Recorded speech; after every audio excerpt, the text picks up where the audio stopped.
The link to the story will be in the description. Better Left Unsaid by Kenshi 618. Disclaimer. I do not own Naruto, Reese's Peanut Butter Cups, or the color green, but they all seem like good things to have possession of to me. Chapter 6. Step Up. It had been a little over 7 weeks since Team 10 had been formed and they had started finding their rhythm as a group. They had all been working hard, even Shikamaru, and had been getting accustomed to one another and how they all operated, especially after all of Asuma's training exercises, including the one he had them do today. Asuma looked at his team of genin as they were all sprawled out on the grass, scuffed up and exhausted. Well, that was good work, you guys. I thought you had me for a second there. Nice try with the decoys, Naruto, but you pulled the trigger on the trap too quickly. Ino, you let loose the Shintention no Jutsu, mind-body switch jutsu, too soon. I wasn't caught yet. Shikamaru, you need better communication with your teammates. A good plan won't work if you can't readily adjust if there are hiccups. Naruto was the first to pick himself up off of the ground. What are we getting out of you kicking our asses twice every week, Asuma-sensei? Asuma grinned at the disheveled genin. Well, first of all, it's fun. He felt 3 glares of death on him. Second of all, you need the battle experience and hopefully I'll end up beating you guys up worse than any opponent you'll actually wind up facing. And third, this was a test. Ino sat up, still somewhat disoriented, even after recovering from her missed jutsu. What test? We're supposed to be done with all of the tests, aren't we? Asuma stroked his beard. It was to see if you were ready for the next level of missions. Shikamaru stayed on his back looking up at the sky, and what would that be? Walking dogs, finding cats, and picking up dog crap at the same time. Or how about we mix the babysitting missions and the gardening missions? That would make a real high-profile one, he said sarcastically. Asuma turned away from them all and began to walk away. Fine. And here I was about to give you all a C-rank mission for all of your trouble. I guess we can keep doing D ranks then. Or maybe I can pitch Shikamaru's idea of combining them. That would probably be a boon for the village economy. He stopped talking when he found himself unable to move. What, does that not sound good to you all either? He said jokingly. Naruto spoke in a low voice. C-rank mission or the same threat from the day we met stands. Naruto's head gestured towards Ino, who had her hands ready to use her mind-switching jutsu. As a passing thought from before ran through his head, he sent out a pulse to see if they had the real one. They did. I can probably find Kurenai-sensei right now if I had to. It wouldn't be that hard, I'm sure. I have Kage Bunshin. Asuma's sweat dropped nervously. With his back turned, he couldn't even see the looks on their faces to tell if they were serious or not. And this time they really did have him caught. Damn teamwork. Why'd they catch on to it so fast? Oh, because 2 of their fathers are on a squad famous for teamwork. Now don't be so hasty, you guys. I was just messing with you. You're getting the mission, so just let me go. He couldn't see anything but silence went throughout the field until Ino spoke. I say we should still do it. He beat the crap out of us all month long. And look at my clothes. I'll have to get a new set. She pouted. You look fine, Ino. It's all right, Naruto said absently. And if we do it, won't he get us back for it? He is a Junin. I don't think I could duck him forever if I really had to. Asuma let himself smirk when he heard Naruto's first comment. He knew what was coming next and wasn't let down when Ino spoke again. I really look fine, Naruto. You're so sweet. I think you've earned something special from your Ino-chan. He could just feel Ino batting her eyes at Naruto as well as Naruto's gaping fish expression without ever turning to see, and had to keep from laughing. Lest Naruto retaliate, he was still at their mercy. Ino had taken to teasing Naruto like this regularly since it had worked so well out of the blue the first time. And Asuma had to say, it made his days more entertaining to say nothing else. It may have been embarrassing the boy, but they were all a team, and it was getting him used to girls, something that judging his earlier reactions he hadn't had much experience with. Ino seemed to enjoy his reactions too. Apparently all her time spent on Sasuke ended up getting no positive reactions out of him. At least with Naruto he would react in a way that didn't destroy her self-esteem. Dare he say they actually made her feel pretty. Could you guys do this another time? Shikamaru cut in, still holding his hand seal with a look of focus on his face. I don't know how much longer I can keep him like this. Naruto waved Shikamaru off. Whatever, you probably need the workout anyway. Ino laughed at Shikamaru, who dropped the rat seal. Clearly the moment had passed where they were serious about getting Asuma. Shikamaru sighed and stretched his back. Troublesome. You're a real bastard, Naruto. Naruto grinned at Shikamaru. I dabble from time to time. Ino raised an amused eyebrow at Naruto. Oh, dabble, you say? I didn't know you dabbled in anything, Naruto. What else do you dabble in? Naruto gave her a deadpan look. I've been sending clones to work with Shiho-chan for the entire month. I see that word all the time. If you see a word all the time, you kind of learn what it means sooner or later, Ino. You still do that? Asuma said. I thought I told you not to keep doing that every day. No, Naruto said with a grin. You advised me not to do that every day, and I listened. I just didn't do it. Asuma gave him a deadpan look. Stop being a smart ass and stop using big words on purpose just for kicks, no matter how entertaining it is. Naruto shrugged. I'll try, and why should I? The only reason anyone uses big words is because they want people to think they're smart. Every single big word I've ever heard has a smaller word that means the exact same thing for it. He blinked. Wait, what were we talking about before this? Finally, Asuma was able to get the team back on track. I was saying we're finally going to take a C-rank mission tomorrow. You all make sure you have everything you think you'll need for a decent length of time away from Konoha. He knew they were ready for this. A C rank wasn't out of their league. Tell the people you need to tell that you'll be gone for a while starting tomorrow. See you in front of the tower at our usual time. He then left his team in the training field. Ino waved to Asuma's back and called after him. Tell Kurenai-sensei I said hi, Asuma-sensei. Asuma almost tripped and whipped his head around at the speed of sound. How did you know I was? He saw Ino grinning at him as well as Naruto. Shikamaru even had a smirk on his face. I hate you kids sometimes. He stuffed his hands in his pockets and walked away grumbling about brats. Should have never come outside that day. He was of course referring to the day his team met Kurenai for the first time. Flashback. 2 weeks prior. Shikamaru was crouched down and having prolonged staring contest with a cat that had a red ribbon in its ear. Ino, you can't release the jutsu until we get the cat back to Madame Shijimi. The cat hissed at him, but the lazy genin only blinked at it. You can hiss at me all you want to. But the last time someone tried picking it up, it turned Naruto's whisker marks into a tic-tac-toe grid. He's got your body safe and sound. So don't worry about it. He gestured behind him where Naruto had Ino's unresponsive body held piggyback and had bandages on his cheeks. Asuma walked into the area and looked at the scene. You know, using ninjutsu during missions like this is against protocol, right? Shikamaru's gaze turned to him. This troublesome thing had us running all over for it. Why would we keep trying to grab it when we could just do this? Ino, in the cat's body, let out a meow and jumped onto Shikamaru's shoulders where she draped herself comfortably. Seriously. Another hiss was his reply. Fine, whatever. I'll carry you, you troublesome woman. Cat, I don't even care anymore. Asuma watched as Ino rested on Shikamaru's shoulders in the cat's body. Alright then. Mission to locate lost pet Tora complete, I guess. XXX. Shikamaru smirked at Ino as the team walked out of the Hokage Tower after completing the mission. You should have released the jutsu a little bit sooner, Ino. Ino glared at him as she rubbed her ribs. Well, you said to keep in on until we gave the cat back. And how did I know that lady was going to crush the cat once she got it back? Poor kitty, having to take bear hugs like that. We should let it go if we ever get this mission again. Shikamaru let out a laugh. Poor kitty? Poor me and Naruto. You call me lazy, but me and Naruto had to carry you in both forms all across town. I feel sorry for Naruto actually. Ino took a swing at Shikamaru, who ducked it and moved away. What are you trying to say, Shikamaru? Are you trying to call me fat or something? The female member of the squad said threateningly. Naruto's sweat dropped. I don't think he meant that, Ino. You weren't heavy anyway.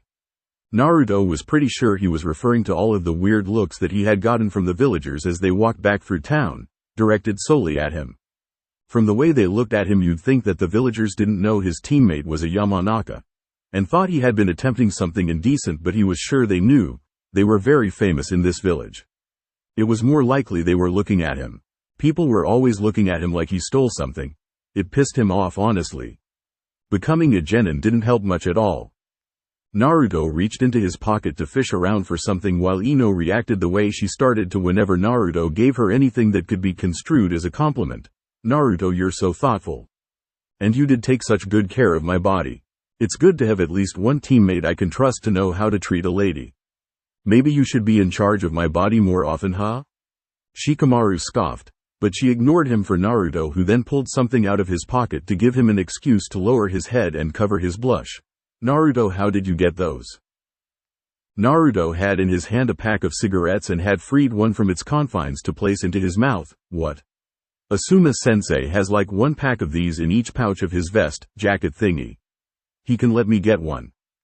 Ino raised an eyebrow. How did you even get a pack off of him? He's a Junin and we're genin. Naruto started digging around in his pockets for something else. I have sticky fingers, Ino. That, and he was busy staring at the rack of dirty magazines in the bookstore when we had to collect the Merchants Guild taxes. He grunted in disappointment. I need to buy a lighter. Ino watched Naruto place the pack back into his pocket. Are you really going to smoke that? Those things will kill you, Naruto, she said, displeased at watching her fellow blonde trying to light up. Shikamaru shrugged. Asuma does it. Naruto can do what he wants. Naruto looked at his two teammates, cigarette still in his mouth. He's not the only one I see doing this all the time. I just want to know what the big deal about them is. I can buy them myself anyway. I just didn't want it in case I didn't like them. That reason, and because maybe the stores would jack up the prices for him and call it a minor tax. Before he graduated they called it a civilian tax. Shiho told him there were no damn taxes like that. What the hell was wrong with people? Asuma's team. Team 10 all looked in the direction of the voice they heard to see the pretty black-haired lady with the red eyes that had been there during team placements. Her team in tow, Kiba, Shino, and Hinata. Have you just finished a mission? She got nods from all of the kids, bringing a small smile to her face. Good. We're all here to get a mission ourselves. The two teams of genin looked at each other. They hadn't seen each other since they had graduated and had a few things to catch up on. But first, dude, Kiba said, looking at Naruto, since when do you smoke?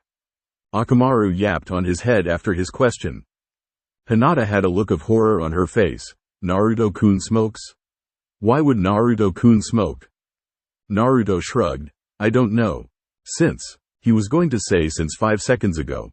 But the killing intent from Kurenai drowned out his response. Since. He couldn't rightly respond when he looked into her red eyes that seemed to be looking right through him. He felt like he was going to die if he said one more word. Saved by Asuma, is what he felt like when the man came out. Hey, you guys forgot your paychecks. Eager to get rid of that cat, huh? He said as he had money in one hand, and the other sticking a cigarette on his mouth. He grabbed a lighter and lit it as his eyes panned around. Hey, Kurenai. Since Asuma-sensei started making it look so cool, Naruto exclaimed loudly, his excuse and his scapegoat found. Let no one ever say that Naruto did not know how to think on his feet. Too bad it had to be at Asuma's expense. But as the saying went, better you than me. Asuma looked at Naruto strangely, not knowing what he was talking about until he saw the cigarette in Naruto's mouth. His eyes widened and he pointed at Naruto accusingly. Oh, Naruto, you're so full of. He was stopped by killing intent from 2 different sources. What the hell? He knew one was from Kurenai, but where was the other one from? No way, the timid Hyuga girl was trying to shake him up? He would have thought that was so cute if Kurenai wasn't scaring the hell out of him at the moment. How precious, the little Hyuga girl was upset at him for Naruto smoking. Man, even a cute little Hyuga like her could glare a hole through granite. It had to be the eyes. Taking advantage of Asuma's stunned state, Naruto snatched the lighter from Asuma's hands and after a few experimental flicks he lit his cigarette and sighed deeply, exhaling smoke. You were right, Asuma-sensei. Bold flavor, and relaxing after a hard day's work. Honestly, it tasted like hell to him, but he was supposed to be selling this thing for his immediate health right now. So he took another toke like it was the best thing in the world, and exhaled again, with more strain this time. Smooth, he said in a choked voice. Asuma, Kurenai said firmly, I know you remember the speech Hokage-sama gave us all when we accepted our teams. We're supposed to be role models and set good examples for them. What kind of example does smoking 2 packs of cigarettes a day set to your genin? Asuma was sweating bullets, to patronize friendly, local tobacco retailers? He yelped in pain when Kurenai grabbed him by his ear and pulled him away. Naruto took the cigarette from his mouth and exhaled as he watched Kurenai drag off and scold Asuma with her team trailing behind her. And there you go, that's what you call taking command of the situation. And now, I've got a free lighter. He gave himself a mental pat on the back at his masterful performance until he felt the collar of his windbreaker and undershirt get tugged, pulling him back. He looked to see that Kurenai had doubled back and come back for him. Hi? She gave him a rather cold look of disappointment, him in one hand, Asuma in the other, one being dragged walking on his feet, the other being dragged from behind, heels sliding through the dirt. I'm going to give your sensei a little lecture on responsibility and then I'm going to break you of that nasty habit before you can get started like him. Naruto and Asuma looked at each other with Naruto mouthing, "I'm sorry," to his sensei who just sighed in defeat and accepted his fate. Shikamaru looked down the road that his sensei and his male teammate were disappearing at the end of. So, does that mean we're done for today? Ino blinked at the same sight when something hit her. Wait, Asuma-sensei still has our money. She took off after them to see if she could catch up. She never did. The money was used to buy Naruto 3 entire cartons of cigarettes which were then used to make him smoke them all in one sitting by Kurenai who spent the entire time telling Asuma about the responsibilities he now had. Kurenai's genin squad watched on in horror as Naruto smoked 48 packs of cigarettes at once and then proceeded to puke his guts out and fade into unconsciousness immediately after finishing. Kurenai let both Asuma and Naruto go, seeing as her job was done. Naruto learned his lesson as did Asuma, and after watching Naruto get physically ill off of the cigarettes her team got the message that she wanted to convey. Do not start smoking. However, her plan backfired miserably. Naruto, instead of being one and done to protect his own ass as he originally intended, ended up getting a taste and a feel for the cancer sticks off of Kurenai's little punishment. Asuma still continued to smoke regularly, and seemed to encourage Naruto's growing habit as it gave him something to bond with the blonde over. As long as he wasn't stupid enough to do it in front of Kurenai again. And to date he had not been. End flashback. XXX. Ino's house. Later that evening. Ino was in her father's small storage area loading up her pack for the mission tomorrow. And where are you going that you need all of that? Ino's father Inoichi asked, standing by the door to the room. You have a mission to prepare for. Ino turned to him and nodded, yes daddy. Me, Shikamaru, and Naruto are supposed to be going on our first C-rank mission with Asuma-sensei tomorrow. Anything you want to tell me about what to be ready for? She switched to a mild glare. Since you didn't tell me about the second part of the genin exam and everything? Inoichi laughed. No one could say anything about that. It was a test, Ino, but yes actually. You're good enough for the mission. Just make sure you trust your teammates and you'll all do fine. He then stopped for a moment as he thought. You know I know Shikamaru pretty well. I've never met your other one before. In return, Ino shrugged and looked up at him. Naruto's a nice guy. And he's a way better ninja than everyone else thought he would be coming out of the academy, which is great actually. She smiled a bit. It's hard to believe no one thought he had a chance coming out of graduation. He's actually good, kind of goofy from time to time, but he's more fun than Shikamaru is, that stick in the mud. Inoichi's face was momentarily stern. Uzumaki Naruto. His face then lit up. He's not really a bad kid at all. You should invite him over sometime. I already know Shikamaru. I might as well meet him too. Will do daddy, Ino said, straining visibly with her overfilled pack. Now could you help me close this thing up? XXX. Shikamaru's house. Shikamaru walked into his house and heard his father's voice call out, Shikamaru, come in here. Shikamaru sighed and made his way to the living room where he had been summoned to. What do you want, Dad? Shikamaru's dad Shikaku was sitting in a reclining chair with his eyes closed. So how was your day? Troublesome, his son replied. We did a mission. And then Asuma spent the second part of the day kicking our asses. If I knew being a ninja would have had me doing so much stuff, I don't think I would have let you talk me into it when I was little. Shikaku didn't physically respond. He grunted in understanding before speaking again. I said you could quit whenever you wanted, didn't I? Shikamaru yawned and leaned against the door frame in the room. Yeah. But Mom on the other hand said she wasn't going to have a dropout for a son. And here I am now. Troublesome, Shikaku said, yawning much like his son had a moment earlier. Shikamaru shook his head. You're telling me, I'm living it. Anyway, I have a C rank to go on tomorrow. Asuma finally said me, Ino, and Naruto could take one to see how we do. Shikaku chuckled, eyes still closed. Ha, that's right, you have Ino on your team. Poor bastard. Shikamaru grumbled something about troublesome old men, and Naruto. Hey, good luck with that. Has he pranked you yet? Shikamaru scowled slightly. No thank Kami. I would like to stay on the opposite end of that spectrum for as long as I can. That bastard is sneaky. He's already got an Asuma. He won't touch Ino with any. And that means I'm a potential target. It's best to not give him a reason. He stood there in thought for a moment. Hey Dad, why do people seem to have a problem with Naruto? He isn't that bad of a guy. I've met way worse people. And his pranks aren't that bad. Everything he does can be fixed in an hour. At that, Shikaku cracked an eyelid and gazed at his son for a moment before shutting it again, too troublesome to explain. You're a smart kid. Figure it out on your own. Shikamaru got off the wall and walked away. Whatever Dad. Troublesome old man. Shikaku muttered when Shikamaru left. Troublesome brat. He said with a smirk. XXX. Konoha Archive Library. Naruto frowned as Atsuto shrugged. Shiho didn't come in today, Naruto. I don't know what to tell you. Well, has she ever missed before? Naruto asked, getting a shake of the head as his response. Well, let me go check on her. She might be sick or hurt, or something really bad. Atsuto nodded. He couldn't leave to go check on her the way he wanted to. She may have been his apprentice, but he had to keep watch over the library as well. He wrote out her address on a sticky note. Here. This is where she lives, since you still probably don't know. At that, Naruto grinned sheepishly.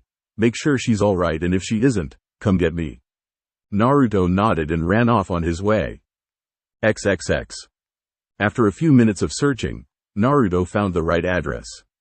Shiho appeared to live in a nice-sized 2-floor home across town from him. No wonder she didn't want him to walk her home, it was so far away. But she shouldn't have known that. He never said anything about where he lived. He knocked on the door. Shiho-chan, it's Naruto. Are you okay? You didn't come in today. No response. He knocked and waited 3 more times before getting nervous and picking the lock, a skill he was proud to say he had learned all on his own from when he would leave his key inside his house and lock himself out.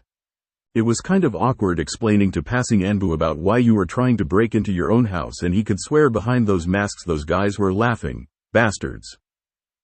Naruto felt the lock click open and made his way inside. Holy crap. He exclaimed once he got a look at Shiho's ground floor. The entire ground level was a maze of bookshelves filled with books of all kinds. How does someone live in all of this? He started making his way through, calling out her name, but getting no response. Something finally hit him. Duh. He crossed his arms and shut his eyes to let off a pulse of his location jutsu. He had gotten better with it now. He still had trouble with walls and things, but he could catch a person's presence in the woods pretty well if his training with his team was anything to go by, and he didn't need the hand seals anymore. He got a signal and began to make his way over to where he sensed her, only to find a massive pile of books. Shiho-chan. I sensed you over here. Where are you? He heard a muffled cry from underneath all of the books. Wah. He made a massive cage bunshin who all helped him pick up the books, where he found Shiho at the bottom, crying tears of joy. Are you all right? She nodded. Thank you so much, Uzumaki-kun, she said, getting helped to her feet by the clones, who then started looking around. I was trying to get something down to study from this morning when all of a sudden that whole pile fell down on top of me. And I live alone, you see, so I didn't have anyone to call. She let out a sigh of relief, only to see Naruto looking at her strangely. You live alone? He asked. But all the time when you had to leave before I could offer to take you home, you always said you had to leave right then or you'd get into trouble. Shiho looked down. Well, I didn't want you to see my house, Uzumaki-kun. I was afraid that you would think I was even weirder than before if you saw that I lived, well. Here, she said, gesturing to the books that made up her bottom floor. Naruto shook his head. Well, that's stupid. I don't care that you have books, Shiho-chan. I mean, there are a lot, but so what? I like all kinds of ramen. You like all kinds of books. We're both weird, I guess, he said, getting a smile out of her. What happened to you family? Shiho smiled apologetically. Well, my father was killed in the attack by the Kyuubi, and my mother suffered serious injuries from it that never really healed, you see. She died when I was 5. Naruto frowned deeply. Wow, I'm sorry. I didn't mean to bring anything bad up, Shiho-chan. Shiho momentarily placed Naruto's face with the Kyuubi, but quickly wiped that thought aside. The real Kyuubi wouldn't have cared anything at all about her parents. The real Kyuubi wouldn't even have helped her out or even tried befriending her. As a matter of fact, Naruto was tormenting the Kyuubi with his very existence. Keeping it trapped, unable to do a single thing, and that brought a smile to her face. It's okay. It was a long time ago. At least I got to know her. You never knew either one of yours, so I can't really complain. Naruto grinned at her. Aw, I got used to it when I was little. There's nothing crying over, it will solve, so why waste time with it? Exactly, Shiho said cheerfully, but none of these books are really mine. They all belong to my mother. She worked at the Konoha Archive Library as a part of the cryptanalysis squad until her death, and she filled the house with all of these. She's the reason I do what I do now. She encouraged me when she realized I might be really good at it, so when Otsudo-sensei offered me the chance I jumped at it. She cleared her throat. But anyway, what did you need to see me for? Naruto remembered why he came looking for her. Oh, well, I'm leaving on a C-rank mission tomorrow, and Asuma-sensei said I would probably be gone for a while, so I'm just telling you that I won't be around for a bit. Shiho gave him a stern glance for a moment. Amount of exits in the house at first glance, Uzumaki-kun? Know your surroundings. Naruto rolled his eyes. The amount of windows on the front of your house would make me believe between 5 and 7. 2 are doors, front and back. The others would be windows, but that's just for down here. I wouldn't know about upstairs. I didn't think about it. Very good. It's 7, by the way. You see, making you read that section of tactics on knowing your location did help.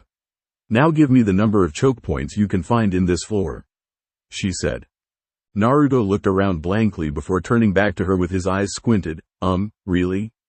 Because with the bookcases and everything, that would take a while to put together. Shiho-chan, I could trap an entire platoon in here if I had to. Ask Shikamaru about that. Asuma-sensei said his IQ is like over 200. Shiho blushed at the implementation of Naruto's teammate's name and laughed sheepishly. But he chalked that up to him embarrassing her about the state of her home. Well, never mind then. Anyway, good luck on your mission. I know you'll do great, she said to him. Naruto grinned at her. You know it. Alright, now I have to go pack.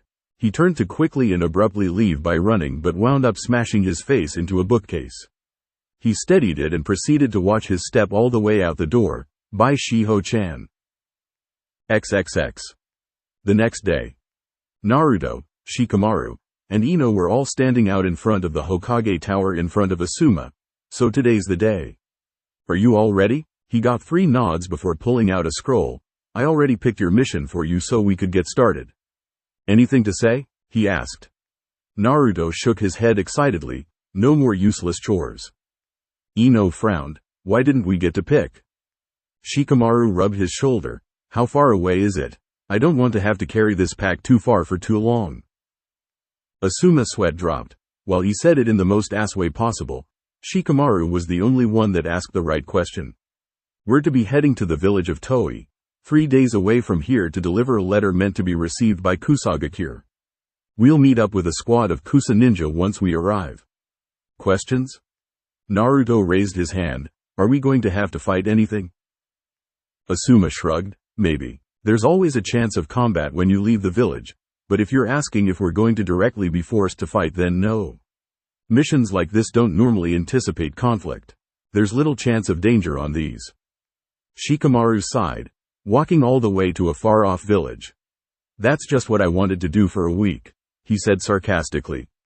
Asuma raised an eyebrow. Okay, I can just take this mission back and exchange it for a day's worth of nice, easygoing D ranks.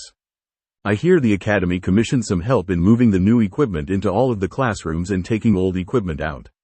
All of the classrooms. Ino and Naruto grabbed Shikamaru's arms and dragged him away from the tower. There's no need for that, sensei. Ino said cheerfully, come on, let's go before we lose the daylight.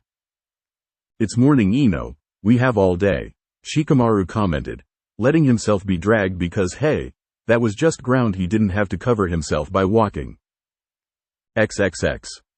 A few hours later. Naruto looked around himself as Team 10 continued on their way to Toei. On the road like this, Naruto's team position was as human sonar. Having so much chakra meant that every 2 minutes or so Naruto could let out a pulse to scout the area around them. Iruka said he would never be able to use the jutsu the way Naruto could and stay battle ready. But Naruto chalked it up to his massive chakra reserves and took it as a blessing. We're pretty far away from Konoha by now, aren't we? He asked, getting a nod from everyone else. Good. He said, taking a pack of cigarettes from his pocket and lighting it up in his mouth. Ino looked at him, shaking her head. That will kill your lungs, Naruto. You should really stop. I'm surprised you don't smell like an ashtray by now. Asuma-sensei too. Naruto looked over at her. I can't help it. They're not that bad, and I smoked an entire carton's worth. 3 cartons worth, Asuma interjected, smoking his own cigarette carelessly. Right, Naruto said. 3 cartons worth of cigarettes at once, and I didn't feel it once until after I was done. And that was in my stomach. And Asuma kicks our asses and runs circles around you guys, and he smokes 2 packs a day at least. Asuma nodded. Well, my reasons for not being affected too badly by it are different than yours. I channel chakra to my lungs to tone down the damage. You have a demon in you, kid. Not that you know that. Sighing in defeat, Ino threw her hands into the air. Fine, I give up. 2 of the people on my team are now addicted to smoking. If Shikamaru starts too, I'm going to lose it. Shikamaru rose to her remark. Yeah, as if. I'd never pick up that habit. It's too much work. First you've got to pull the cigarette from the pack. Then you've got to put it in your mouth and light it. Then you've got to breathe it in and out without killing yourself in the process. And then no matter what, 30 or 40 years later you die anyway. It's too troublesome. You being lazy is a good thing for once, Ino said. Who would have figured? Asuma signaled them to a stop. Okay, let's see your packs. The group looked at each other in confusion until he elaborated. I need to make sure you all brought what you needed for this mission, so packs off. This is for a grade. He joked. He looked through Shikamaru's first. Good. You've got a good amount of equipment and rations for a mission of this length. Clothes to change into, and it's all placed in here neatly. He gave Shikamaru a dry look. Your mother packed this for you, didn't she? Shikamaru didn't have a hint of shame towards admitting it. She said I needed to redo it and I said it was too much trouble.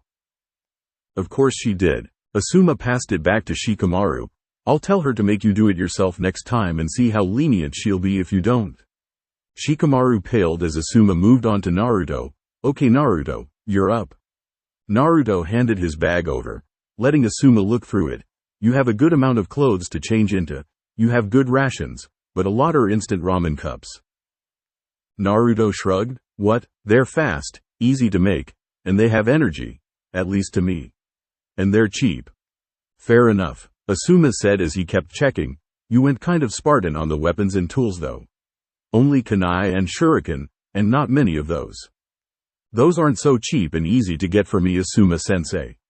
I don't pay sticker price for most stuff. Taxes, they say, Naruto said. He could tell that Naruto was confused about why, but apparently from the way he dismissed it he was used to it. Asuma kept the growl out of his voice lest Naruto think he was angry with him. He'd be paying a few stores a visit once they got back home. Most stores that sold weapons were run part-time by shinobi that weren't afraid of retaliation from a fresh genin for hiking up prices. It's alright Naruto, we'll get you rightly outfitted when you get back. Ino put a hand on Naruto's shoulder. If you need to, I'm sure you can stock up on some things from my house. We have tons of stuff that we keep too much of anyway. It's got to be hard keeping your own place and buying everything for yourself. Ino didn't rightly get it, but the only tax she was aware of was sales tax, and that wasn't much. He also said it plural, so that meant more than one tax. What taxes?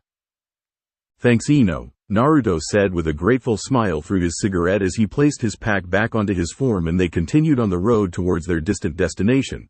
Is this village even in Hai no Kuni, Asuma-sensei? Nope, the bearded Junin responded. You're all getting to see the world for the first time. Isn't that half the reason why you joined in the first place? The shinobi forces of Konohagakure no Sato. Join up, meet interesting people, kill them. He noticed the owlish looks he was getting from his genin. That used to be the old slogan back when I was a chunin. XXX. 3 days later. Damn it, Naruto, you can't take this from me, Asuma said almost hysterically as they entered the town they were intended to be in. One of the things I was looking forward to as a Junin sensei was watching you all fall off the side of a tree on your heads for a week. You were going to be the most entertaining one. Naruto looked at Asuma strangely. Sorry, Asuma sensei, but it was an exercise in the Nabiken scroll. Sticking to surfaces with chakra. And a week? I just now got it. How the hell did you figure it would take a week? Asuma calmed down. Well, it's a chakra control exercise. Since you have the reserves of at least 5 regular chunin, exercises like that are always going to be rough on you. I'm surprised you didn't come to me about this. Naruto turned away. Well, I'm not going to walk up to you and say I can't get 2 steps up a tree. It was my own training. I'm sure when Ino and Shikamaru can't get their own clan stuff down, they can't just come to you about it. Asuma scratched his head. Well, they have family members that are shinobi, Naruto. You don't. I'm the one that's supposed to be responsible for you. And if you can't get something, you shouldn't hesitate to come to me. Ino looked at him inquiringly. So you can walk up stuff now? Like that wall. If you walked up to it, you could stick to it? Naruto nodded. Yep, I can do it for my hands too. He kept his hand wide and stuck his palm to Ino's arm. Now if I get a hold of you, good luck getting me off. Try. Ino jerked her arm around but found herself unable to even budge Naruto. She stopped struggling. You're sticking to the ground too, aren't you? Naruto let go of her arm and they all kept walking. You've got it. Quote. Alright, Naruto, stop showing off. Shikamaru said. We're not in Konoha and I really don't want anyone we could end up fighting knowing how you're going to fight them. Naruto nodded and continued down the street alongside his team. Naruto repeatedly poked at Ino's sides, who poked him back. Only he was able to get his fingers to stick to her when he did it, which felt weirder to her, giving him an advantage. He rather liked having the shoe on the other foot, and felt he could afford to mess with his fellow blonde because he could sense anything around them. No one was going to get the drop on him. Thus, Naruto continued messing with Ino. Only this time when he stuck a finger to her side, he used the rest of them on his hand to tickle her to get her to stop poking him and concede defeat. The villagers of Toei were treated to the sight of a blonde boy with a Konoha headband, whisker marks, and orange clothes grinning madly while tickling one of Konoha's famous Yamanaka clan in the middle of their street while she was trying to take a swing at him. In order to stop his students from acting up any further, Asuma lifted them up and separated them between him. Asuma sensei, you're no fun, I almost had her. Naruto said once it was over. As if Naruto, Ino said, regaining her composure, and trying to glower, the occasional chuckle and small blush on her face blowing her poise. Asuma smirked. Sorry Naruto, it's work time. You can find Ino to play with after we're home and safe. He said suggestively, however it went over both of their heads. Naruto rolled his eyes and placed his hands behind his head as they kept walking. Whatever. Ino's got better things to do than hang out with me when she's free. She does that enough already. No, I don't. Not really. She disputed his statement. It's kind of hard to meet up with the people I used to know in the academy now that we're genin. I see you guys more than anyone else these days. I can't even find Sasuke-kun around. If they're anywhere near as busy as us, then Forehead is hogging all the prime Uchiha time and I'll never get to see him. Naruto and Shikamaru shared a look of distaste before returning their faces to normal, lest Ino see them and chew them out. Naruto had gotten his ear talked off several times in the past for shooting down anything Sasuke related. Asuma's face suddenly hardened over as his eyes caught something down the road. Look alive, you guys. Down the road was a group with Kusa headbands. All 3, including the one perceived as the Junin, were also looking at their Konoha counterparts with completely business-like looks on their faces. The two groups met in the middle of the street, all civilians clearing out in case of a full-out shinobi dogfight in the middle of the village. Asuma walked forward, as did the leader of the Kusa team. Asuma simply handed over the scroll from earlier to the man, got a bow in return, and went back to his team as did the other man. Asuma prompted his team to walk away, and they did, all the way out of the village. Well, Asuma said, placing a cigarette in his mouth, mission complete. He said, getting all of his genin to face fault. Naruto jumped to his feet. What the hell was that? That was it? Yep, Asuma replied brightly. What? Were you expecting fireworks or something? Naruto blinked at him blankly at how he was just playing it off. To hell with that, this was his first real mission. He was pissed. Yeah, actually I was. Naruto barked at him. What was with the old school showdowny face-off in the middle of town if we weren't going to fight? That was just a waste of good tension. My eye was almost twitching. Ino held her breath so long I thought she was going to pass out. He pointed at Ino, who was taking huge gulps of air while Shikamaru rubbed her back and muttering obscenities under his breath. Asuma laughed loudly at how his genin had interpreted the whole scene. That. All of that was just formality, kid. We might be allied with Kusa, but ninja will be ninja, and we don't trust each other as a bylaw. That was just all theatrics. Although I'm glad none of you blew it by sneezing or something. Then that guy and his genin would have been laughing their heads off all the way back to their village. They already knew you were a bunch of baby-faced newbies, no need to give them a reason to try and pick with you. Shikamaru raised his eyebrow. Those other guys were genin? That was a genin team? Those guys looked like they were all 18 or something. He then had another thought. Are we going to be genin that long too? That would suck.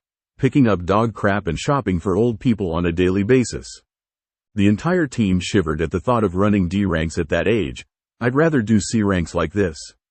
This was actually pretty low-key. I like it. Asuma shrugged. Well, get good enough to pass the Chunin exams and escape this horrible existence as a genin and you can run C ranks on a regular basis. Or you can underachieve and you can stay like those guys, doing odd jobs and getting to leave the village once every blue moon. It's up to how good you want to be really. That and whether or not we're at war. But that's a whole different set of circumstances. Asuma took the cigarette from his mouth and exhaled. Yep. Back to Konoha and good old D ranks for you guys. Good job back there. Ino crossed her arms and grumbled. Yeah, we did great. She said sarcastically. We sure scared the other team with our mad dog faces. Oh well. At least the pay should be good. The next morning. Naruto had been looking up for about 5 minutes. They had all taken shifts on keeping watch, and he had the last shift, thus leaving him with the morning run.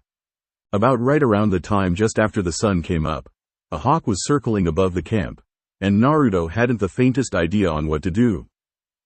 Hey Squirt, how you doing? Asuma said as he alerted Naruto that he was up and about. You feel dead on your feet yet? Want to crash out in your own bed once we get home yet? Naruto shook his head. Damn. You fucking ball of energy. Energy and win, Naruto corrected. The win's the most important part. I'd hate to be a ball of energy and fail. He then pointed up. What is that thing doing up there? Asuma squinted and saw the hawk before signaling it down to him. He took a scroll from the animal and sent it back from where it came. Once he read it, he let out a sigh and rolled it back up. Naruto, go get Ino and Shikamaru and you guys break up camp. We're moving out in a hurry. Naruto was confused. What was that, Asuma-sensei? Asuma looked down at his diminutive genin. That Naruto was one of Konoha's messenger hawks, and the message was for us to back up another squad already dispatched on a mission to Nami no Kuni. Sending a whole squad of Chunin would be a waste of resources since there's already a whole genin squad and a Junin there, so we're going to help out. He pulled out his first cigarette of the day irritably. Naruto looked at how angrily he lit it up and had to comment. Is this going to be one of those days you keep telling us about? Asuma's only response was to stick a cigarette into Naruto's mouth and light it. Asuma placed his lighter back into his pocket and looked at the freshly risen sun. All I'm going to say is you better enjoy that. How to train your genin. Tip 3. Find your genin squad's group dynamic. Just as there are many different types of shinobi, there are different types of squads. While most squads are going to want to be well balanced to be prepared for any possible situation they'll face, a lot of the time that goal is extremely unrealistic. No matter what you do, your team will probably specialize in one field or another, and there's nothing wrong with that. Getting an area of expertise is important for your genin to have a comfort level in the field. They need to know what they're good at, and while being predictable in combat can at times be fatal, they need to have some kind of default game plan that they can revert to at any time. However, do not try to force a niche for your squad. Let it find them. As mentioned earlier, train them to accentuate their strengths and hide their weaknesses. If this is done right, it will become obvious soon enough what your team will be good at. If they seem to have chakra reserves that don't quit, and are swift and well prepared, there goes a quick response squad. If they specialize at keeping powerful enemies at bay long enough for something to be done about them with little to no damage to themselves, then there goes your delay and diversion squad. And I could go on, but you get the point. It will build itself if given time. Also, finding a pecking order in your squad can help to improve your squad's solidarity. Having a clear-cut go-to guy, girl in the case of your absence gives them a sense of comfort in a situation and helps to put a feeling of control back on them in stressful situations, allowing them to keep their heads and work out a solution. Establishing roles also breaks up the obvious responsibilities of the squad and improves teamwork and team relations. A team is only as good as its individual parts, but a well-trained squad of genin can bring down a junin under the right conditions. Thus, teamwork is obviously a great way to ensure your genin stay alive long enough to improve themselves. Shiho. Chapter 7. Have Blade, will travel. It was a 2-day excursion moving at the fastest speed that Team 10 could collectively muster to get them from the side of the country they were on all the way to the other side where they were meant to head over to. A message from Konoha to Asuma and his team informed them that they were needed to head to Nami no Kuni, Land of Waves, to provide assistance to another squad of genin along with their Junin sensei that were in over their heads. Despite cutting a very good pace to make it to the coast, that was where they ran into a problem, as getting from the mainland to the island nation would prove to be rather bothersome in itself, as seemingly no ships were making their way to or from the country. Ino had a hand on her hip as the 3 genin of the squad took a rest in a port town at the border of Hai no Kuni, Land of Fire. She looked out at the ocean where she could barely see the outlying island at the outer limits of the horizon. How did anyone else get there in the first place? What are we supposed to do if we can't even reach the place we're supposed to go? Are we just going to fail our mission off of a technicality or something? Naruto was sitting on the edge of a nearby wharf, kicking his legs over the edge and looking at the ocean. He had never seen it up close before. It was great. Asuma-sensei is handling it, Ino. All we can do right now is just wait for him. Yeah, Ino, Shikamaru said, laying down in a pile of thick rope as makeshift bedding. Awesome as a Junin. They're supposed to be experts at every aspect of shinobi life. I'm sure he can find a way to get us to Nami no Kuni sooner rather than later. Until then, just chill out and rest up. No doubt whatever we end up doing once we get there is going to be troublesome.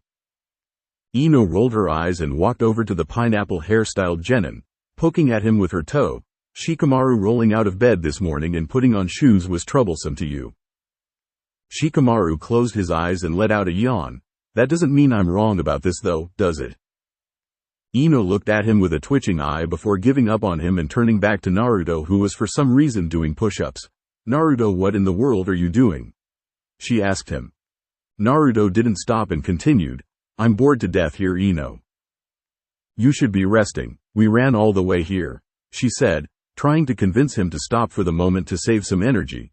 What's going to happen if we run into trouble? When we run into trouble, Shikamaru cut in blithely. Right, Ino said, acknowledging the fact that he was more than likely right about that.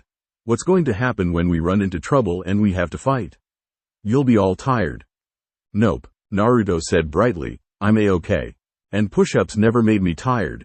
I might as well do something while we wait. Laughs, at least I'll be all warmed up when it's time to actually fight, right? Ino shook her head at his answer and plopped down at the edge of the wharf, much like Naruto had done beforehand, with a sigh. What's the matter, Ino? Naruto asked, slightly concerned. You look upset. Ino panned her eyes over to him, noting that he had stopped with his random exercise so that he could listen to her. Well, why is it that had to go? There had to be a squad with more experience that could have been sent.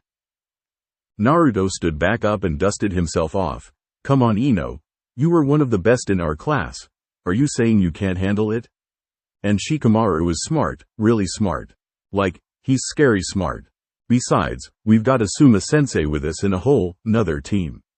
We should be fine. Ino smiled at his attempt to make her feel better about the situation. And what about you Naruto? You talked about us but you didn't say anything about yourself. What do you bring to the team?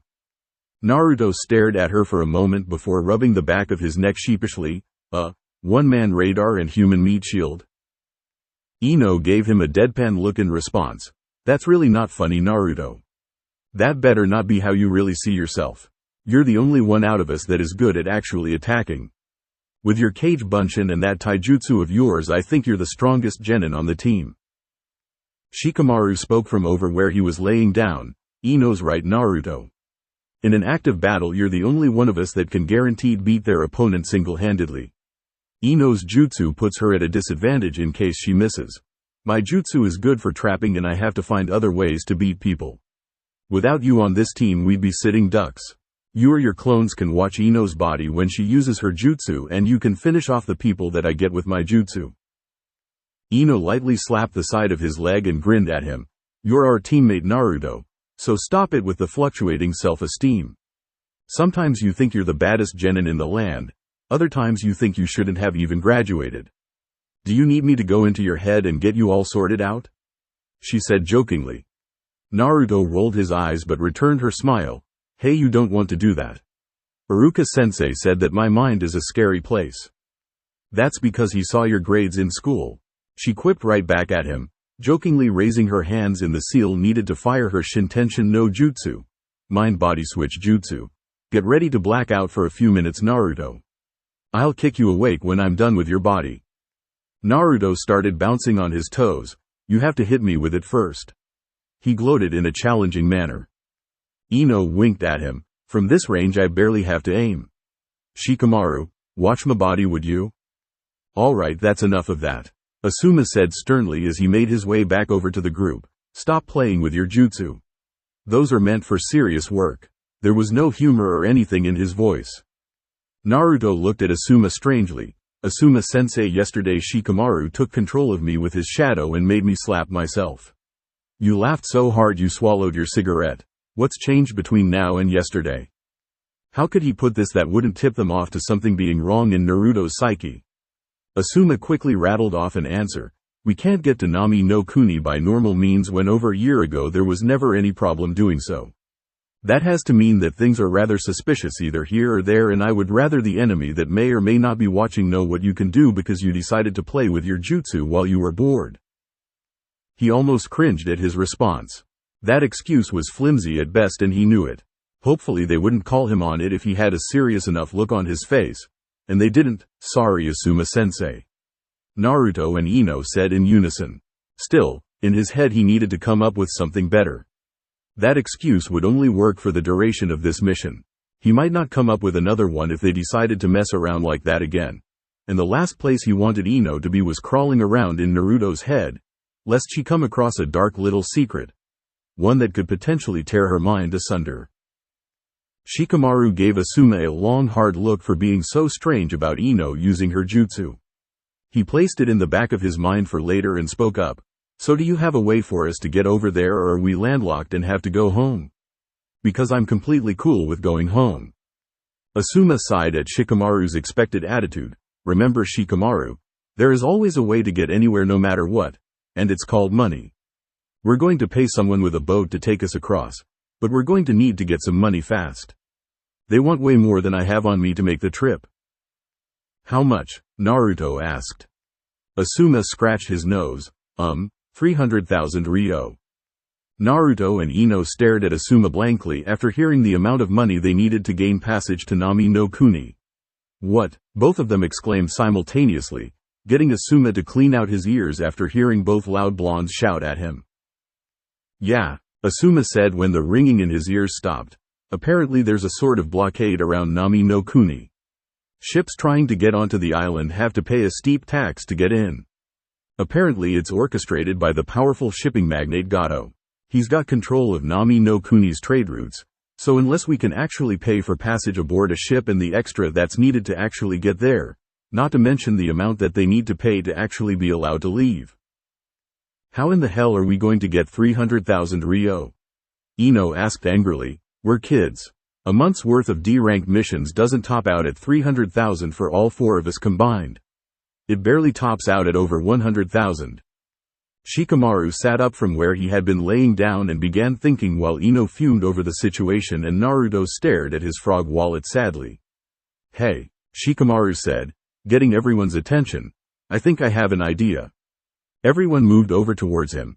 Naruto, how long do you think your cage bunshin can hold a henge? XXX. 12 hours later. Nami no Kuni. As night had fallen, from a distance at the outskirts of a port town in Nami no Kuni, Team 10 watched the ship they had taken to the island nation disembark back to the mainland hastily. They had slipped off of the ship unseen while Gato's harbor patrol had gone on the ship and collected the money from the captain. Instead of a patrol, they looked more like a bunch of thugs. Damn good plan, Shikamaru. And good work, Naruto, Asuma said to the lazy genin and the orange aficionado as he patted the nearby Naruto's spiky blonde head for a job well done. So when do you think those cage bunshin of yours will dispel? Naruto started counting on his fingers. I don't know. I can hold a henge for like a week straight if no one makes me break it and I have to split my chakra evenly to make one cage bunshin. The longest I've ever had one out was 4 days straight and I just had it doing odd jobs. Cleaning my house, studying some notes, just useless stuff that didn't take chakra and I just let it be. I blacked out when I dispelled it though. Ino snapped her fingers and pointed at him. Oh yeah, that was the day you didn't show up to the training field a week ago, wasn't it? Naruto nodded. But these ones are holding the henge so I don't know. He let out a sigh. I made a bunch. And they're still holding out so we don't get busted. I'm going to black out again when they go though. I know it, so can we get to where we need to go fast before I do? How many did you make? Ino asked.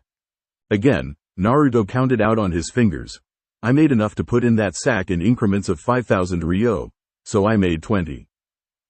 Shikamaru shut his eyes to think. One clone can last 4 days doing nothing. Naruto himself can hold a henge for a week himself. And he made 20 clones, all hanged. The clones can last almost a day and a half as they are before they dispel if nothing happens. And we were on that boat for 12 hours, so I would say that they have at least another 24 hours before they fade. And by then everything should be good. The boat should be back in Hai no Kuni, and the hanged clones should be placed with other forms of money so that they can disappear. With any luck it will be assumed that someone in the organization took the money. Asuma said, wrapping it all up. All right then. That's plenty of time for us to find the team we're meant to assist so we can get the full breadth of the situation. Shikamaru took it upon himself to ask the question everyone else had neglected to ask thus far. So who are we here to help? And what are we even doing in this country in the first place to help them out? All valid questions, Asuma said as he led his team along away from the village. He sparked a cigarette as Naruto, Ino, and Shikamaru looked at him expectantly. That I will answer once we get to where the team is shacked up at. We hate you, Asuma, Asuma-sensei. All three of the younger ninjas said in unison as they followed behind with dry looks on their faces. Asuma exhaled a plume of smoke and walked along with a smile on his face. Ah, the sounds of teamwork, such a beautiful thing, he said before breaking out in a run, prompting his team to follow behind swiftly. XXX. 2 hours later. Knock knock. Coming. A knock at the door garnered the attention of a beautiful dark-haired woman that made to open the door before being stopped by Sasuke, who pulled a kunai and went to answer it in her stead. Opening the door, keeping his weapon hidden from view, Sasuke saw 3 of the students from his class that graduated along with a larger bearded man with a cigarette in his mouth and a vest much like his sensei's. You must be Kakashi's student, Uchiha Sasuke, right? Asuma asked, blowing smoke at Sasuke as he did. Intentionally or not, he couldn't tell. Sasuke held back a cough and waved the smoke out of his face. Yeah. And I guess you guys are the team Kakashi sent for to help us, right? Asuma nodded. Correct, kid. Team 10 at your service. Sasuke looked back at the woman inside of the house and gestured to her to let her know everything was okay. At that point she came to the door and greeted the new arrivals with a warm smile. "Hello, my name is Tsunami. You all must be the group of ninjas sent to help the others protect my father." She bowed to them. Asuma smiled at the woman. "Well, I am Sarutobi Asuma." He pointed behind him at the kids. "The lazy-looking boy is Nara Shikamaru, the blonde girl is Yamanaka Ino, and the blonde boy in orange is Uzumaki Naruto." Shikamaru waved half-heartedly. Ino smiled brightly at her, and Naruto gave her a grin, although the thing about him that got her attention was the thing she saw him holding in his mouth and trying to light at the same time. "Well, it's nice to meet you all," she said before pointing at Naruto and Asuma, "but I don't allow smoking in my house, I'm sorry." Naruto blinked before looking at her with puppy dog eyes. He hadn't had one in days and he hadn't even taken a puff yet. He thought he deserved one after single-handedly paying their ferry with his chakra. Couldn't he at least imbibe a bit before he blacked out with a monster headache in a few hours? Tsunami refused to budge on the matter due to the unchanging expression on her face, and Naruto dropped the cigarette with a sigh before putting it out under his foot. Asuma did the same, only with more hesitation, but upon doing so they were invited inside. Sasuke stood off to the side as they all came in and Tsunami closed the door behind them. He looked at everyone pass him uninterestedly until Ino walked past him. "Hello Sasuke-kun. I missed you all of this time," she said, getting a roll of the eyes out of the stoic genin. Apparently Naruto wasn't the only one who had sensor capabilities, because when Ino said that, Naruto could have sworn that Sakura did too when she yelled down the stairs before she was even "Leave Sasuke-kun alone, Ino pig. He was doing just fine before you shoved your snout into the house." "How could I shove my snout into anything with your massive forehead already filling the place up?" Ino yelled back. "I know Sasuke-kun is sick of your company after 2 months. Now he can spend time with a real kunoichi." Naruto looked at Tsunami as the two young female ninja began squabbling over Sasuke, who looked like he would rather be anywhere but there. "Do you have anything blunt to hit one of them with?" he asked dryly, "because if not we're going to be here all night." Ino turned to Naruto, ignoring Sakura for the moment. "Naruto, you really wouldn't hit me, would you?" Naruto shrugged vapidly. "I've already done it before." "Those were spars," Ino sent back at him. Seeing him turn away, mumbling, "So?" made Ino smirk in victory. "Now where were we, forehead?" she asked, about to start up a whole new series of insults between herself and Sakura. "All right, enough," Asuma cut in, getting sighs of relief from Naruto, Shikamaru, and even Sasuke. "Where's Kakashi? We still need to understand the severity of the situation, and I kind of want to hear it from him." Sakura looked at the Junin she had failed to notice during her spat with Ino and got herself together. "Kakashi-sensei is upstairs with Choji. He has chakra exhaustion from the battle." Naruto looked over at Sasuke. "You guys fought? Who did you fight?" Sasuke shoved his hands in his pockets and walked upstairs, as it was clear that was where the group was soon heading, a Junin. XXX. 30 minutes later. Naruto, Ino, and Shikamaru stared blankly at Team 7 with their jaws quite slacked at what they had just heard. Everything was clear and simple when they were told of the mission to protect Tazuna the bridge builder. They were still along for the ride when they were told about being attacked by the two Chunin demon brothers.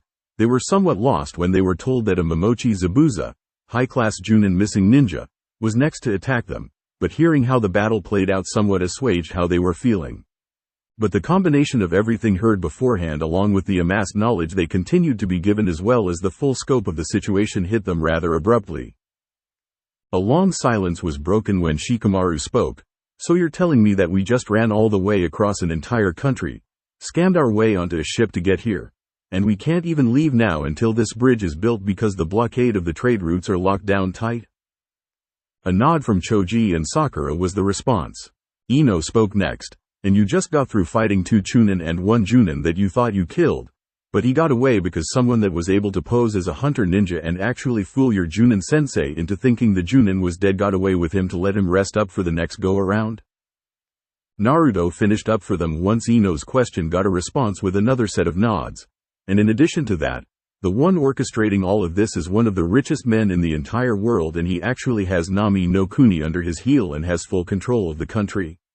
Not only that, but he kills anyone opposing him, and that includes the guy you're here to protect because the bridge would ruin his hold on the nation? Again, a nod from Sakura and Choji. I see, Ino said before turning to Asuma with anime tears running down her face. Asuma-sensei, can we go home? She asked, getting a face-fault out of Naruto, who sprung to his feet swiftly after. No way, Ino, Naruto said. If Choji, Sakura-chan, and Sasuke Teme didn't cut out and leave after they knew what they were into, we can't just leave. We pulled one over on that Gato guy and his thugs when we first got here before we even knew what was going on. We can do this. It's a Junin Naruto, a Junin and a hunter nin, Ino said, not really feeling too good about this whole thing. Naruto pointed over at Asuma and the downed Kakashi. We have 2 Junin and the rest of us. Ino found herself somewhat on the losing end of the reasoning, but did not let the matter die. If this Gato guy has enough clout to control the country, he has to have a lot of people working for him to enforce his rule. That's an army, Naruto. Shikamaru scoffed and pointed at Naruto, who grinned and waved to her. He's an army, Ino. He said, getting some confused looks from Team 7. And he's right. We can do this. We just need to know what they know so we can be ready for the next time around. Well, yes, Kakashi said, still looking rather haggard from his battle with, exactly. There isn't much we can do with this, knowing nothing of where Zabuza is or where Gato is if we want to get drastic. However, there is one thing that we can do that will help us. The genin all looked at Kakashi expectantly, getting Asuma to chuckle. Kakashi's right, though it's one of my students' least favorite words. We're going to train you kids up for the next time. XXX. Gato's headquarters. A man walked into Gato's office with a serious look on his face. The small businessman in a suit and diminutive sunglasses sat at his desk, flanked on both sides by 2 bodyguards. One, a young man with white hair, marks under his eyes, a dark purple hat on his head, and a blue hooded jacket. The other was a shirtless man with brown hair, an eye patch, tattoos on his body, and a few scars to go with them. Both of them were in possession of a katana to go with their bodyguard status. The man stopped in front of the desk and started speaking. Boss, our boys got some information from the ship that stopped here earlier today and left right after. 2 of them disembarked and ended up telling us that a team of ninjas got off of their ship. We never saw them, but they are ninja, so I figured it was worth telling you. Gato let out a growl. What, are they coming out of the woodwork now? He said in a seething voice, that whelp Zabuza better get it together and get his ass in gear. Grr, I'm not paying him anyway, but he doesn't know that and I expect him to get the job done. The man spoke to Gato again. Apparently 3 of them were just kids. Gato lifted his right arm to reveal a cast on it. Zabuza had a kid with him too, and the little bitch did this. But you might have a point. A few kids can't take on an entire contingent of my soldiers. The greedy little man smirked and laughed to himself. Something to think on, I guess. XXX. The next day, forest surrounding Tezuna's house. All right, kids, Kakashi said brightly from his place standing on crutches next to Asuma. Today we'll be teaching you all a very important skill that every shinobi learns over the course of their career, early on like the rest of you are now. Asuma had a grin on his face. I was looking forward to teaching this. He then gave a light glare to Naruto. One of you tried taking my fun away by already learning this. He then grinned again, but Kakashi is somehow making up for it by replacing him with 3 of his own genin for my demented amusement. Kakashi gave Asuma an eye smile. I'm so glad I could make your day, Asuma. He turned his attention back to the genin. But you will all be learning how to climb trees. Naruto raised his hand. Yo, Kakashi-sensei, Asuma-sensei, I can already do this. Sakura nodded in agreement. Yeah, we all already know how to climb trees. How is this training, Kakashi-sensei? She asked curiously. Shaking his head at the pink-haired girl, Naruto spoke again. No, you guys can't. I can though, he said, getting a tick mark to form on Sakura's head due to how he made the rest of them sound. We can all climb trees, Naruto Baka, Sakura said, fuming at him. What do you think you're trying to say, you idiot? Sakura's inner personality roared inside of her psyche. You might get the concept, Naruto. Asuma interjected, trying to save his genin from a furious fisticuff, courtesy of Sakura. But the way this exercise is done is to accentuate the most difficult way you can possibly generate chakra through your body. You might have worked it out for your hands, but elsewhere would be a different story. Naruto looked between Asuma and Kakashi repeatedly before sighing and moving between them, pushing them aside to walk towards a tree. That was where all of the normal stuff ended, because Naruto started walking straight up a tree with a dull expression on his face. He then walked down and got back into the lineup with the others who were looking at him oddly. He ignored them for the moment and looked at Asuma. I learned how to do that from my taijutsu scroll because I needed it to make my taijutsu style more effective when I grab somebody like I told you. Well, I had to learn how to do it with every part of my body because I have some moves that need me to keep a hold with other parts of my body to make me harder to shake off. So you can do this? Kakashi asked. Naruto shrugged. In my sleep. He then took note of the stares he was getting from the others. What? Since when could you do that? Choji asked, remembering Naruto having trouble with, well, everything in the academy. He and Shikamaru had never really talked about training when they hung out. He found it too troublesome. 3 weeks.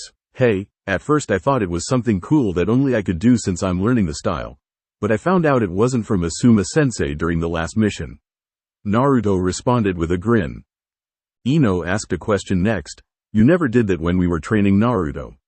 Not even during spars, you didn't stick to anything. In response he rubbed the back of his neck sheepishly. Well, I could get a good enough grip on my own during spars. Using chakra to stick would have been overkill. And using it with my feet for the moves I'm talking about. Well, those moves aren't as nice as the things you normally see me do. They aren't sparring moves. Besides, when did I ever need to walk up a tree for anything? Just for kicks he walked over to the same tree and started walking in circles. Yep, this sure came up again and again while we were doing that babysitting mission. He said sarcastically. Right, Kakashi chimed in. Well, you just saw Naruto do it. You need to channel chakra to your feet and make your way up the tree. You might want a running start when you do it though, so the momentum will help you when you start off. The 2 Junin threw out 5 kunai at their students' feet. Use those to mark your place and try to beat it each time. All of the genin, sans Naruto, picked up their respective weapons and took off at the tree. Sasuke made it to his first and took a few steps up the tree before the bark exploded under his feet, forcing him to backflip off and land on his feet before he fell. Choji's attempt was 7 steps up the tree before tumbling down and rolling back, ending with him sitting and looking up at the tree. Ino was feeling good about herself as she continued putting one foot in front of the other as she climbed the tree. The first branch was well in her sight and she reached out for it, but lost her concentration and wound up falling back to the ground, upset enough to kick the tree, which ended with her hurting herself and hopping on one foot cursing at the tree. Hey, this is easy, Sakura said as she sat up on a high branch overlooking the others. Naruto looked up at her and whistled, wow, Sakura-chan? First try? It took me a few days to actually get it. With clones, he added to himself mentally, actually really impressed with her. After speaking aloud, good job. Sakura held up a V sign and stuck her tongue out before turning to Sasuke. How was that, Sasuke-kun? Well, it looks like my team's own Kunoichi is the first one to get this exercise. Kakashi said with amusement. Maybe someone isn't working hard enough for me to warrant going back to the house to pick up lunch for them? Choji let out a horrified gasp and jumped to his feet to keep working. And maybe the Uchiha clan isn't all it's cracked up to be. Sasuke glared up at where Sakura was before going back to start trying again. Sakura looked at Kakashi incredulously. What? Now he's going to hate me. You talk too much, Kakashi-sensei. Shikamaru didn't immediately take off like the others did. Instead he sat and watched the others take a few tries. Ino took 2 more tries before getting it along with Sakura, who took another trip up. The 2 girls glared and started jawing with one another once again.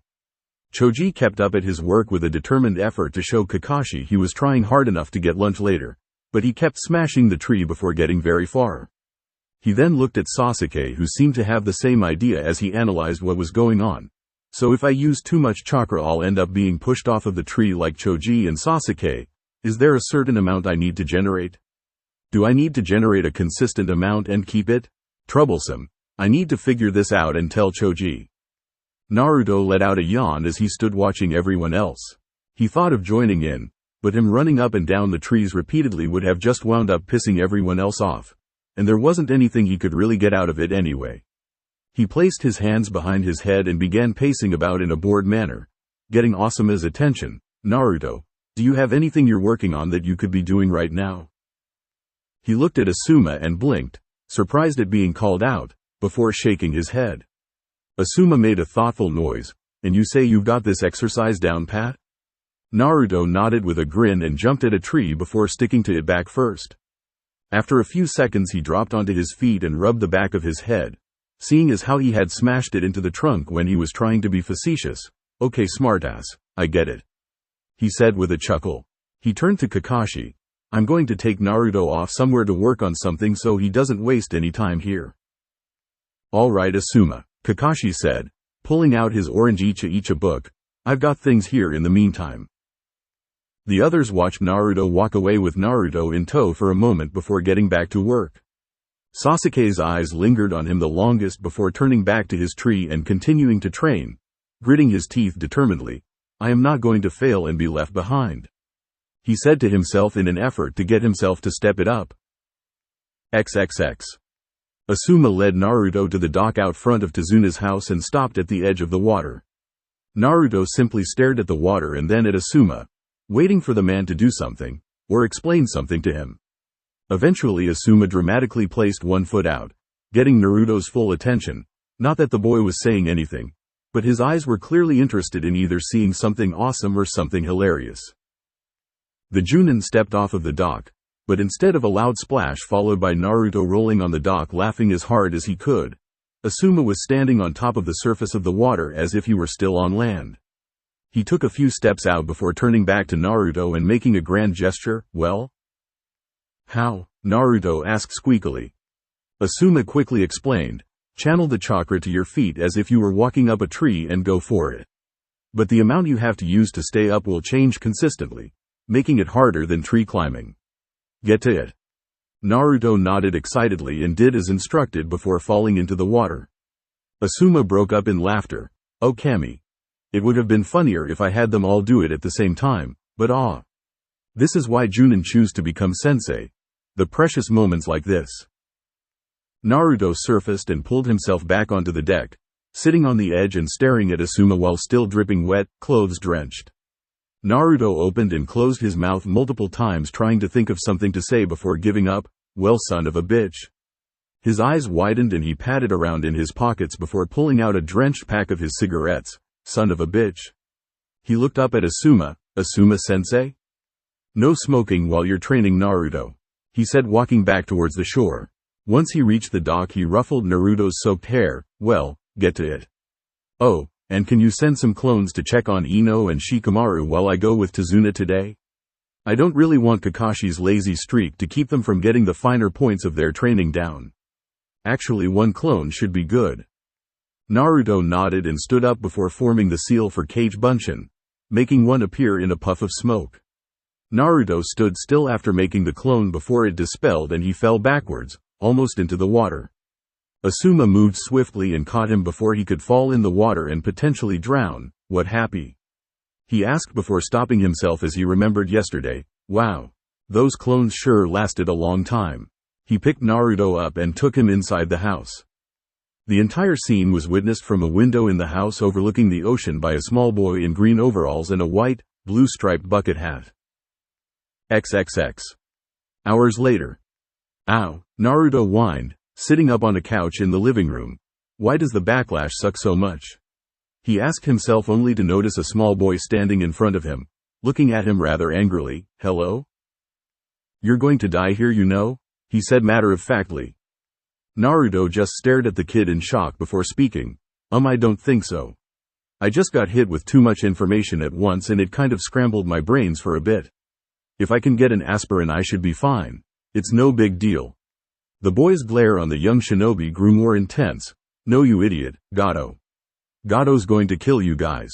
You and all of those other people that came here," he said as if it were a fact, as if it had already happened. Naruto just looked at the kid with a twitching eye before noticing himself covered in a blanket in his boxers. Damn, not cool. He stood up, keeping himself covered. Okay, whatever. I'm going to go ask your mom if she has anything for my head so I can train. He walked into the kitchen, seeing Tsunami sitting at the table just looking out the window. Excuse me, ma'am, do you have any aspirin? And could you tell me where my clothes are? She looked at Naruto and smiled warmly. Of course, dear, and I'm sorry about Inari. He was like that to the others too. I just don't know what to do, she said, quickly moving to a cabinet and retrieving 2 pills that she handed to Naruto. Here you go. Your clothes are outside drying. They should be done by now. Let me get you a glass of water. Naruto accepted the pills with a grateful smile of his own. Man, no adult was ever this cool to him in Konoha. That's okay. I don't need the water, he said before quickly downing the pills and heading outside where he saw his stuff hanging up, his sandals on the ground underneath them. He reached for his clothes before looking back at the ocean. Meh, I might as well stay like this. I'll just end up messing my clothes up again. He immediately hopped over to the wharf and attempted the same process as the first time before dropping into the water again. Tsunami heard the splash and came outside to see Naruto pulling himself out of the ocean. Are you okay? She asked. Naruto spat out a mouthful of seawater and gave her a thumbs up. Yep. I'm good. Just training to walk on water, he said to her before making another attempt, actually staying up for quite a while this time before. Gah! He shouted before going under once more, this time getting out with a growl. Are you sure this is possible? Tsunami asked, not knowing much about what it was that ninja did regularly and how they went about doing them.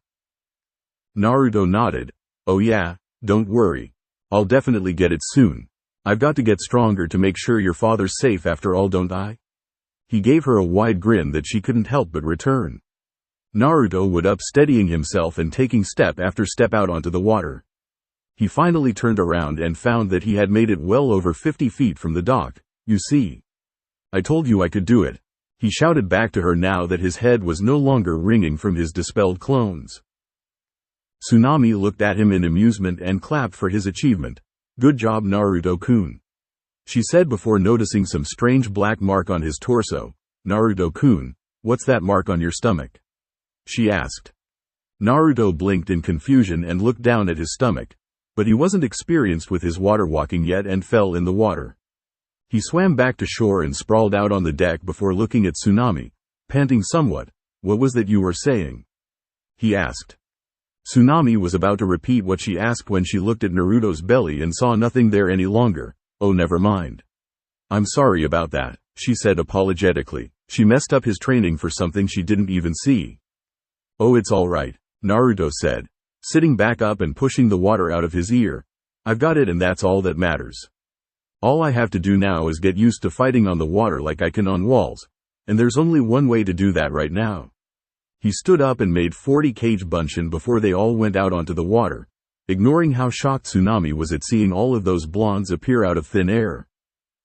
Naruto was still shaky, but he was out there, and there was only one way to solve that problem about his steadiness on the water. Naruto stared at his grinning clones who were all stretching and trying to punk him with their confident faces. So come on all of you, let's do this. That shout was the last precursor before Naruto and his clones commenced brawling atop the seawater. Tsunami watched as Naruto set himself in his low Nabiken stance while 3 clones came at him. The first of the 3 quickly grabbed onto Naruto, using their superior numbers to disorient him for the time being. It grabbed Naruto's right arm and worked it behind his back, trying to garner a joint lock and quickly disable him somehow. Naruto switched his dominant leg and spun around, freeing his arm and delivering a back elbow strike to his clone's face, dispelling it in a puff of smoke. Another clone came through the smokescreen caused by his defeated brother and leapt at Naruto, attempting to wrap him up and leave him a sitting duck for the other clones to come in and pummel him. Naruto moved to the side and let his clone miss, instead having it jump through the surface of the water. The impact disrupted his footing and he dropped an ankle into the water, leaving him wide open for one of his other clones to land a hard punch to his face. Naruto grit his teeth at taking the punch cleanly and shot a headbutt to the body of the offending clone, not hard enough to dispel it, but hard enough to disrupt its strategy, giving him time to regain his footing and hit a cross-arm chop to his clone's throat, dispelling it. He didn't see the other clone that he had forced under the water, but he did see the others he made, standing off to the side, none of them moving in to replace the ones he had beaten. Naruto released a pulse of his sonar jutsu, sensing something close below him, and jumped just high enough to avoid a pair of hands reaching up to grab him from below.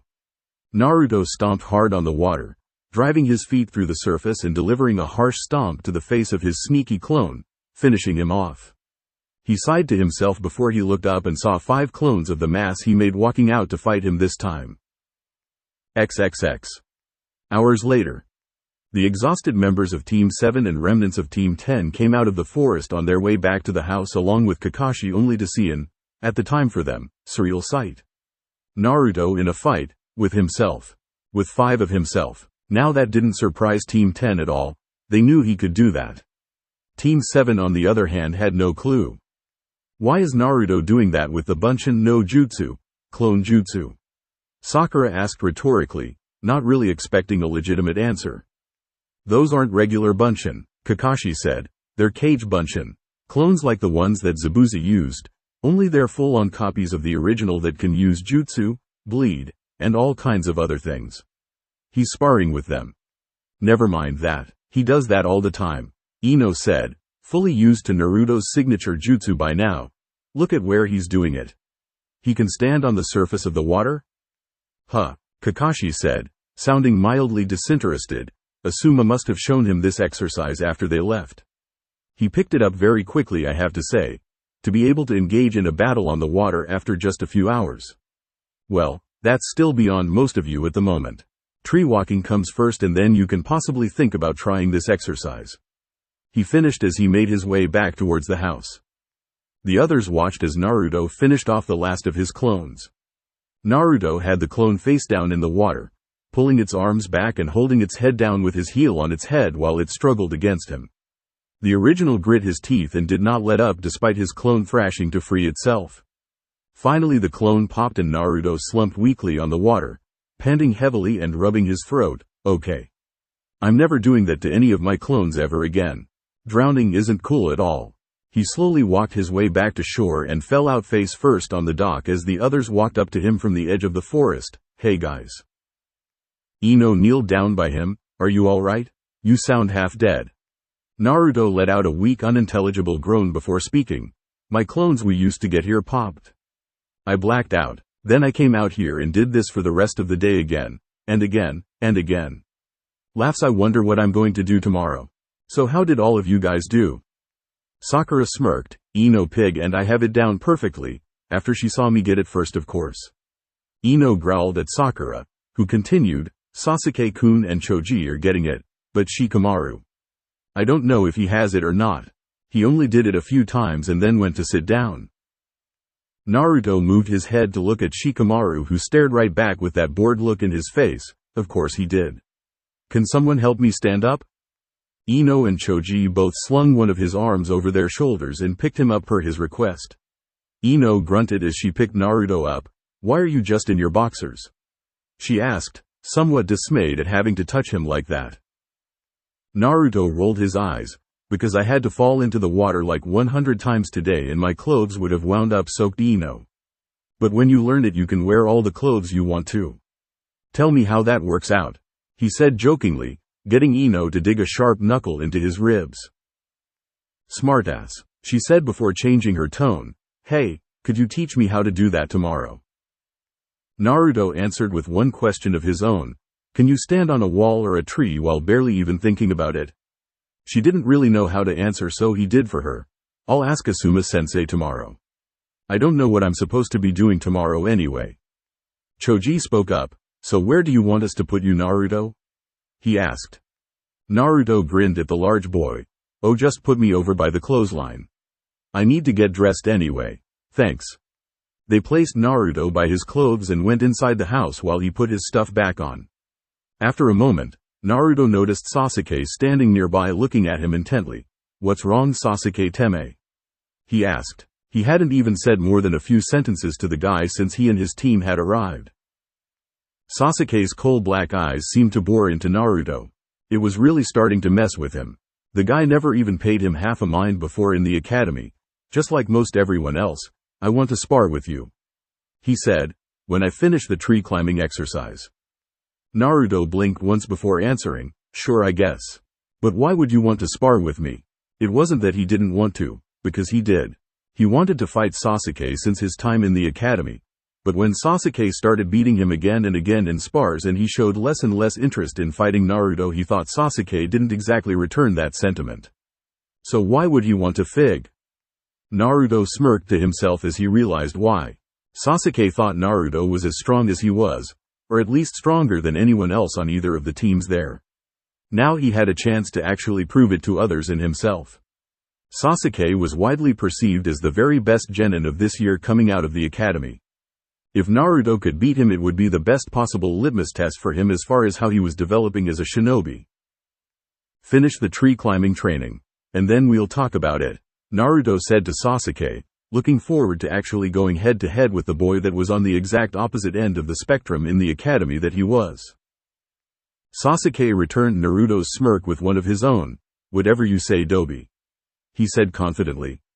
Naruto shook his head and stood up, picking up his sandals instead of putting them on, as he would have to take them right back off once he got inside anyway. "You won't be able to call me that after I actually beat you, Teme. I'll show you who the real rookie of the year is." The two gave each other challenging looks until Sakura's voice called out to them, "Sasuke-kun. Tsunami-san says that food is ready. Get Naruto and come inside." Naruto gestured towards the door, getting an amused scoff out of Sasuke, who walked back towards the house. XXX. Dinner was largely uneventful. Asuma sat away from the table and Kakashi took his food on the couch while the genin and the family of Tazuna took all of the seats at the table. Everyone only got one good helping though, because Choji was seemingly famished from his training today, and took it upon himself to hoard seconds, thirds, fourths, and etc. Naruto finished his food and gave thanks to Tsunami before turning to Asuma. "So sensei, I can walk on water now. I can even fight on water now too, so what do I do tomorrow?" Asuma looked over at Naruto and smiled at him. "Those cage bunshin of yours are ridiculous, you know that," he said under his breath, but Naruto caught it as he nodded keenly in agreement. "Alright. You only have one jutsu fit for battle and you're our team's muscle, so to speak. So I guess I'll show you a little something tomorrow before I go with Tazuna to work on." Naruto had a look of excitement on his face. Sakura looked at Kakashi. "What about me, Kakashi-sensei? Ino pig, we finished tree climbing." Asuma rubbed his beard and looked at Kakashi. "Naruto can give them the water walking exercise and they can work on that.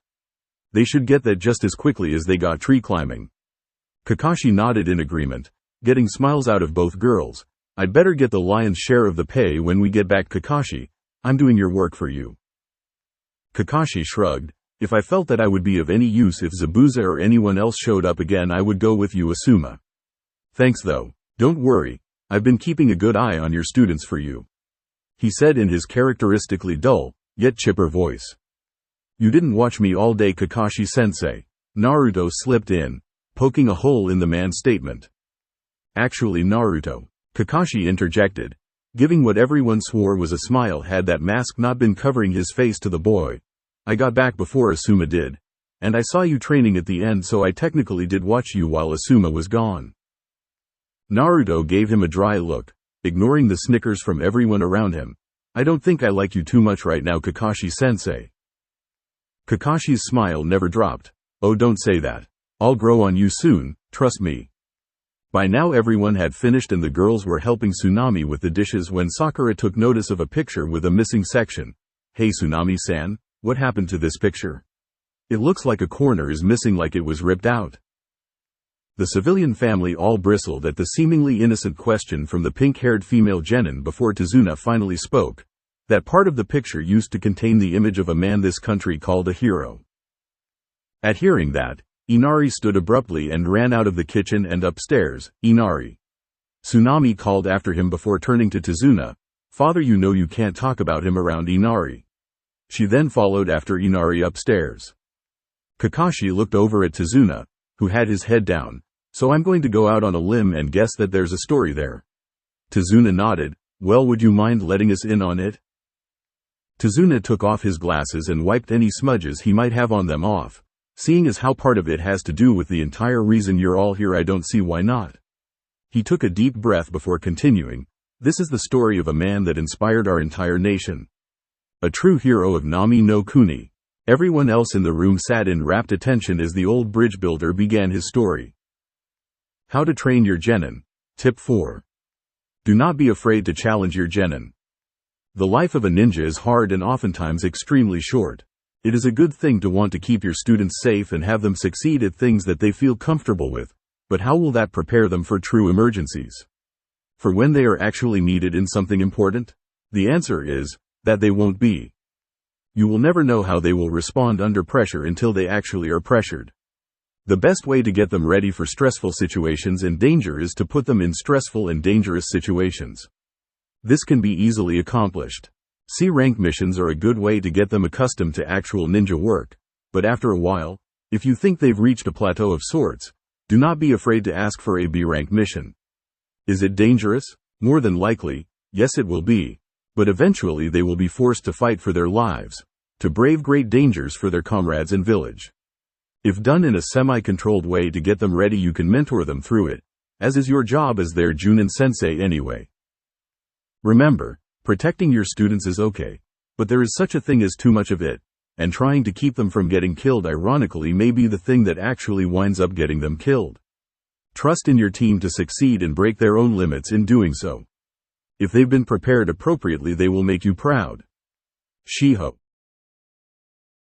Chapter 8. Do the Wave.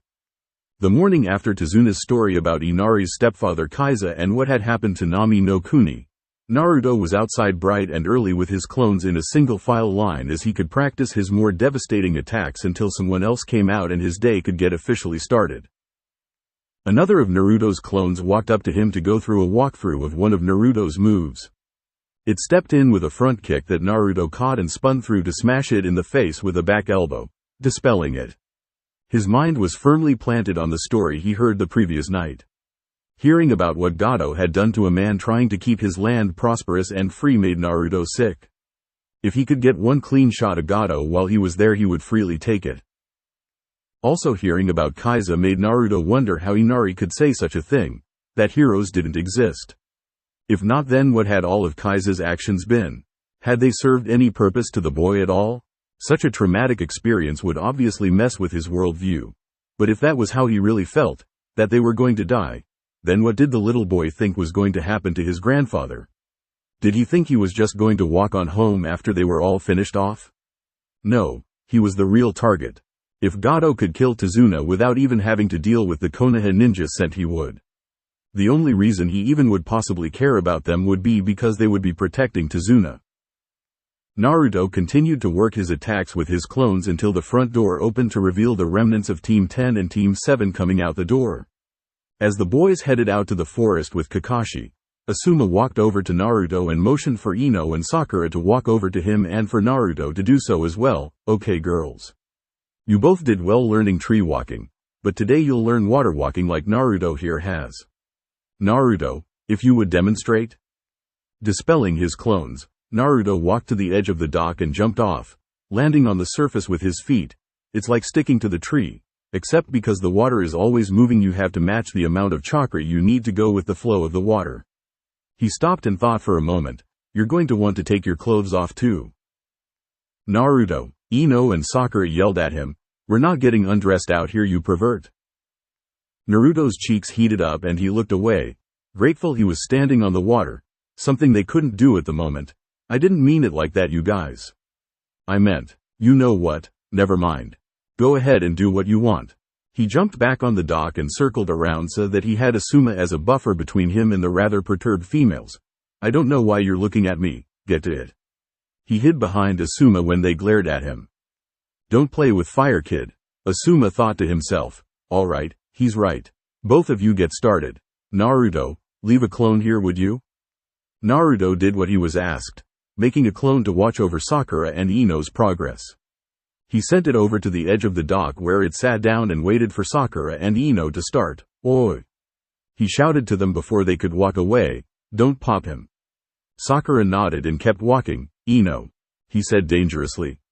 Ino rolled her eyes. Fine. I won't destroy your clone if I get pissed off. Happy? Naruto gave her a dry look. No, not really. He and Asuma began to walk towards the house. So what are we doing, Todd? He turned his head around quickly before they reached the porch. Actually, hold on for a second. Naruto eagerly looked at Ino and Sakura, and Asuma let out a small chuckle as he saw them both walk towards the water. So how do we do this, forehead? Ino asked Sakura as they passed Naruto's cage Bunshin, ignoring its knowing smirk. Naruto said it was like walking on the tree, so it can't be that hard. Sakura said, trying to work out Naruto's advice, let's just do it. Ino smirked, I bet I beat you out to the middle of the water, forehead. Sakura growled at Ino's challenge, you're on, Ino pig. Have fun sitting on the dock. Both girls channeled chakra to their feet and stepped off of the dock onto the water, falling underneath immediately with a resounding splash. Naruto and Naruto clone began laughing uproariously while Asuma let out a few amused laughs as well. Naruto had been leaning on the wall of the house and his clone had been rolling on the pier as Sakura and Ino pulled themselves out of the water. Naruto wiped a tear from his eye. Okay, Asuma-sensei, so what are we doing today? Asuma moved towards the front door. You're going to help me watch Tazuna today, but since you've been so good about getting yourself in gear, I guess I can throw you a bone and give you a jutsu to work on while we're out there. It's not like you can get any from anywhere else. Naruto grinned at his sensei as the front door was opened until his smile dropped. Hold on, wait. Kage Bunshin no Jutsu, Shadow Clone Jutsu. He made another clone. Protect yourself this time. The clone saluted him and ran back to the dock where Naruto yelled back at the girls. I said don't hit my damn clones. That's the last one. You do it again and you're on your own for the day, figure it out yourself. Asuma went inside of the house as the girls yelled back at him, Sakura in particular, then tell your stupid clones not to laugh at us. Naruto and his clone shared a look before both shouting out their reply, it was funny. Naruto elaborated, if it had been me, everyone watching it would have been getting their 8 chuckles off of it. So? Sakura yelled back at him. Naruto sighed, just don't break that one, he's the last one you're getting. I'm not wasting chakra just so you can have a punching bag to vent on, Sakura-chan. Asuma came back outside with Tazuna in tow as they all began to walk to the side of the bridge for the day of work.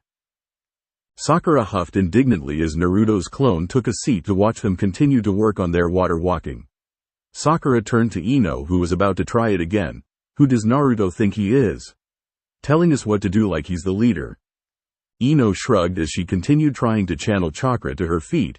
He's the strongest one on the team. I know it, Shikamaru knows it. The only one that really doesn't like thinking that way is Naruto himself. But it's true. Sakura flipped her wet hair back and smirked. Well, no matter what, he's still not stronger than Sasuke-kun. Ino didn't immediately leap to agree with her, which surprised her, right? He's not stronger than Sasuke-kun. Ino stopped concentrating as she honestly thought about her answer. I don't know. I honestly can't answer that question, forehead. If I just said yes, it wouldn't be fair. I mean, he's not weak. Not even close. I'm so glad that you think that the boss isn't a wimp. Both girls turned their heads to see Naruto's clone sitting nearby, giving them a deadpan look. But you guys should really get back to working on this. It should take you all day to get it. And by get it, I mean be able to fight freely on the water. Blushing at getting caught trying to talk about someone behind his back and failing, and taking Naruto's clone's words to mind, Ino started focusing her chakra again. Now stop distracting me, forehead. I have to get this. With that, both girls returned to their new training exercise for the day. XXX. Naruto sat off to the side of the work area with his clones posted as sentries all over the bridge building site.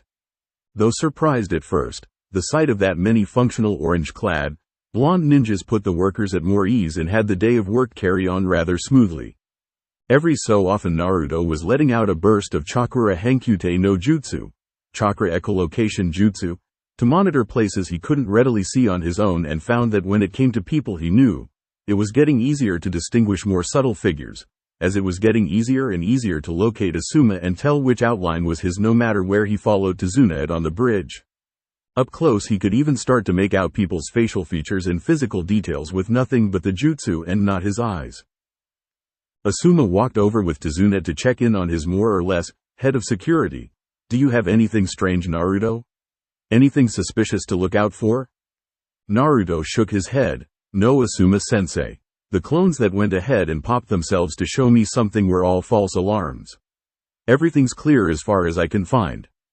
Well then, Asuma said with a grin, I guess it's time to teach you a new jutsu to use. He saw Naruto hop to his feet in eager anticipation. Kid, you're going to be learning something a lot of genin don't get to learn, especially this early. You're learning Shunshin no Jutsu, body flicker jutsu. With that, in order to demonstrate, he immediately disappeared in a burst of smoke and reappeared atop a crane a good distance away before doing it again and returning to Tazuna's side in a matter of moments. Naruto's eyes widened as that had been the jutsu he had bugged the Sandaime Hokage to learn and ended up in the library for the first time. How do I do it? Asuma placed the boy's hands in the ram seal. You're going to have to channel chakra through your body enough for a temporary boost of speed. Your movements should be covered by a puff of smoke that usually covers you when you use it. When you get better at it, you can make it even flashier to distract your opponents, but for now you'll have smoke. Eager to begin his training on his new jutsu, one that he had actually wanted to learn for a while, Naruto began to get to work before asking a question. Any advice? Asuma nodded. Yeah. Don't try going too far with it or too short a distance. It's meant to cover some ground, but it isn't anything to move long distances with. It's more along the lines of something that can get you out of sight.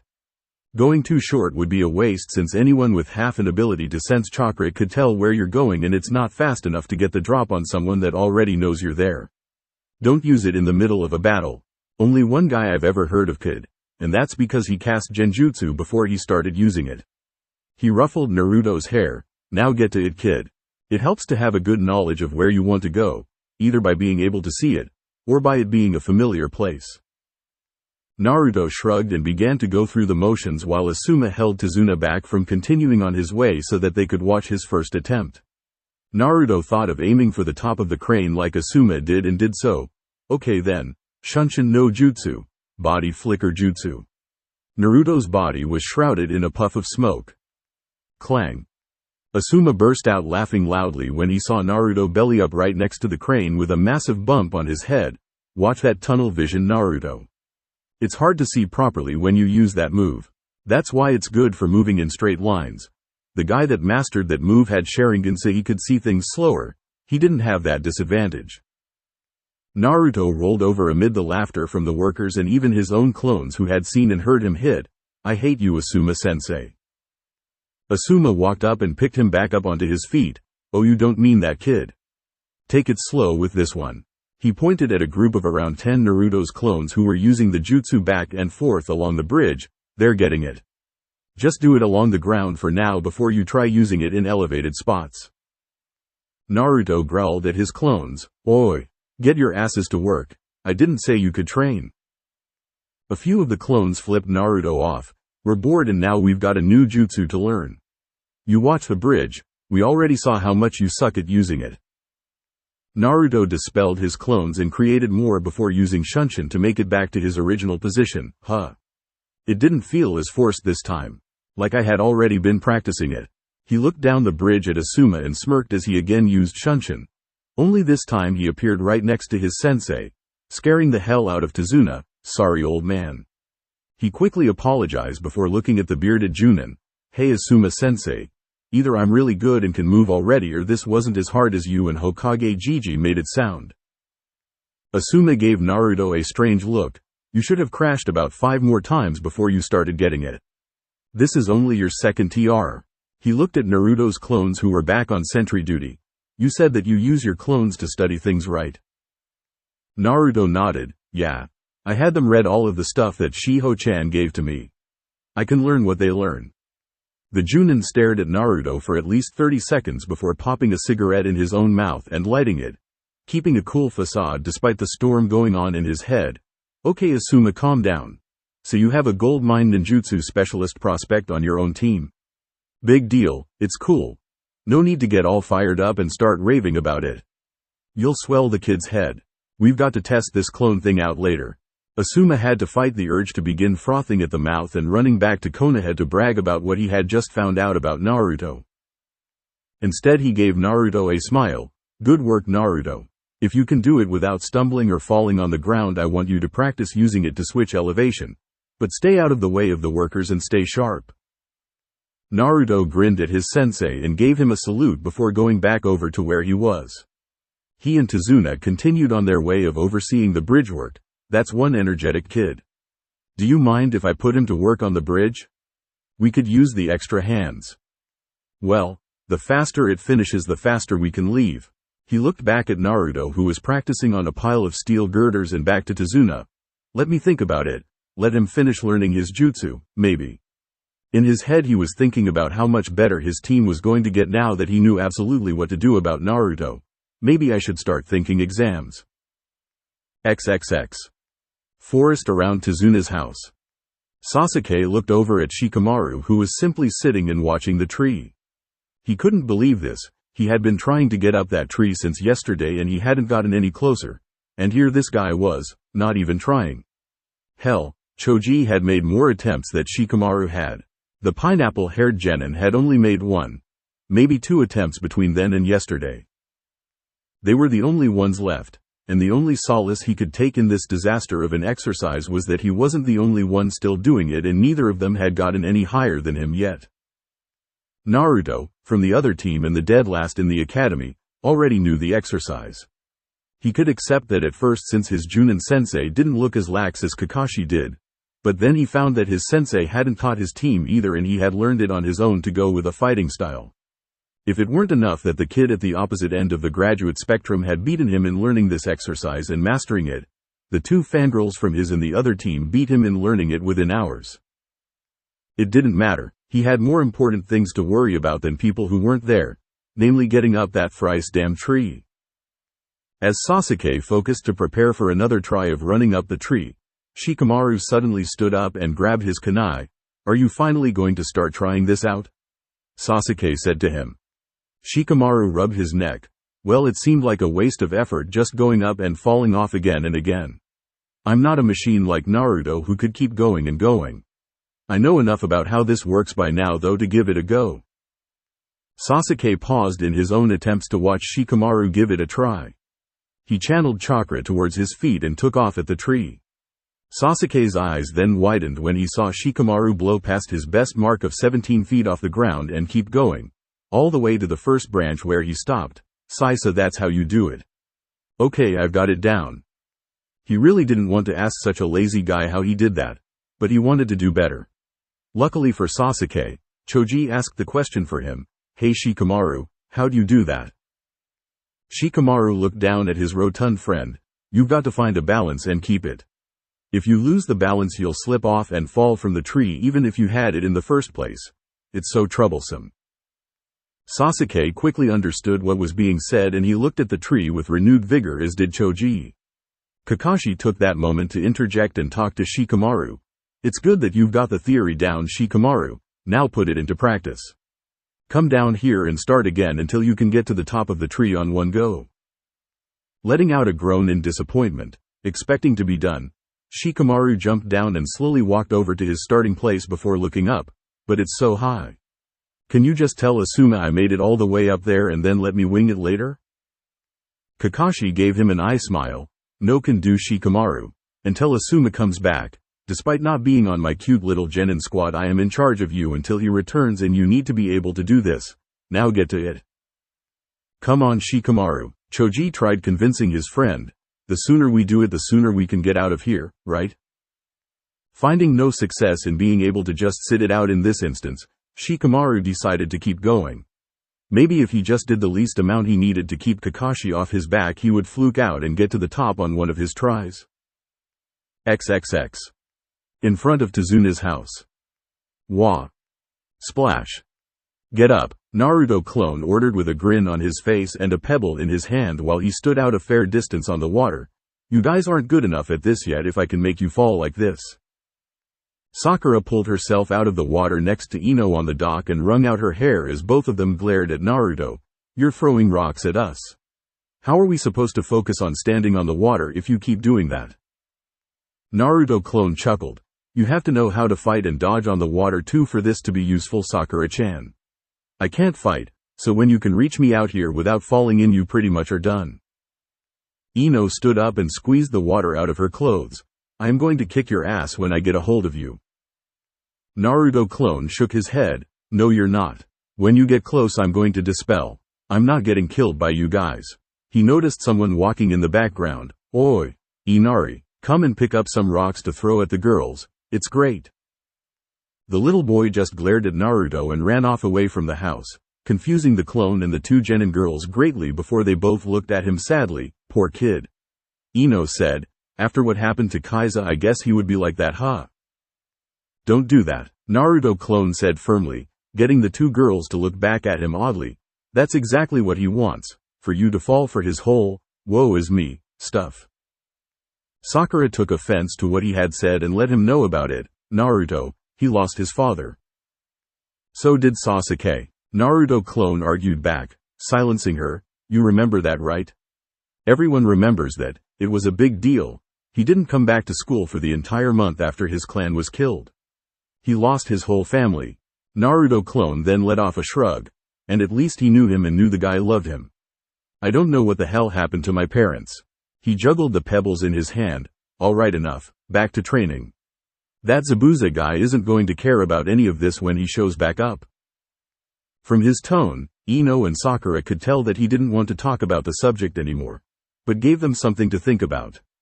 Both boys had lived very hard and they didn't act like Inari did. The little boy just seemed like he had given up.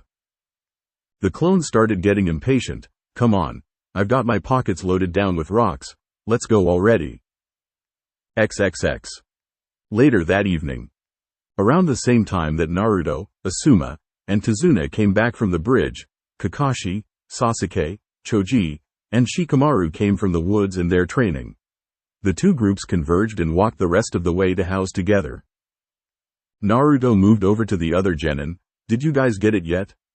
Sasuke let off a Shikamaru let off a troublesome, and Choji held his stomach and complained about being hungry, getting a sweat drop out of Naruto. I guess that's a no. The group continued to walk towards the house when they saw Sakura and Ino moving about on the water before falling in. What's going on? Naruto clone looked up at Naruto and the other new arrivals and paled. Boss, run. It then dispelled. Naruto stood with a plain look on his face as Ino and Sakura climbed out of the water, until the information from his clone began circulating through his head. Shit. Naruto. Both girls yelled as they saw the original orange-clad shinobi himself standing at the end of the dock and charged at him. Seeing his life flash before his eyes, Naruto screamed like a girl, no. He quickly formed the Ram Seal, Shunshin no Jutsu, Body Flicker Jutsu. Ino and Sakura missed him as he disappeared in a puff of smoke and reappeared on top of the house. It was training. Shikamaru eyed Ino, who was huffing and puffing angrily and glaring at Naruto on the roof. He almost thought they were going to start circling the place to keep him up there. What's the matter with you? He almost ran for the hills himself when her angry eyes turned to him. He threw rocks at us. Ino growled out. He threw rocks at us while we were trying to stand on the water. Sakura shook her fist up at him. You're dead when you get down from there, Naruto. She yelled at him threateningly. Naruto dug out his ear in a bored manner. My clone did all of that, not me. He must have been bored though. And if that's the case, I guess I just won't come down, will I? The angry pink-haired girl placed her hands on her hips. So are you just going to stay up there all night? Naruto kicked back and lay himself down on the roof. It's a nice night. I don't have to go anywhere. Eventually he would get hungry. But he was certain that if things were really that tense and dangerous for him, he could send a cage bunshin inside to grab a bite to eat for him. Go change clothes before you catch a cold. You've been out here all day. Ino stomped her foot angrily, getting a squish noise from her sandals. You made us fall in the water all day. I told you to take your clothes off, but no one ever listens to me the first time. He defended, flinching slightly when he felt the killing intent directed at him from the girls who he forgot could get up there in a matter of seconds. Open window. After rapidly pulling off his sandals, Naruto darted in through the window just as they started jumping up to where he was. No running or shoes in the house.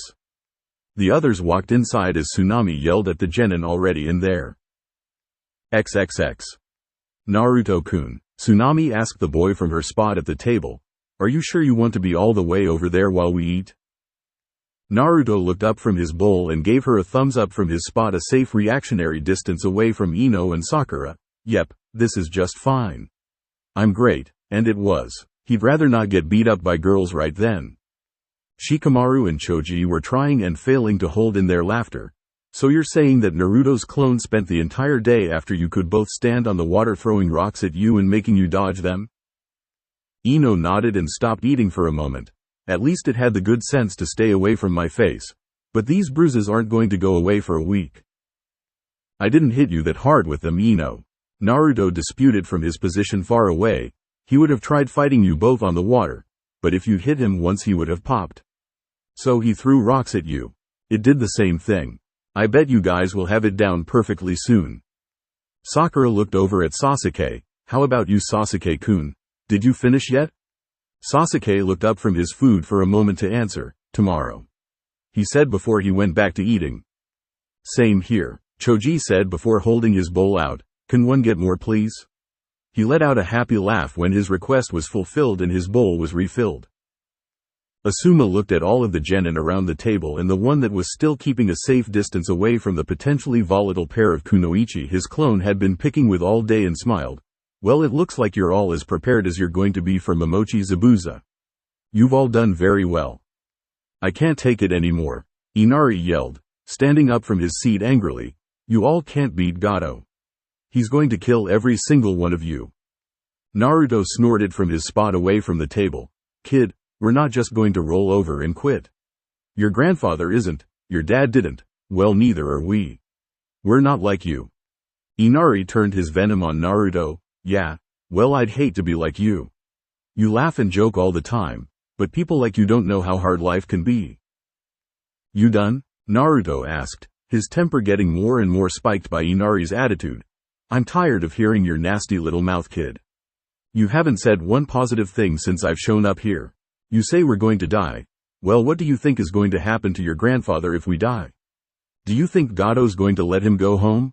No. He'll kill him even if he swore to quit working on the bridge.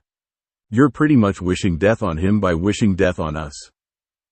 Inari looked at Tazuna, tears forming in his eyes. The old man sadly nodded to Inari. I can't back out of this, Inari, even if I wanted to. I'm seeing it all the way through. Kaiza would have, and I am too. Naruto stood up. He's doing what he can for you, for this country. I walked through town today. When was the last time you went? He asked Inari, who couldn't answer him. Obviously you clearly don't know how hard life can be. Because if you did you would be shutting the hell up right now. So you can sit on the sidelines and whine and try to get everyone to feel just as useless as you, or you can do something about it. I don't really care which one it is because I just can't deal with you anymore. Naruto stood up and started walking towards the door to leave. Ino shook her head as she saw tears start streaming down Inari's face. Naruto, that might have been too much. Hey, where are you going? She asked him before he could exit. He looked over his shoulder. To beat the hell out of my clones. He said angrily, you shouldn't follow me. He shut the door behind him as his footsteps thudded off of the wooden porch. After the sound of his footsteps disappeared, Ino and Shikamaru stood up to go after him when Asuma stopped them. Let him go. Guys like Naruto need some time to vent. He'll be fine by himself. XXX. Naruto stood in the middle of the forest. Taju Kage Bunshin no Jutsu. Multiple shadow clone jutsu. Naruto surrounded himself with countless clones that all shared his expression. One turned to one of his brethren and punched it in the face, dispelling it. From that moment on, a free-for-all was declared. The rest of the night the sounds of angry pitched battle filled the woods. XXX. The next morning.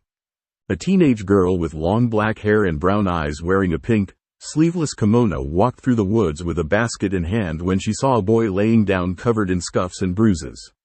As she got closer she took note of the headband wrapped around his neck. A Konoha ninja? But this one isn't any of the ones that we saw last time. Did they get reinforcements? I left all my weapons at the hideout.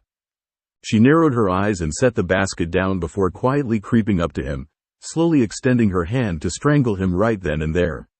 Right as her hand got in range of touching his throat, he grabbed her wrist and forearm with both hands and wrapped his legs around her neck and arm, proceeding to turn the tables and choke her with his legs. Bastard clones. I knew I didn't get 'em all. This is the third time this happened. He mumbled sleepily until he failed to hear a pop that usually occurred when he choked his clones for too long. Naruto opened his eyes and didn't see a clone of himself. He saw a girl his age slowly turning red in his grasp. Naruto yelped and quickly let go before backing away against a tree. "Okami, I'm so sorry. I've been fighting all night and my opponents were being dicks and started hiding from me. I didn't mean to do that to you. I'm sorry." The girl sat on her knees coughing as the color of her face started returning to normal. She looked up at the boy that had almost killed her as he looked back at her with apologetically fearful blue eyes. Naruto dropped forward and started bowing frantically. "I'm so sorry." He got up and rushed over to her. "Are you all right? It looked like you were about to go out." "Thought that does mean that I'm getting better at the Senkuku Jime, triangle choke. But still, I didn't want to use it on a pretty girl like you. That one was meant for someone like Sasuke Teme." She stopped trying to regain her breath and took note of Naruto's appearance. She hadn't even noticed until it was too late that even in his sleep his muscles were tensed and even now he seemed prepared to retaliate to an attack from anywhere. He didn't look very fast, but from what she had experienced firsthand he didn't have to be. He was sudden when up close, able to close small distances up to a foot before she even knew what had occurred. Without any weapons and with him this close to her already, a fight wasn't going to go very well for her. Even if she managed to get away far enough to try using ninjutsu, she didn't know what else he could do, and getting away once he realized she was a threat was something else altogether. When he had her in his grasp she couldn't budge an inch. It wasn't in any kind of tactical interest to fight him here, even if it would have thinned the opposition out for when Zabuza recovered. "It's okay," the girl finally said. "You must have been quite on edge to attack like that. My name is Haku, by the way," she said with a disarmingly beautiful smile. Naruto grinned at her and let out a sigh of relief. "I'm Uzumaki Naruto. And I kind of came out here to safely pick a fight. I more or less went overboard." He looked around. "It's pretty early. What are you doing out here so early?" Haku turned and pointed to the basket of herbs she had been walking with before. "I'm out here collecting herbs for someone close to me. He was injured not too long ago and I just want to help speed his recovery." Naruto tilted his head to the side slightly and smiled. "Well then I guess I'll help you out. I did almost choke you out for no good reason. The least I can do is help you out and pick some herbs for you." He stood up and offered Haku a hand. "Just tell me what I need to grab for you." Taking his offered hand with a smile, Haku stood up and went to collect her basket before leading Naruto to a nearby area to collect herbs. The two worked in a comfortable silence until Haku spoke up. "So Naruto-san, what were you doing out here, and who were you fighting?" Now Naruto didn't want to say, "Oh, I was out here fighting with more than 100 copies of myself to blow off a murderous temper that was initially directed at some sniveling brat. That would be weird and would most likely scare the girl, who was already possibly terrorized of him, away for good. But he was Uzumaki Naruto, and thinking on his feet was what had gotten him famous. The fact that he wasn't famous was irrelevant. "Oh, I was fighting nature," Naruto said before fighting the urge to facepalm. "That was so stupid." Fine, roll with it. Combat etiquette says you cannot judge a battle plan while the battle is still carrying on. You have to wait until it's over." He kept up his grinning face. "Yep, last night was pretty nice so I decided to camp out. The weather is great in this country." "You're not from Nami no Kuni?" Haku asked. She knew where he was from. That headband was clear in its specification of his village allegiance. Naruto shook his head. "No, I'm from Konohagakure no Sato. I'm a ninja here on a mission in this village." "A ninja?" Haku repeated in amusement. "You must be very strong." "I'd like to think so," Naruto said, laughing slightly. "But I'm not that good yet. I've got a long way before I'm as strong as I want to be. I've been training really hard for a while now." Haku nodded and spoke again. "Why is it that you want to gain strength?" "So that I can beat Hokage," Naruto answered with confidence. "That way people will see me as someone important." "So you do this for others?" Haku said seriously. "You gain strength and train for others?"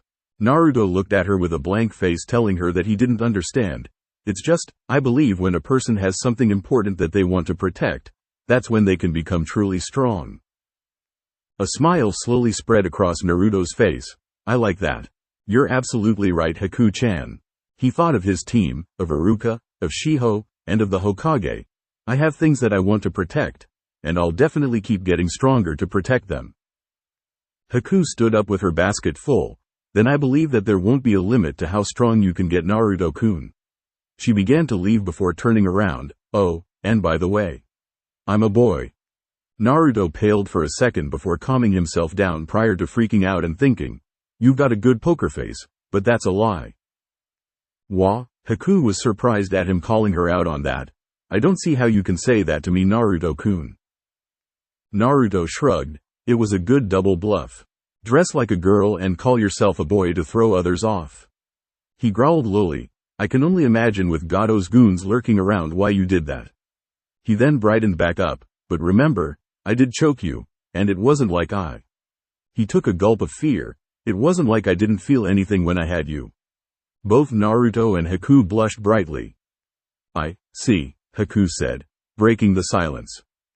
Naruto simply took more time in silence before mustering up the will to talk. So should I start running now, or are you not going to try and kill me for that? Because I swear it was an accident. Haku waved off his trepidation. It's okay. I have to go now, she said, turning to leave again. Naruto was about to let her go when he stopped her. Hey, do you think you could come back here tomorrow? This was nice. Haku was about to tell him no when she saw the smile on his face that was almost begging her to say yes. And even though she knew she couldn't, she just didn't have it in her heart to turn him down. Not tomorrow. His face fell. Maybe we could meet up the day after tomorrow? Naruto's good mood returned full force as he gave her a thumbs up. Actually, that works just fine too. Right here, so we both know where to find the other. Haku nodded. Yes, that sounds fine, Naruto-kun. Goodbye. She returned his smile with one of her own that brightened his disposition even further. Goodbye, Haku-chan, Naruto said happily. I'll see you soon. He was ecstatic. It was never this easy for him to make friends in Konoha, and she actually agreed to come back the day after tomorrow. His morning was shaping up nicely to say the very least. Yes, Naruto-kun, Haku thought sadly as she walked away. I will be seeing you soon, sooner than you think. And not in the most amiable of conditions either. As Haku got out of sight, Naruto had a thought. If he was able to find out she was a girl, then who's to say that none of the brutes under Gado could either?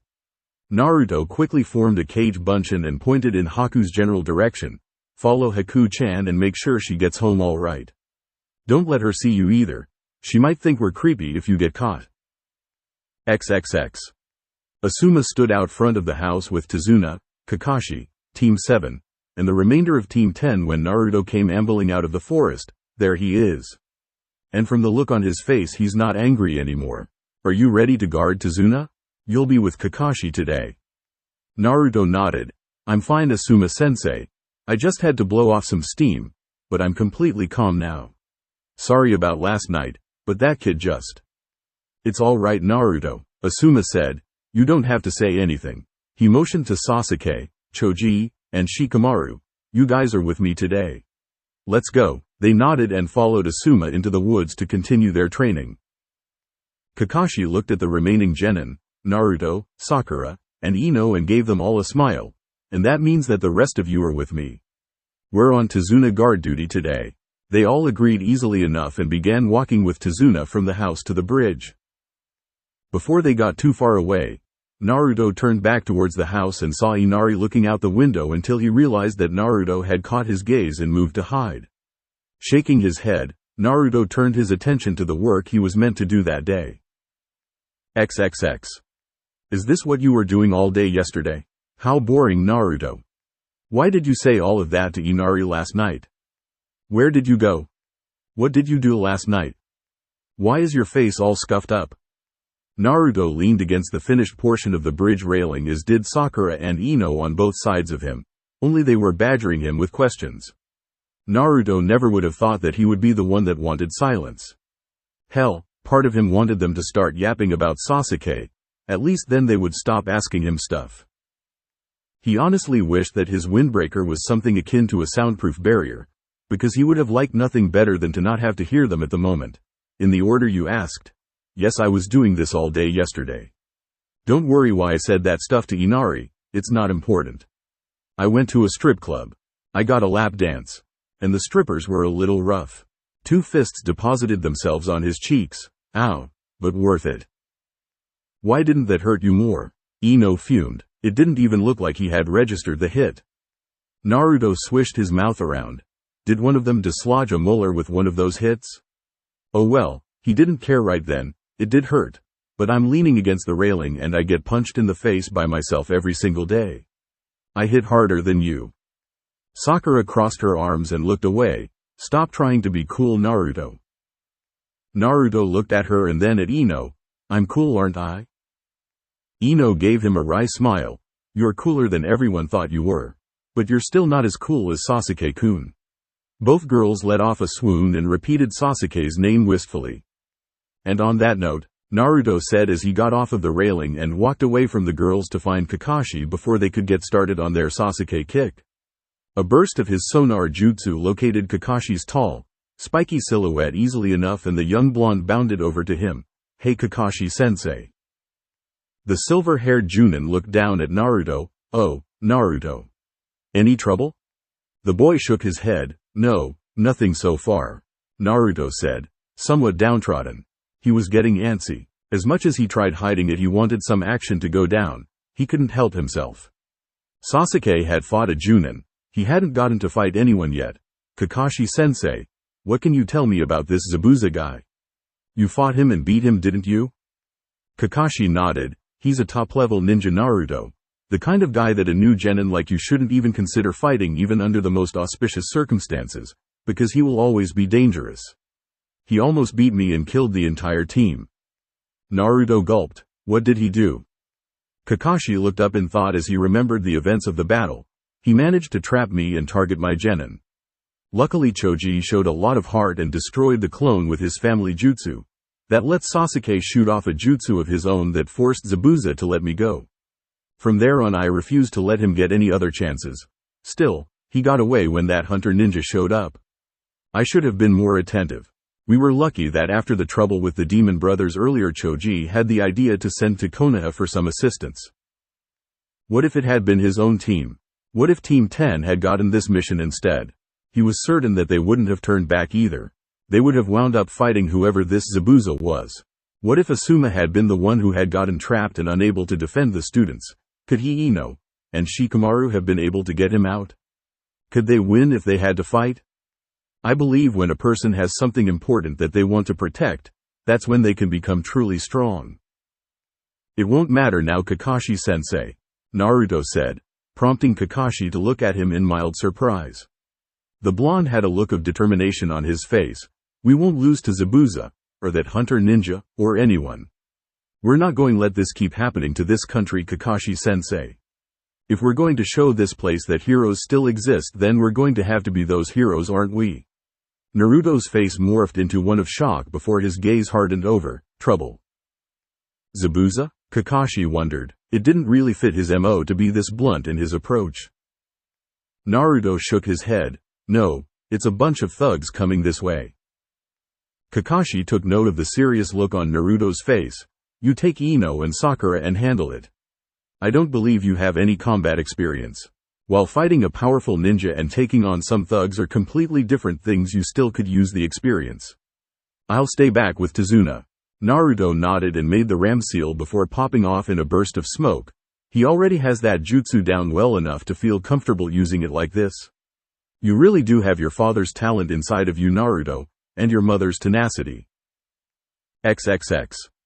Naruto appeared in front of Ino and Sakura in a puff of smoke. We need to go. Now. Where? Sakura asked as she and her fellow kunoichi stood up and followed Naruto, who immediately took off running. What's the matter? Naruto and the girls kept running for a few minutes before reaching the edge of the bridge where several of Naruto's clones had their kunai out and at the ready behind the construction gate. On the other side stood around 20 of Gato's men preparing to storm the site. Outside they stood, terrorizing people off of the streets and otherwise harassing people joyfully. You don't want to be on the side of these fools. What do you all care anyway? This isn't your country. It isn't your problem. It is now, Naruto said, cracking his knuckles as he stared down the thugs holding a myriad of weapons. from simple household tools to actual swords. Now I think you don't want to be on Gado's side. You should leave now. He pulled up a fistful of shuriken. The men all laughed at Naruto. A bunch of punk kids are going to tell us to leave? Get in there and tear that brat apart. Naruto didn't say a word. He simply formed the seal for his most battle-ready ninjutsu and wound up side to side with 50 clones, all with shuriken in their hands. Who's going to tear who apart? With that, half of Naruto's clones jumped up over the height of the fence and pelted every thug in their range with their weapons. That lone attack cut down several of Gado's thugs that were unable to run away and hide behind any cover fast enough. Is that all you've got, brat? You're dead when we get in there. Naruto again didn't say anything. Half of his clones simply boosted the others over to allow them to jump to the thug's side and begin a melee battle. The clones beat down the men and took them by surprise before they realized what was now happening. The return assault began claiming the lives of the cage Bunshin sent after them, but not fast or efficiently enough. The remaining clones on Naruto's side took the tops of the gate and began picking off hapless men in the middle of their scrum against the infantry clones one by one with precise kunai shots that grievously wounded many. Eventually the casualties were too great for them to continue fighting and they started retreating, leaving their wounded comrades moaning in pain in the streets as the retreat started becoming a rout, Naruto's clones chasing them all the way. The people who had been watching from safe points came outside and started cheering at seeing someone show Gado's goons up for the first time in a long time. As they began cheering, Naruto dispelled his clones and let a sheepish grin cross his face as the attention fell on him. Ino and Sakura stood back, having watched the whole thing firsthand. The original Naruto hadn't moved an inch the entire fight. His clones had done all of the fighting and had been an overwhelming force against the group of men. They were largely untrained thugs meant more to intimidate than to fight actual battles, but he hadn't even needed to go over and fight himself. He hadn't even needed to say a single word. Sakura looked at Naruto uncomfortably soak up the praise from the workers who had seen him fight, when Shikamaru said that Naruto was a one-man army. Ino nodded, smiling fondly at Naruto's victory. Shikamaru loves Naruto's cage Bunshin more than Naruto does himself sometimes, I swear. He says, why play shogi when I actually have real soldiers to work strategies with? She looked at Sakura who still could hardly believe the usefulness of Naruto's signature jutsu. That's why I said that I don't know whether or not Sasuke-kun was stronger than Naruto. It wouldn't be fair to Naruto to just say that he was blindly. Naruto ran over to the girls, cutting their conversation short. I think I should stay here in case something like this happens again. If something happens on your end, I'll have some clones with you so that I can find out for myself. Tell Kakashi-sensei, would you? Ino playfully saluted Naruto, getting him to roll his eyes amusedly.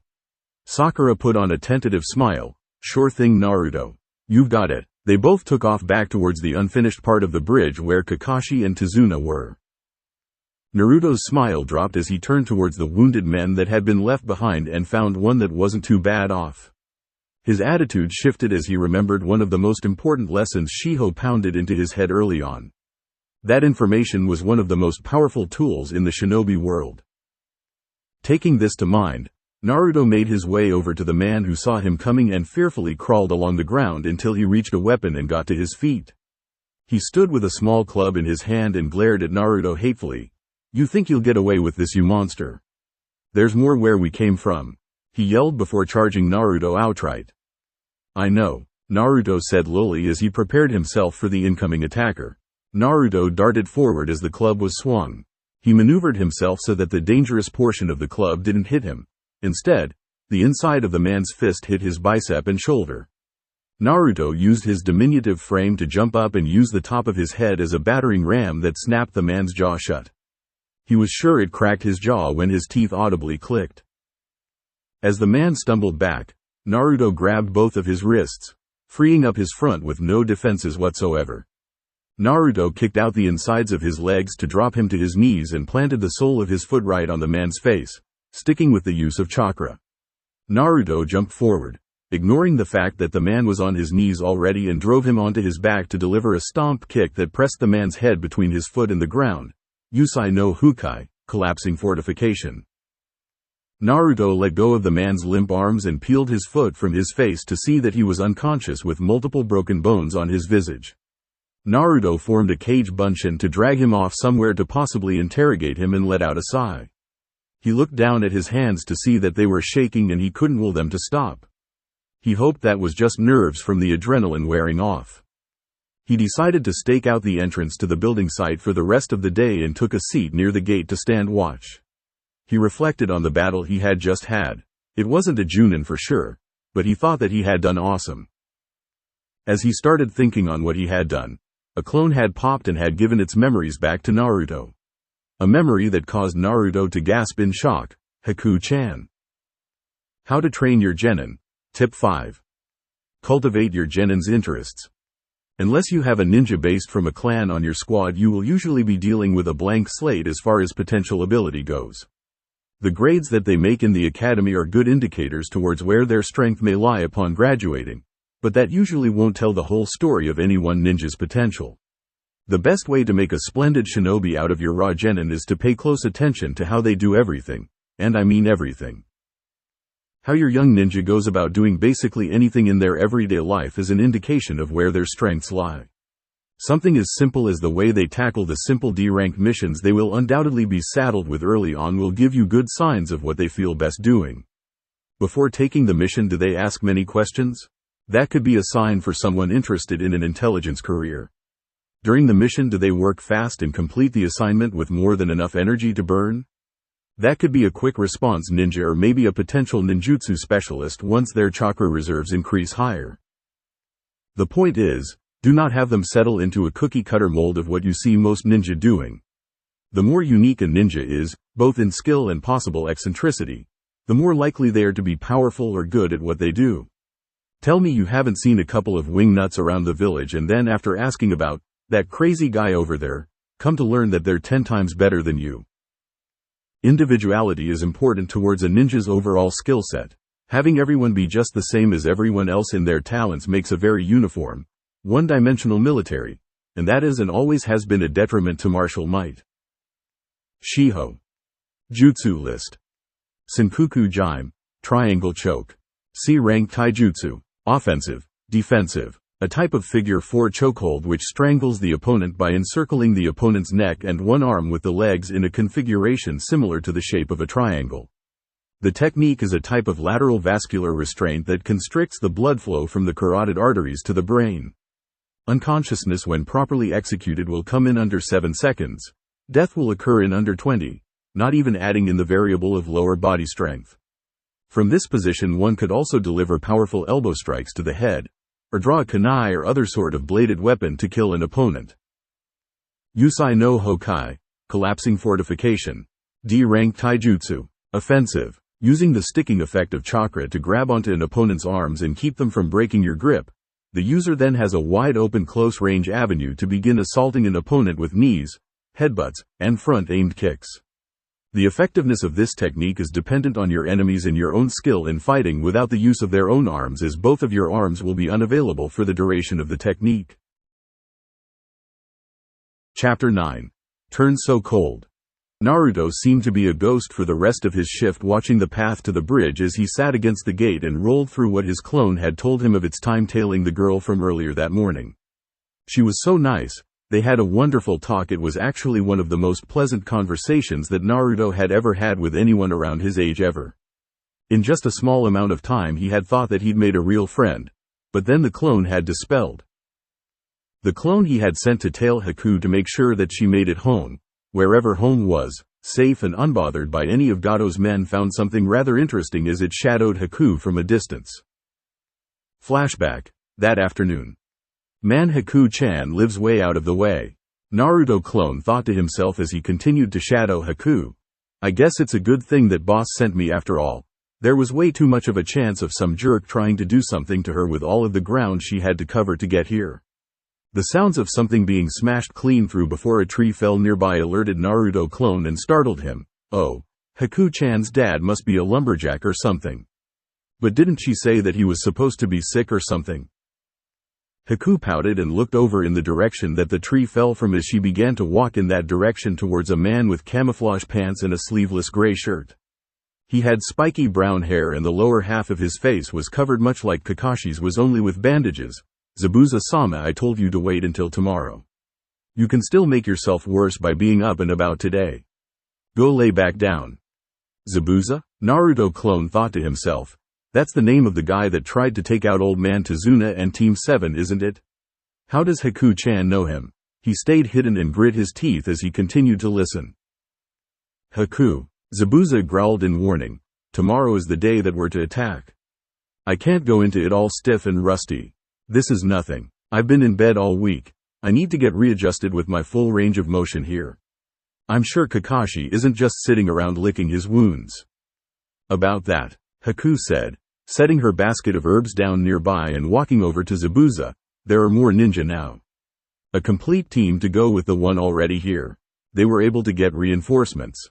From the looks of one of the ninja I met, it seems to be another squad of genin, however.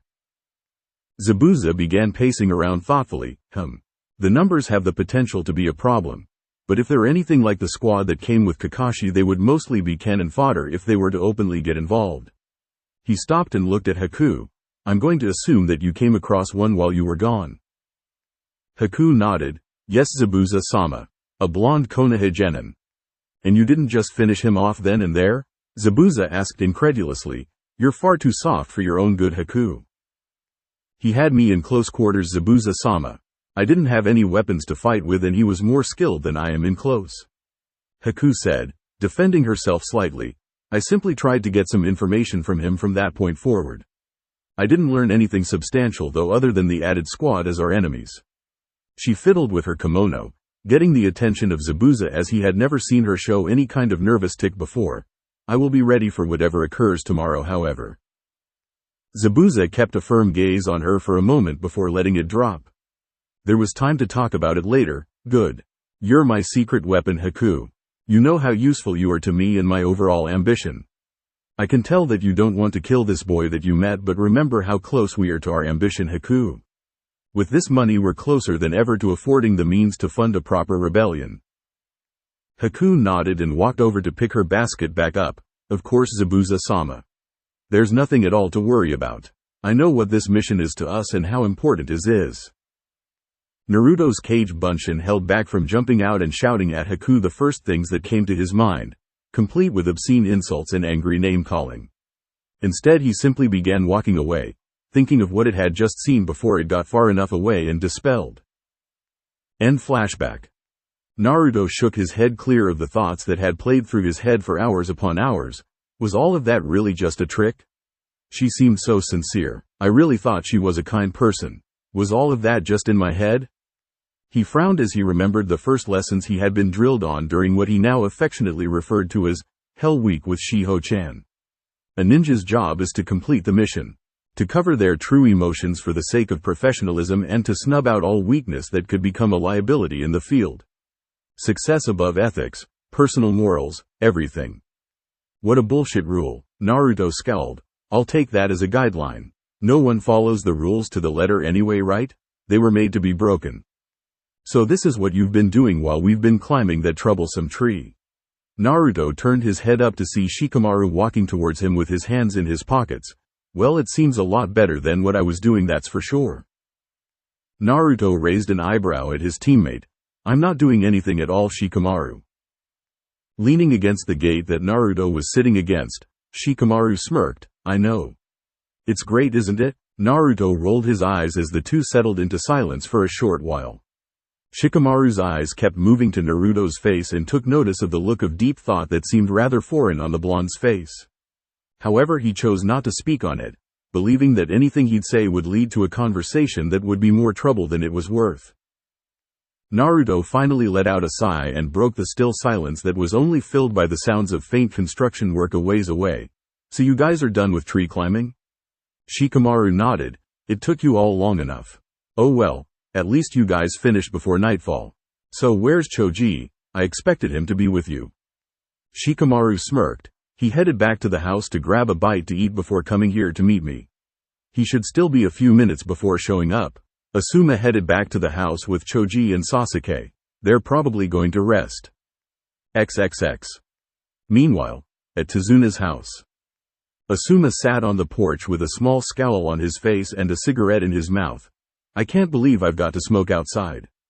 I'm a grown man, a high-level shinobi, and I just got kicked outside by a housewife with a nice body, cute face, and a deceptively terrifying scowl. He put the cigarette to his mouth and took a deep intake. Sigh, just another day in the life. He narrowed his eyes at someone dragging a body down the path and noticed that it was Naruto pulling a person behind him and stopping every few steps to slap the man in the head. I really hope you didn't drag him all the way through town. Naruto dropped the man in front of Asuma. If I said I didn't, would you give me a cigarette? I'm not wasting a cigarette on a clone. Are you a clone? Asuma asked, letting the smoke leak from his lips. No, Naruto said before Asuma raised his hand in a prepared flicking motion directed at his forehead. Okay, I'm a clone, damn it. Anyway, Naruto clone kicked at the man on the ground, eliciting a groan on pain from him. Boss beat up a ton of these guys outside of the bridge building site and he caught this one and made me bring him to you. He said you might know what to do. Asuma stared at the clone and then at the downed man before standing up and grabbing the man by his collar. Okay, follow me. Asuma dragged the man to the front porch and opened the door. Sasuke. If you want to learn something, then meet me in the woods in 10 minutes. Alright, Sasuke said loud enough to be heard from inside. With that, Asuma started dragging the man off of the porch and towards the woods they had just left.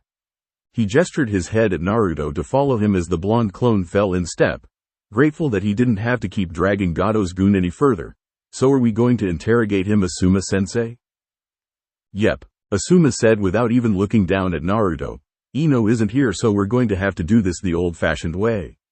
He saw Naruto clone facepalm at forgetting about Ino's Shintenshin no Jutsu. Don't hit yourself too hard, brat. I need you here to pick this stuff up. You're going to have to learn how to do this eventually. He looked back at the man who was still unconscious. And you did a number on this guy, so I don't think we'll have to do too much to get him to crack. XXX. With Naruto and Shikamaru.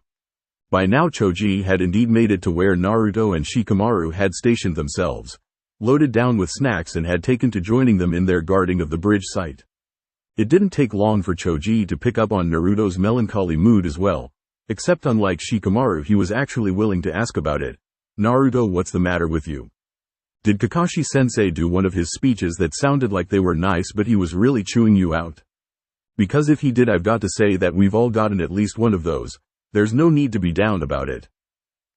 Naruto shook his head. No, it's just, well, I might as well tell you, it involves you all anyway. I can't wait until my shift is over and spring it on Asuma or Kakashi-sensei like that when you're just sitting here. This got both Choji and Shikamaru somewhat on alert hearing that they were involved. Alright, you know how you said you guys saw a hunter ninja working with Zabuza that helped him get away? Choji nodded. Yeah.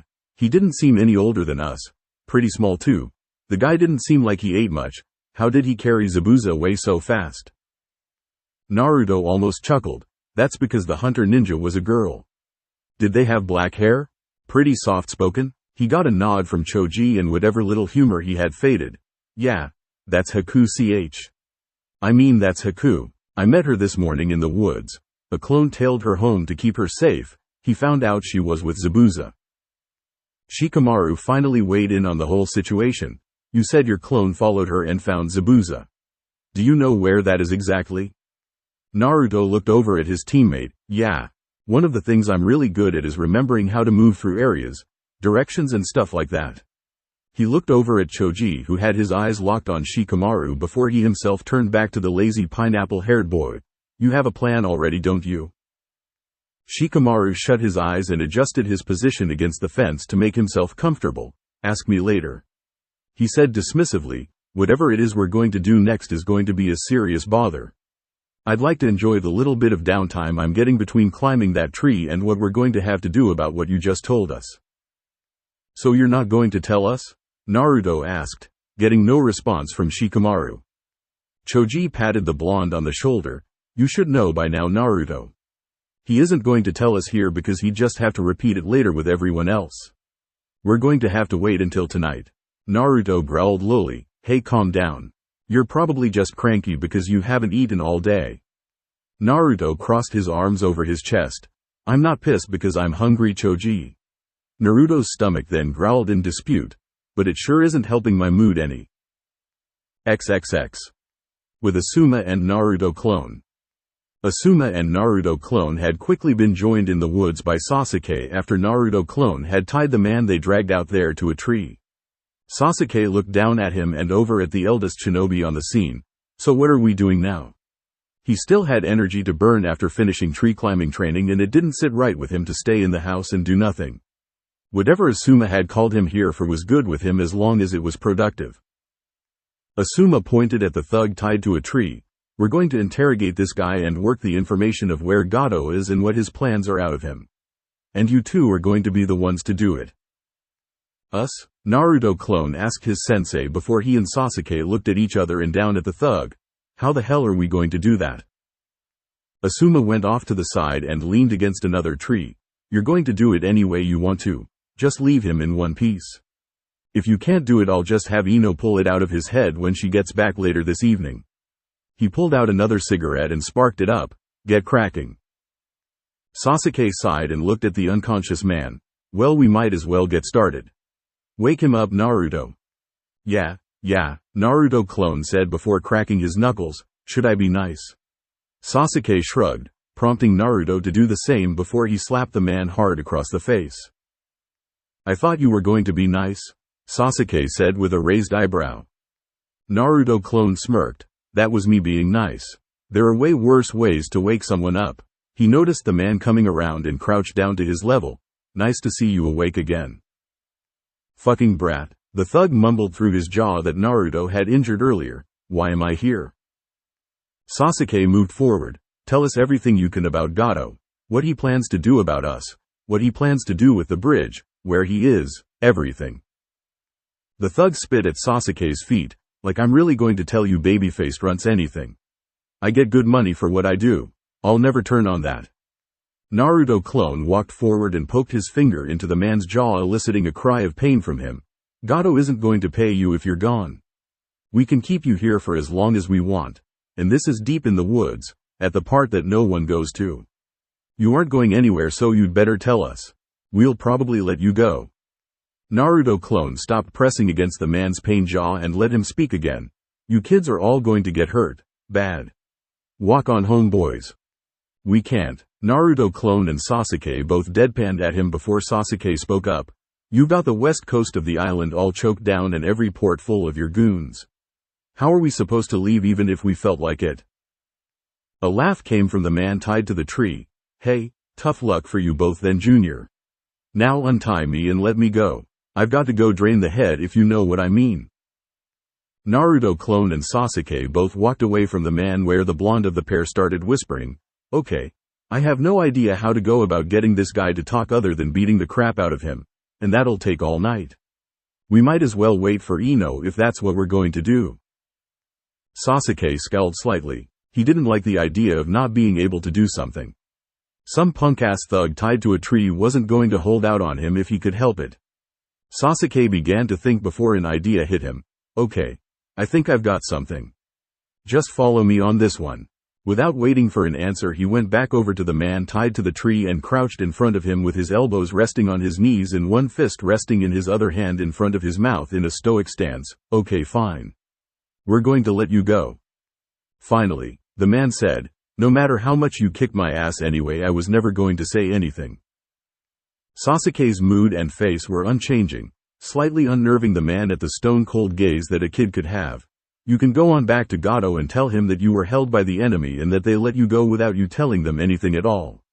I'm sure that'll work out really well. What are you talking about, kid? The thug said, squirming in his bonds as if he could feel Sasuke's coal-black eyes staring into his soul. I didn't tell you anything. Naruto clone realized where Sasuke was going and decided to add in as well. He won't know that. He'll think you talked even if you swear up and down that you didn't. He might even kill you anyway just because. He cut a man's arms off and strung him up in the center of town to be executed publicly. You don't think he'd just get rid of you if he didn't trust you? And even if he doesn't, Sasuke said before backing off and making a hand seal. A puff of smoke came before Sasuke appearing before them in the exact appearance of the tied-up thug. We can just walk around town until someone notices this form. I think this can get you into some trouble with what we'll have it do. and then we'll turn you loose and see exactly how well off you'll be," Sasuke said in the man's voice. Naruto clone grinned ferally at the man who was now looking at them wide-eyed. "We can just ruin your life like this, or we can make sure that you're a dead man walking by letting Sasuke here sabotage some of Gado's attempts to shake villagers down, or even have him take down more than a few of Gado's others to make them think you've turned on them." Naruto moved forward and crouched down, grabbing the man by the hair. "Do you get it yet? We're ninja. We're the people you see right now, and we're the people you never see at all. We can ruin your life and get away with it because we were never there. We're head and shoulders better than you and you need to know it. Don't fuck with us. One of me kicked 20 of your asses without flinching." The man's voice was now quivering. If what they said was true, he was screwed no matter what he did. And why should I even tell you anything, huh? Either way, I'm dead. Sasuke nodded as he straightened himself back up. "True. But if you tell us what we want to know, we'll give you a fighting chance to run away before we act and your boss figures out what happened to you. By the time he realizes that you were the one that said anything, it would be too late for him to do anything about you. You guys are nameless, faceless dumb muscle to him anyway. He doesn't know who you are." Naruto clone stood back up and dusted his legs off. "Then again, if you don't tell us anything, then we're going to do everything we just said we'd do to flush out more guys to interrogate. And then we're going to drop you in the middle of town and tell Gado's men exactly where you are. And then you won't even have a shot at getting away at all. The villagers won't help you, and you'll be all alone." Naruto clone and Sasuke looked at each other and smirked. "But it's your choice." Asuma let an approving smile come to his face as he saw the man hesitate to respond after Naruto clone's final statement. And that's checkmate. Granted, it was a guy that was some run-of-the-mill punk, and Naruto probably already had him scared of him by the time he caught him, but that was still pretty good. The man quickly started spilling what he knew in correspondence to Sasuke and Naruto clone's questions. "I should still have Ino go through the guy's head later." XXX.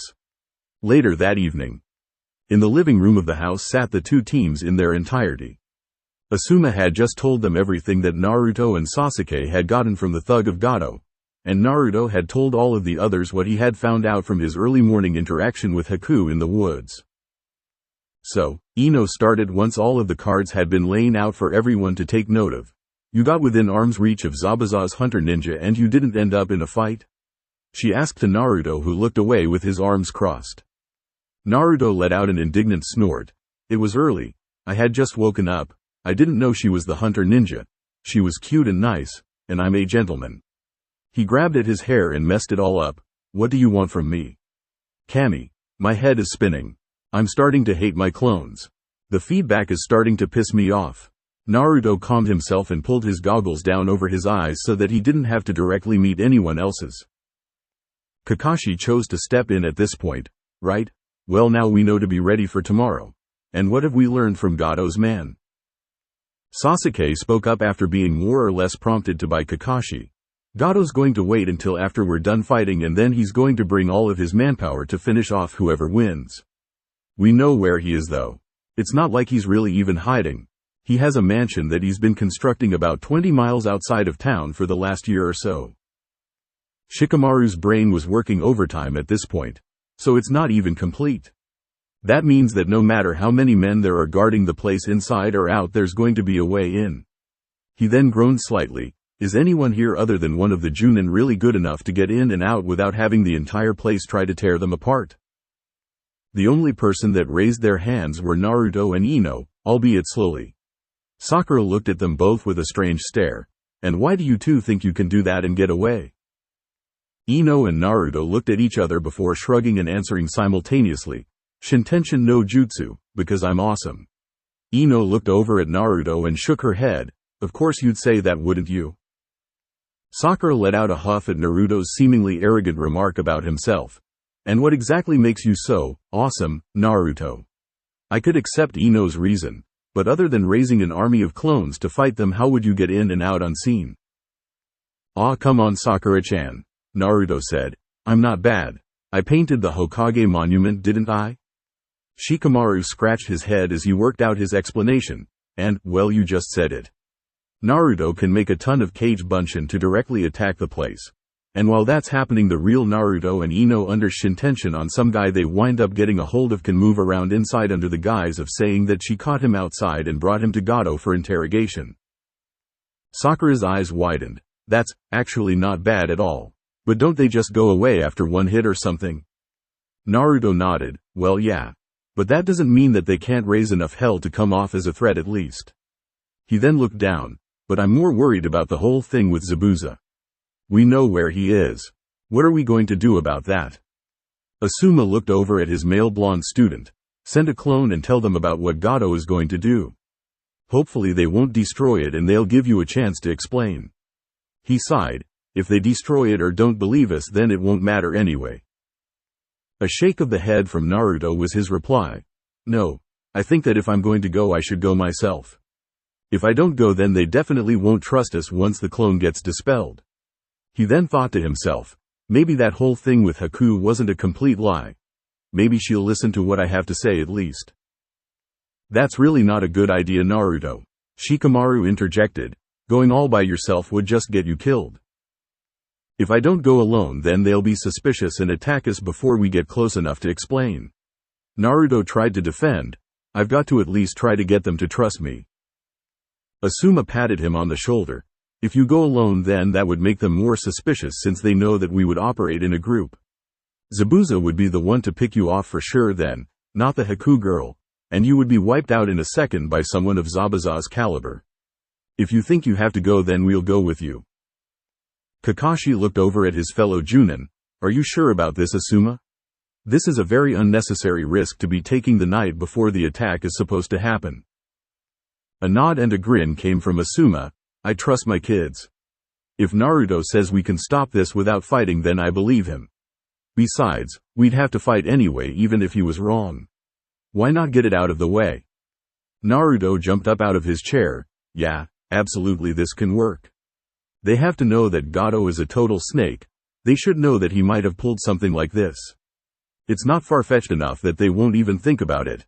He gave a grin to everyone sitting there. I can promise that at least they'll hear it out. Well, in that case, Asuma said, standing up as well, you should get your things. Team 10, it's time to head out and get this over with. Take what you think you're going to need, and Naruto's going to be leading the way. He's the one who knows where the hideout is. XXX. Hours later. The only thing barely illuminating the forest that Naruto, Asuma, Shikamaru, and Ino were walking through at the moment was the faint wisps of light that would poke through the leaves and hit the ground. They had to say, it was a great hideout. There was a very little chance of light slipping through at all, and that meant very bad things for anyone trying to navigate the area without previous knowledge of where it was. Are you sure you know where you're going, Naruto? Ino asked him in a hushed tone as they continued moving carefully through the woods.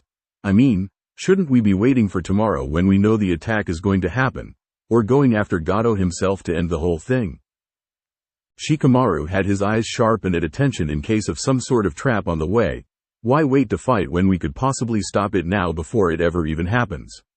Either way we'd have to fight. At least this way we might not have to, or at least we can give them something to think about. Shikamaru nudged Naruto with his elbow. You're going to want to start making those cage bunshin and have them start surrounding us for when they realize we're here. Naruto shook his head with a determined look on his face. No. That'll just spook them, won't it? They'll definitely try to fight once they see that. I don't want to fight them at all. And you think I do? Shikamaru said. But if we don't and they attack anyway, then my best plan isn't going to be worth a damn. You're tying my hands here, Naruto. Sorry, Naruto said to him, not changing his tone. But since I've been a ninja, all I've seen the whole job being about is a lot of backstabbing, power plays at others' expenses. I haven't seen anything honest or good about it yet. He shook his head. I don't want to be one of those guys that are all about nothing but the mission. People are important too. More important. Damn it, Shikamaru thought to himself with an audible sigh. This kid's going to get us all killed here. I should have just stayed home from that first mission to Kusa. What a troublesome mission. Naruto forced everyone to a stop when he recalled the area that his clone had stopped at, and nearby lay a fallen tree, evidence of Zabuza's attempt to get himself back up to speed. Taking a deep breath, Naruto took a few steps forward and inhaled deeply. Haku. He yelled. Haku, come out here. I know you're here and I know who you are. I just want to talk. He walked a few more steps forward and kept yelling. Come on, Naruto, Asuma thought to himself, his eyes firmly on their surroundings, mostly out in front of them. Get back into formation, kid. Don't make me have to go and get you. A mist began to settle over the area, something putting everyone on edge as they had all been told about how Zabuza fights. Naruto almost began to step back into line with everyone else before he found enough courage to stay out there, something that a chuckling voice found amusing. That's very brave of you, brat. Not very smart by any stretch of the imagination, but still very brave. Do you know who I am? The genin of the group felt the sensation of choking from the oppressive aura that had set over them. Ino couldn't even reach for a kunai in case they were attacked. Shikamaru wasn't that better off, but he at least was still thinking in overdrive. Come on, Naruto, get back over here. This guy's going to cut you in half if you don't. Naruto bit on his tongue to keep himself from moving from his spot and to keep from shaking. Why, yeah, I know who you are. You're Momochi Zabuza. I came here to tell you something. Tell me something? Zabuza said tauntingly. Sorry, kid, but I'm not the kind of guy that follows anyone's last words, wishes, requests, or anything like that. It's about you, Naruto yelled. It's about you and whatever it is that you have with Gato. Naruto recomposed himself and started speaking to the open air again. Look, I know you're going to attack tomorrow, or you were until we came here, but that's the thing. Gato's not going to pay you after you beat us and kill old man Tazuna. He's going to use a bunch of his own men to come in and finish off whoever's left, us or you. Go and confront him about it. Zabuza's voice echoed out in laughter. You certainly know more about ninja life than just the fighting part. That's a good little bit of deception, kid. Trying to use me to find Gato's base itself and take out your problem at the head right there. Naruto wanted to pull his hair out. We already know where he is. We just don't want to fight you over this. He's not going to pay you, so there's no reason for us to be enemies. I don't want to fight you. Naruto then hopped back as the ground in front of him took a deep gash from some huge weapon. You're damn right you don't want to fight me. But this isn't about me, is it? This is about Haku. Fine, Naruto said, trying to get his heart rate back down after almost potentially losing his legs. You're right. I don't care about you, not really. I'm here because of Haku. Even if everything she said and did was because she didn't know how to kill me in the best and easiest way, I want to believe that she's actually that kind all the time. And someone like that doesn't need to get betrayed by some loser like Gato. Haku? Zabuza called out. Haku is my weapon, brat. If I told her to right now, she'd put you down without a second thought. She may be kind, but she can kill her heart just like any good shinobi can, and she can get the job done. It doesn't matter if she was kind to you or not. Naruto looked down, fist shaking. Still, that shouldn't matter. This is the right thing to do. I told you what I had to say. If you want to try and kill us now, go ahead. All I have to say is that you're really stupid if you're going to fight us after all of this. He then pointed his finger in a direction roughly at his 3 o'clock into the mist and trees. I know you're there, you've been moving around the entire time. He then shifted to his 9 o'clock and pointed up in a tree. I know you're there too, Haku. Asuma looked down at his laziest genin after hearing the positions of Zabuza and Haku. You hear that, Shikamaru? Shikamaru nodded silently. My shadow can only stretch to reach one. It can't branch off far enough to get them both yet. Ino's jutsu might be able to get the Haku person, but if she realizes it's coming and what it is, she can move and we're out one of our side until Ino recovers. I swear, Naruto, you're a logistical nightmare. Zabuza's voice sounded relatively displeased at being discovered. I didn't know the kid was a censor. He's pretty good too, even if I wasn't really trying. I don't even care anymore, Naruto said as he turned back and started walking towards his squad. I told you what I knew. If you believe me or not, I don't care. Fight us now or fight us tomorrow. I'm done with this, he said in an angry tone. His eyes flickered towards the tree that his sensory jutsu located Haku's silhouette for a moment before he let out another burst to reveal that she was still there. You could have at least come out and said something yourself. Asuma waited for Naruto to get back over to them before he grabbed him by the shoulder as they were walking away. Don't ever do anything like that ever again. I know you could find him, but even if he had attacked, could you have stopped him? Naruto frowned at his sensei's stern tone and shook his head. That means that I would have had to move in to keep you in one piece, and that would have left your teammates exposed to the other one in hiding. That could have gotten us all killed. I'm sorry, Asuma-sensei, Naruto said apologetically. It's just. He stopped trying to reason it out and just kept walking in silence. Ino kept looking behind them at the area where they were confronted. So did it work? Did Naruto get through to them? I don't know, Shikamaru admitted, but they haven't attacked us yet. That has to count for something. XXX. Hours later. By now the sun had begun to rise as Naruto led them back through the forest to return to Tezuna's house. As an afterthought, and because of the habit he had developed while they were moving about, he let out a pulse of his jutsu and narrowed his eyes in anger. Asuma-sensei, we're being followed. It's Zabuza and Haku. Haku. He could feel himself getting angrier. I'm sorry. My plan was so stupid. Asuma let out a sigh. You stood up for what you thought was the right thing to do. I can't be mad at you for that, and we were going to fight them today anyway. It's better we do it here than near Tezuna. Asuma took a pair of unique trench knives out. Zigzag blades on each knuckle and a blade coming out of the end of each. I can fight Zabuza, but he's going to use his mist. With Naruto I would be able to find him no sweat, but I can't just break up the squad of genin with this Haku with him. Man, I wish Kakashi and his kids were here. Shikamaru and Ino moved towards their third genin partner, with the female of the team speaking to her fellow blonde. This is going to be our first actual battle against another ninja. How are you feeling, Naruto? She asked apprehensively to the boy that seemed to be shaking slightly. Pissed, he replied, clenching his fists, more pissed than scared. I'm not even that scared. I got you all into this, and now we're fighting the people I tried to warn. Hearing the anger in his voice took the fear out of Ino's body. Naruto wasn't even flinching once he saw the mist begin creeping over them. This got her own confidence to increase, and looking at Shikamaru she could see that he wasn't about to waver either. Then we'll just have to show them what a bad choice they made when we kick their asses. Kick whose ass, little girl? Asuma wheeled around and blocked a slash from Zabuza's large sword with both of his trench knives. Kids, get back. I'll handle this. Worry about the other one drifting around somewhere. I know where she is, Naruto yelled, running off in that direction. His teammates trailing behind. Follow me. We'll be done soon, Asuma-sensei.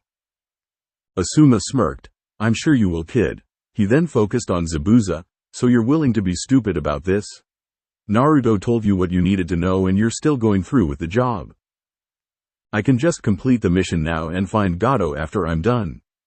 Zabuza said offhandedly. If he's really going to not pay me, then Haku and I will get rid of him. Simple as that. Until then, I'm still under contract, so to speak, and I'm not hedging my bets on some bleeding heart genin. This mission is more important than you know. You're damn right it is. Asuma growled back. This bridge is the only way that these people can be free from Gato. We're not just fighting because it's our mission. This is the right thing to do. He pushed back and squared off against Zabuza. Besides, my team won't lose to your fake hunter ninja. Zabuza laughed as he faded back into the mist. Haku is far from a fake. She's more than enough for your little team of baby ninja. Just like me against you would be overkill. At least when I fought Kakashi I knew him from sight. I don't even know who you are. Asuma chuckled. Hey, I know I left Konoha for a few years, but I thought I was pretty famous from what that bounty of mine said. Oh well. He made a set of hand seals and kept the last one intact. Fuden. Daidopa. Wind release. Great breakthrough. From Asuma came a rather powerful blast of wind that blew all of the mist away, leaving him in the far more visible early morning forest. That's much better. It's going to be a beautiful day, isn't it? Zabuza grumbled to himself lowly from his hiding place. Yeah, beautiful. It'll be the last sunrise you'll ever see. XXX. With Team 10. Naruto stopped with Ino and Shikamaru bringing up the rear, all prepared to fight. Naruto growled angrily at not only being deceived, but at being ignored and then taken advantage of as well. Haku, get out here. Naruto and the others waited for a moment before he yelled again. I know exactly where you are. Get out here. Again, he got no response. Taju Kage Bunshin no Jutsu. Multiple Shadow Clone Jutsu. A mess of Naruto clones went into the woods. Before long the sound of multiple faint pops came from the foliage. Shikamaru hunched down, Ready to move, here we go. From the woods in a blur flew Haku, right at Shikamaru and Ino before Naruto jumped in between her and them and took a swing at her with a kick that missed when Haku jumped away. Naruto-kun, she said as she stared down Naruto, back by his team. I really don't wish to fight you, but you're in the way of us and the bridge builder. I already told you everything you had to know about your mission, Haku. Naruto said to her coldly. I told you that the guy paying you was going to stab you in the back once you completed it. I told you what was going to happen today once you tried attacking the bridge. You chose to do this anyway. There was nothing I could do, she said, her face obscured by a mask and her clothing a type that was what probably fooled Team 7 into believing that she was a hunter ninja. That seemed to be what Haku was good at, deceiving people like him. Zabuza-sama thought you were attempting to deceive him, and he had to take advantage of finding where Tazuna was without having to wait for him to get to the bridge. Naruto's usually exuberant blue eyes didn't hold any speck of their usual kindness in them. I don't have anything else to say to you, Haku. We're going to beat you and you're going to fail. Then you'll see firsthand that you were wrong. Haku pulled out a senbon, putting the rest of the team on edge. I can't lose here. Zabuza-sama's ambition is resting on us obtaining the money that we need from this mission. Losing her would mean the end of his dream and I cannot allow that to happen. I'll kill you all if I have to, all to help Zabuza-sama with his dream. That is my job as his tool. For what it's worth, Naruto-kun, I hope you can forgive me for this, for what I did and what I'm about to do. Shikamaru had his eyes locked firmly on Haku.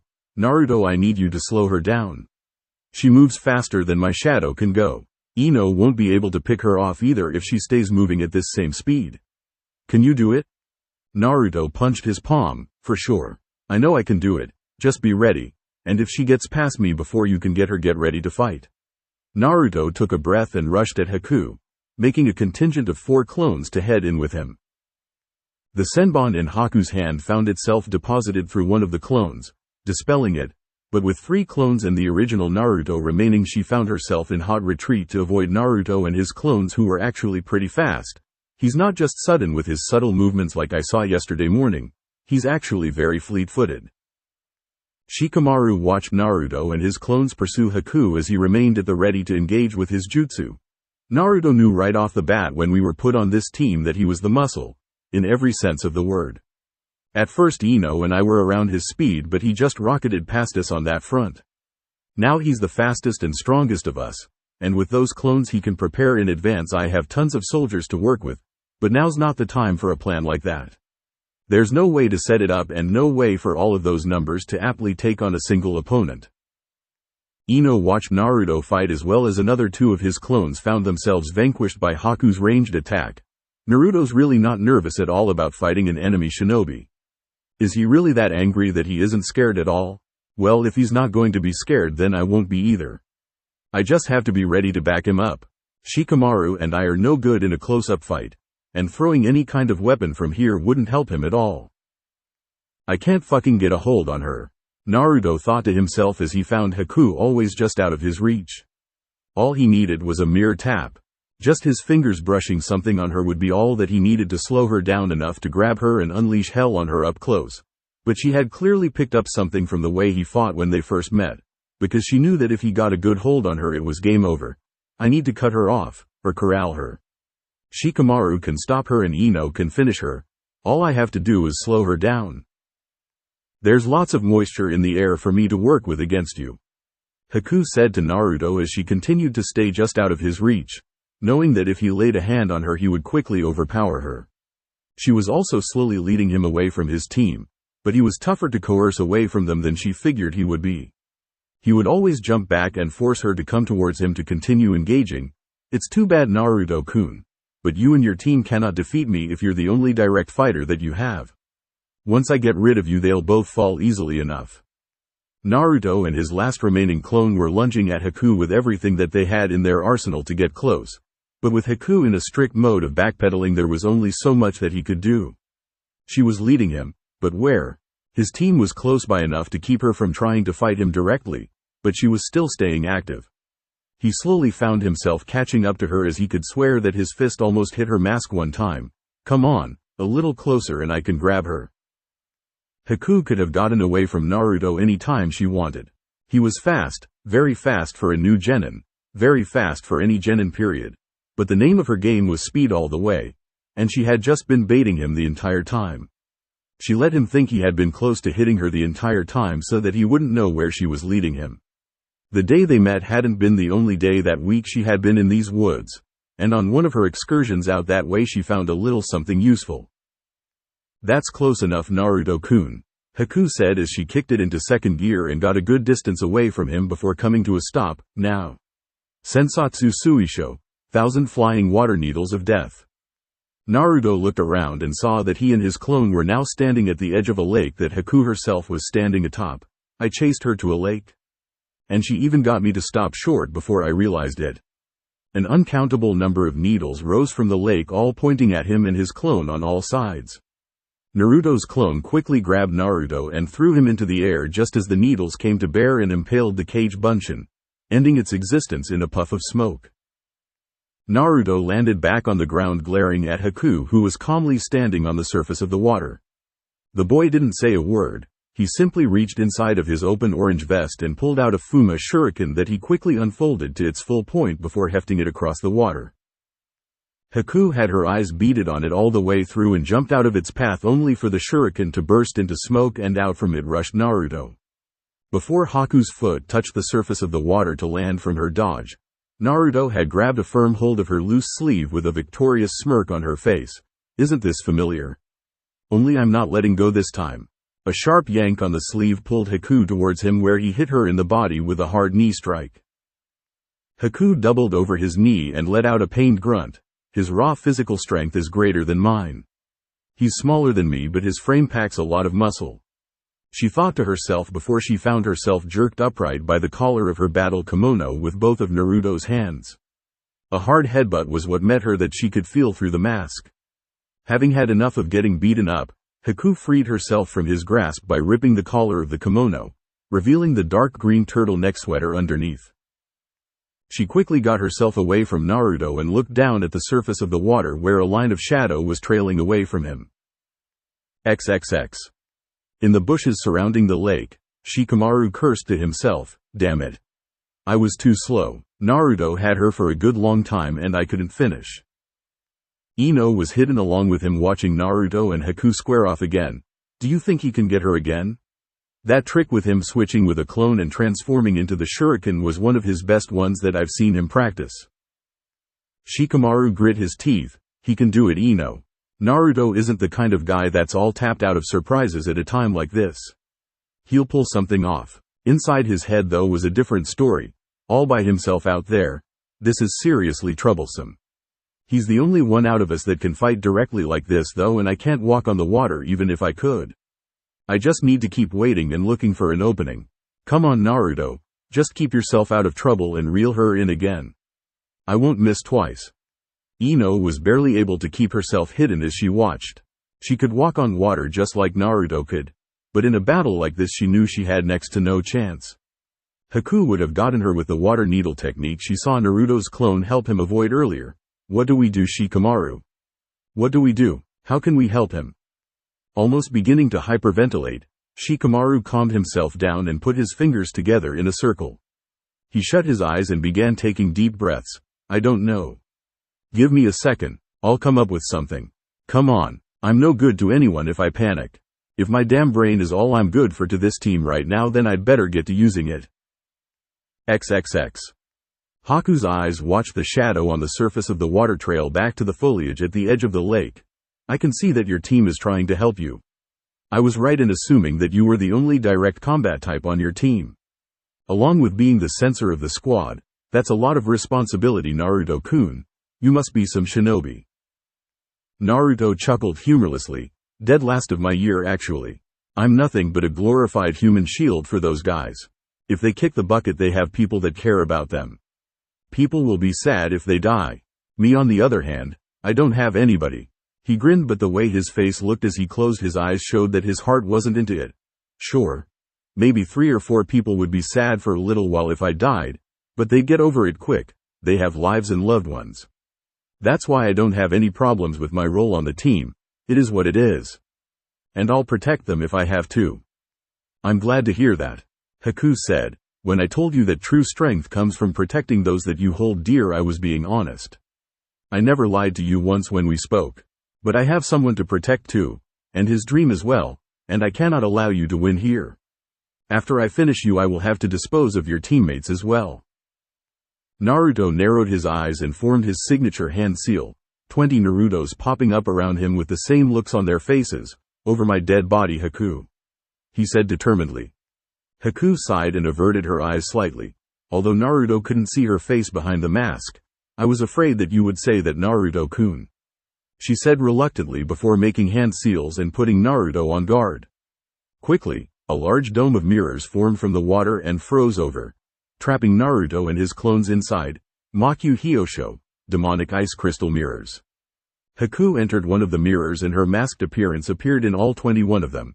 "Now I'll show you just how fast I really am." How to train your genin. Tip 6. Your genin must trust in you and be able to trust in others. It seems like an obvious thing to say, but it bears repeating as it is one of the most important things that any ninja should know. The name of the game for the most part in the ninja world is deception. Every shinobi is going to run across it, and it won't take long for a young ninja's mind to become jaded towards the idea of trust, even towards their comrades.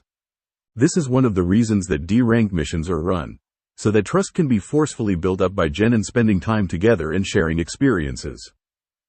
As the senior ninja, and the first high-level shinobi that they'll be interacting with, the genin must know that you have their best interest at heart and that the things that you say are worth taking into account and being followed. The rapport that your young ninja builds with you as their sensei or with her teammates will be the basis of how they interact with any commanding officer or potential partner that they have for years to come, for the remainder of their careers even. Be casual with them, let them be themselves. Don't let them feel like they should hide things from you. Let them know that even though you're in control, everything that you do is for their benefit, and that they must work as a unit to be successful. A ninja that cannot trust their own comrades is a ninja that will be a liability in high stress or combat situations. Shiho. Chapter 10. The Red Eyes of the Devil.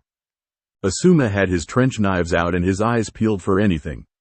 He had managed to easily dispose of Zabuza's mist, but the man was still renowned for his stealth skills. It wouldn't have been a stretch at all for someone like Zabuza to be able to get the drop on him in a wooded area like the forest they were fighting in. It wasn't even a clearing, they were fighting among the trees. Okay. As long as he can't get the drop on me, then I have the advantage.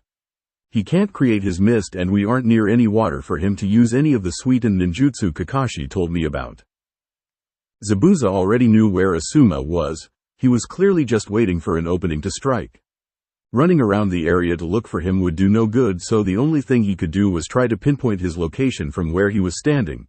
Otherwise he'd just be giving Zabuza a license to stalk him down and kill him, mist or not. "So why didn't you heed Naruto's warning?" Asuma said, actually sounding rather cross at how this whole thing actually worked out. "Gado's still not going to pay you even if you finish Tazuna off." Zabuza's laughter echoed evenly all around him, causing the laid-back Junin to let out a curse at not being able to use voice to find him. "I'm not going to believe the words of some bleeding heart brat just because you found my base and tried having a heartfelt conversation," he said, "and when I kill you and Kakashi and then the bridge builder, I should still have more than enough energy to deal with things even if Gado's as foolish as you said." Asuma let out a chuckle. "I know I don't have any cool nicknames like Kakashi has to help people recognize me, but I didn't win my ranking in a raffle or something, you know." After saying that, he jumped aggressively to the side to avoid a slash that took down an entire tree with one swing. Asuma turned to face the tree that had just been felled and could have represented his headless body had he not been faster, and I'm going to have to prove it for the first time in a while. Zabuza's voice rang out again. "I'm sure you didn't. But Konoha ninja like you just aren't made of stuff that tough. The same thing I told Kakashi. When I was the age of your brats, I had already taken more than my fair share of lives." Quote. "Good for you," Asuma said dryly, not seeing what that had to do with him at the moment. "Do you want me to tell you how cool you are or how scared I am?" "Oh, I know, you probably want a cigarette, right? Sorry, I don't share with people that try to kill me." "Funny man," Zabuza growled out. "Well, I'll clear cut this entire forest if I have to before I slice right through you." You'll be dead before the sun is fully up. Asuma sighed and held up his trench knives in a defensive taijutsu stance. I'd love for you to stop talking about it and go ahead and try it if you're actually going to do it. With pleasure, Zabuza said before a shadow dropped to the ground from behind and rushed at Asuma. A diagonal slash from a massive sword nearly sliced through Asuma as it cut into the ground, but Asuma was able to get himself to the side of the move and cut into the figure's hip with one of his trench knives. As he heard the splash of water hitting the ground, it was too much for it to be blood from a wound, and he kept himself ready and composed for the next attack. The next attack was Zabuza's sword flying through the wood swiftly, aimed right at Asuma. Seeing this almost made Asuma's jaw drop, were it not for the fact that if he had stopped to gawk at it, it would have been the last thing he would have ever seen. Jumping into the air to avoid the blade, Asuma missed Zabuza darting from the dark points of the forest that had still not been touched by the low light of the sun. Before he could touch the ground and regain footing, Asuma was knocked aside harshly from a kick by Zabuza that shot his body into a tree with a dull crack. Hopefully the crack of the tree trunk and not one of his vertebrae. Man, my taijutsu is getting sloppy. I either need to take a more hands-on approach in helping Naruto develop his, or I need to find Guy when we get back. That was pathetic. Growling to himself at getting his solidly so easily, Asuma stood back up and noticed that Zabuza hadn't taken to hiding again as he had been before, choosing to instead retrieve his sword from the tree he had embedded it in. Asuma pulled out a kunai and threw it directly at Zabuza without any setup or indication of his actions. Zabuza merely rolled his eyes when the kunai was launched as he simply stepped aside. Do you really think that a simple kunai is going to? He was silenced when the kunai punched straight through the tree his sword was caught in. He looked and saw that it had been where his head had previously been level with. Turning back to Asuma, he saw that the Konoha Junin had vanished from his sight, and while he didn't think Asuma on his level in that department, he was aware that a Konoha Junin hidden among the trees was a damnably dangerous thing. They all damn near grew up in the fucking forest. He preferred being in the open and using his mist to mask his approach. With something like a forest this thick and with the trees so close together, any ninja worth their salt could find a way to turn the tables in this environment, and much like himself, from what had just been shown, Asuma would only need one shot at him to end the fight as well. When he comes out, I'm going to lop his head off and move on. But that kunai he used, is he a wind user? He must be, for the kunai to go through the tree that easily. Throwing Kabikaribachu couldn't even get all the way through the way that little kunai did. Zabuza was beginning to realize he might have made a miscalculation. If this dragged into a battle of attrition, then he might not even have enough left in the tank to keep going and take Kakashi on after he won. A Junin, no matter the village, even if he believed it was soft or not, was not to be taken lightly. However, having a genin like Naruto who seemed to be so pacifistic on his squad, he believed that the Junin was much the same way. You're not that bad for a Konoha ninja. Hey, Asuma said from where he himself was hidden, using his wind mastery to distort the air around him and space out the sound of his voice. Well, I'm kind of the son of the Hokage. If I didn't kick ass, I would never hear the end of it. Not being able to locate Asuma from the sound of his voice, Zabuza had to refrain from chuckling to himself. Apparently I'm not the only person that likes taunting people from the shadows. He thought to himself as he finally yanked Kubikiribucho from the tree. Just as the blade was freed, Asuma dropped from the branches above and immediately broke into a taijutsu attack with his pair of trench knives. Zabuza was able to use his massive cleaver to keep Asuma from striking him and cutting into him before he retaliated with a hard swing of his own. Asuma held his knives and defended the attack, but Zabuza's raw power broke through his guard and threw him back and away. Stopping himself by backing against a tree, Asuma lifted his arms over his head to block a downward swing from Zabuza's sword, coming so close to being cut by the blade that it actually smacked against the metal of his headband, lightly enough to be safe, but hard enough to make an audible ping noise. Asuma grunted in effort of blocking the mammoth weapon, shoving it over to the side and ducking out of its way as it finished its descent to the ground. Asuma rolled back to his feet and leapt at Zabuza from the side to make an attempt on him. Not fast enough, the former Kiri Anbu said as he stepped out of the way and let Asuma pass by him, only for a rather deep slash to form on his chest.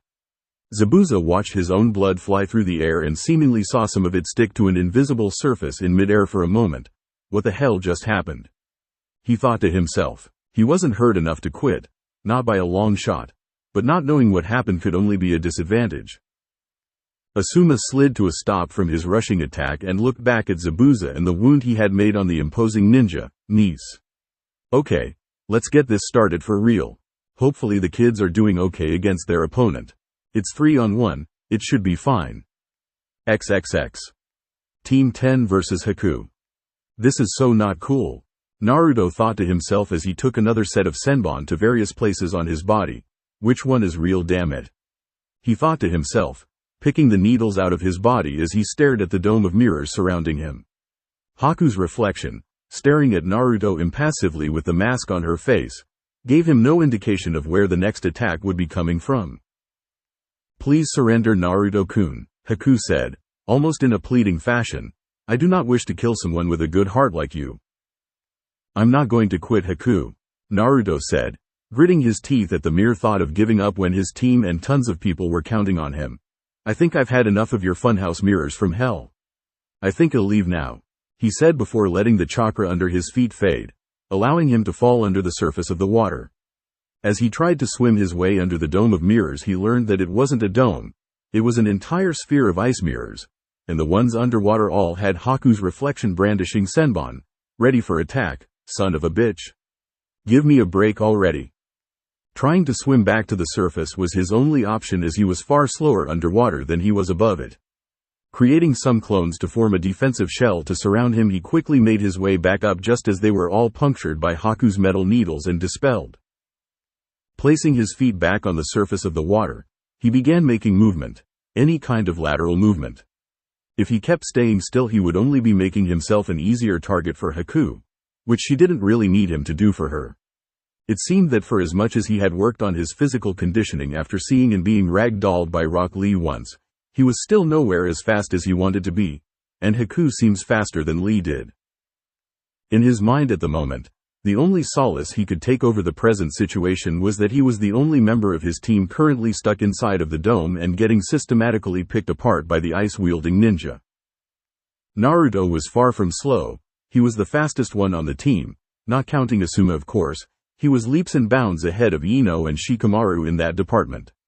But he wasn't fighting Ino or Shikamaru, he was fighting Haku, and as long as he was stuck inside of this death trap he was just doing nothing but dragging the fight out for as long as he could. Neither of his teammates could beat Haku, of this he was certain. Confident in them he was, not for this. How would Shikamaru trap her if he couldn't even determine where she was? She was too fast for Shintenshin no Jutsu to hit her. How would Ino even begin to go about fighting her? If he couldn't win or if Asuma didn't show up, then they were screwed. Taju Kage Bunshin no Jutsu, multiple shadow clone jutsu. If he couldn't touch Haku, then everything he had learned about taijutsu to this point was useless. Thus he needed to switch tactics a bit. Chakura Henkyute no Jutsu, chakra echolocation jutsu. From within a thick shell of Kage Bunshin that attempted to keep him covered as best they could, Naruto tried to pinpoint the exact location of Haku. Which mirror was she actually hiding in? After several attempts of trying to get a lock on her, he found himself unable to exactly do so. Every time he did it again, it would always say a different spot than it had previously. As the last few clones were defeated by Haku's speedy attack from out of his effective range, he came to a conclusion. She's moving between the mirrors. The reflections are an illusion. She only is really in one at a time, but she moves too fast for me to see. Creating more clones, Naruto watched as Haku seemed to stop playing around and obliterated them before he could even begin any kind of effort at freeing himself. She seemed to be his exact opposite style-wise. Naruto's entire fighting style was to close distance and batter his opponents into submission or incapacitation, either by himself or by the use of his clones. From what he had seen of Haku, she wasn't very good up close for someone trained by a guy carrying a big-ass sword like Zabuza. She chose to remain out of his range of effectiveness and pick him apart from afar. The senbon were beginning to wear on him. XXX. Shikamaru had his fists clenched tightly as he watched Naruto desperately try to escape from whatever Haku had formed to separate them from him. They had attempted to throw a kunai with an explosive note attached. However, it was knocked from the air by a group of Haku's senbon and diffused in the water. Part of him just wanted to say to hell with it and charge out like a samurai or something. But he knew that would make him more of a liability than a help in this case. And then there was the key fact that he couldn't walk on water. Every plan he could think of would have Ino heading out there instead of him. And that would be worse than if he had been able to attack directly. So our strongest direct fighter is already out there in a fight and trapped against someone that's his exact antithesis. He wouldn't even need our help if we could just get him out of there. Ino, on the other hand, could walk on water, and she was having to physically grab onto the bushes they were hiding behind to keep from heading out there, because she knew once she got there, she would be of absolutely no help whatsoever. There was only one thing she could think of that would get him out, and she was the only one that could do it. "Shikamaru," she finally said to him, gulping down some fear, "there's only one thing I can think of to help Naruto, and you already know what that is." "No," he said firmly, "we don't need to do that. There's another way, there has to be." Naruto's Kage Bunshin no Jutsu was the most battle-ready technique they had at the moment. If this were a board game of some sort, he would be the piece meant for attack and maneuvering around defenses. Without Naruto, any strategy Shikamaru could create wouldn't have as much weight as it otherwise would have. They all knew who the workhorse of the squad was, and their team dynamic was centered around that fact. Ino wasn't stupid either. She had seen the fight up to this point, and she had also known just as well as Shikamaru did that Naruto in open space was perhaps one of the most dangerous genin period, rookie or not. Without him they were as good as a one-legged man in an ass-kicking contest. Actually, more akin to a no-legged man in an ass-kicking contest, since Naruto was their most mobile member. "Shikamaru," Ino growled out dangerously at the usually lazy ninja, "you know those strategies that we've spent so much time learning and drilling? Well, this is one of those situations. This is actually the best situation for one of them, and you'd better know which one it is. You were the one that came up with them all." Shikamaru narrowed his eyes at the scene and analyzed it as best he could while watching another horde of Naruto clones split up in an attempt to fool Haku and allow Naruto to escape. As he saw Naruto's clones and thought back to the team training they had done in the past and then realized how Naruto was surrounded, his eyes popped wide open. "Do you think he'll know what it is once you start it?" Ino scoffed and rolled her eyes. "Well, he'd better know. If he doesn't, then I'm screwed. But at least he'll be out no matter what. That's what's important about this. If he's outside, then we can win this no matter what happens to me in the end." Turning back to Naruto's bid to stay in the fight against Haku somehow, Shikamaru narrowed his eyes. "Well, go then. And be careful." Ino grinned as she formed 3 hand seals and prepared to enter the battle. XXX. Naruto had taken to making formations of clones to get through. But no kind of setup he tried would throw Haku off enough to allow him to escape. I should have figured that a phalanx only really works when you at least have shields though. Man, I'm stupid. But the 4 diamond formations of 5 clones should have confused her enough for me to get out. As fun as it was for him to be looking like a human porcupine and feeling like he rolled around on the ground with an actual one, he needed to get the hell out of there. He had been getting his ass kicked for long enough in his opinion, since letting go of his hold on his chakra and dropping underneath the surface of the water for a short nap started seeming like a more appealing idea than standing up with metal needles protruding all over his body and moving around. "Naruto-kun, I'll only ask you this one more time. Please give up or I will finish you this time," Haku said to him, brandishing even more senbon from her person. What the hell, did she had entire bandoliers of the things strapped to her body underneath the kimono. "There's a word that I'm looking for," Naruto said to her before creating 10 more clones and trying doggedly to get out one more time. "No." "I'm sorry then," Haku said before blasting the charging mass of clones with her weaponry. One of the clones thought fast and shoved Naruto out of the way of an attack, keeping the original from taking damage on this particular counterattack by Haku. Naruto growled to himself as he looked around at all of the mirrors. "If you were sorry, we wouldn't be fighting. I wanted to help you, Haku, because I thought we were friends. We could have just attacked you and not warned you at all, and this is what we get for trying to tip you off." "It is Zabuza-sama's will," Haku said sadly. "Fine," Naruto said with a low growl in his voice. "I guess I don't have anything left to say. You're going to try to kill us, and there's nothing I can do about that but put you down before you actually pull it off." He said that, but he couldn't think of a damn way out. He hadn't even touched the damn mirrors yet to see how durable they were. And then there were the damn huge gaps that he could have easily darted out of if he could have gotten to them. but no matter what he tried he wound up getting hit by acupuncture hell and thrown back. "Goodbye Naruto-kun," Haku said, holding the senbon up, prepared to throw them. Suddenly she went on her guard as a puff of smoke surrounded Naruto's body. As it cleared it simply revealed Naruto. But this Naruto didn't have any needles in him or any wounds on his body at all. What just Before her statement could finish, the grinning, unscathed Naruto in the dome was surrounded by another puff of smoke, and as it cleared revealed a battle-weary looking Naruto, the one that had been there at first. That Naruto turned to run away and escape, but he didn't get far before Haku put him down with her senbon, and behind her mask her jaw dropped as it burst into smoke, leaving her alone in the dome. She looked at the lake area surrounding her dome of mirrors and saw nothing. Naruto was nowhere in the area that she could see. What just happened? Where did he go? XXX. Shikamaru smirked as a ruffle of sounds next to him signified someone's presence. Well, I have to say, I didn't think one of our plans would work in this situation. Akaku Sankake Buritsuku o Yu Hokai, collapsing point triangle swing, complete. Next to him, Naruto, holding Ino bridal style before crouching and setting her down low like both him and Shikamaru, was grinning like mad despite his injuries. "Ino, when you used Kawarimi to switch with me that scared the hell out of me. I didn't remember making any clones that got away from Haku that would have been able to do that." Ino's smile was so bright it could have lit up a dark room.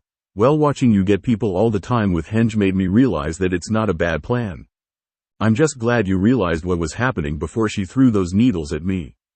You sure hightailed it out of there with me once we were clear. Do you like holding me that much, Naruto?"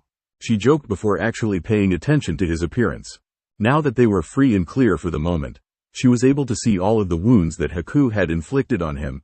"Kami Naruto, are you going to be alright?" "I'll be fine," he assured her tensely as he began pulling the needles out of his body. "I feel more drowsy than anything," Naruto said, blinking back some fatigue. "I'm never tired though, but all I want to do for some reason is shut my eyes." Shikamaru helped Naruto pull needles from places he couldn't see or reach. Team 7 said that the hunter ninja that got Zabuza away from them hit a pressure point on him that put him out cold. "Maybe that's what was happening to you." "Shit, I hope not," Naruto thought to himself as the last of over 12.5 needles fell from his flesh to the ground. He couldn't afford to start feeling sluggish because some pressure points took some good hits. His team needed him. They were about to come up with a counterattack, and whatever the plan was, he was probably going to be vital to whatever it was. XXX. Asuma vs. Zabuza. The fight between Zabuza and Asuma was becoming a rather brutal close-up affair. After it became clear that neither of them much felt like jumping around the other, beating around the bush, they simply began trying to cut the other one down with their respective weaponry. However, Zabuza was having a smidge of trouble with Asuma for some reason. Zabuza held his blade up as a slash brushed the width of the sword. The thing about it was, Asuma's trench knife blades weren't even touching his sword. Trying to use his reach advantage for some reason just wouldn't pan out for him. Maybe because when he thought he was several feet out of Asuma's range the man would still wind up hitting his sword. There was also the fact that Asuma was actually faster than he was. More than once Asuma had caught him flat-footed and had almost taken out his head while barely needing to get in range to take shots at him. Whatever he's doing is expanding the reach of his weapons. I can't see it, so I can't accurately judge the range that he's attacking at. That style was dangerous for someone who relied mostly on close-range fighting the way that Zabuza did to face off against. Asuma's taijutsu was purely intended for him to come close to making contact with his trench knives. His style was very hand-oriented. Something of a hard boxing style that even when he missed would allow him to cut his enemy if they were close enough, and most of the time they were. Zabuza seemed to have gotten the message early on and tried blocking Asuma's trench knives themselves instead of trying to dodge, so he's already worked out how Heen, flying swallow, goes, has he? Points to him, I guess. Zabuza let out an angry grunt of exertion as another swing of his sword saw Asuma dance back out of his range. I can't keep wasting time with this guy. There's still Kakashi to deal with. Hasn't Haku gotten to finishing off those brats yet? She probably won't ever, Asuma said with a smirk on his face as he stayed ready in his boxing stance. My brats, as you like to call them, are damn effective.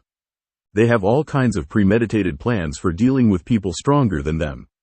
They train against me after all. He neglected to mention that they had never really gotten him before, but that was because of his raw experience that helped him out when they made mistakes. 3-on-1, they've got all possible bases covered. Yeah, I'm so sure, Zabuza said sarcastically. That blonde brat that walked you right to my front door and thought he could leave.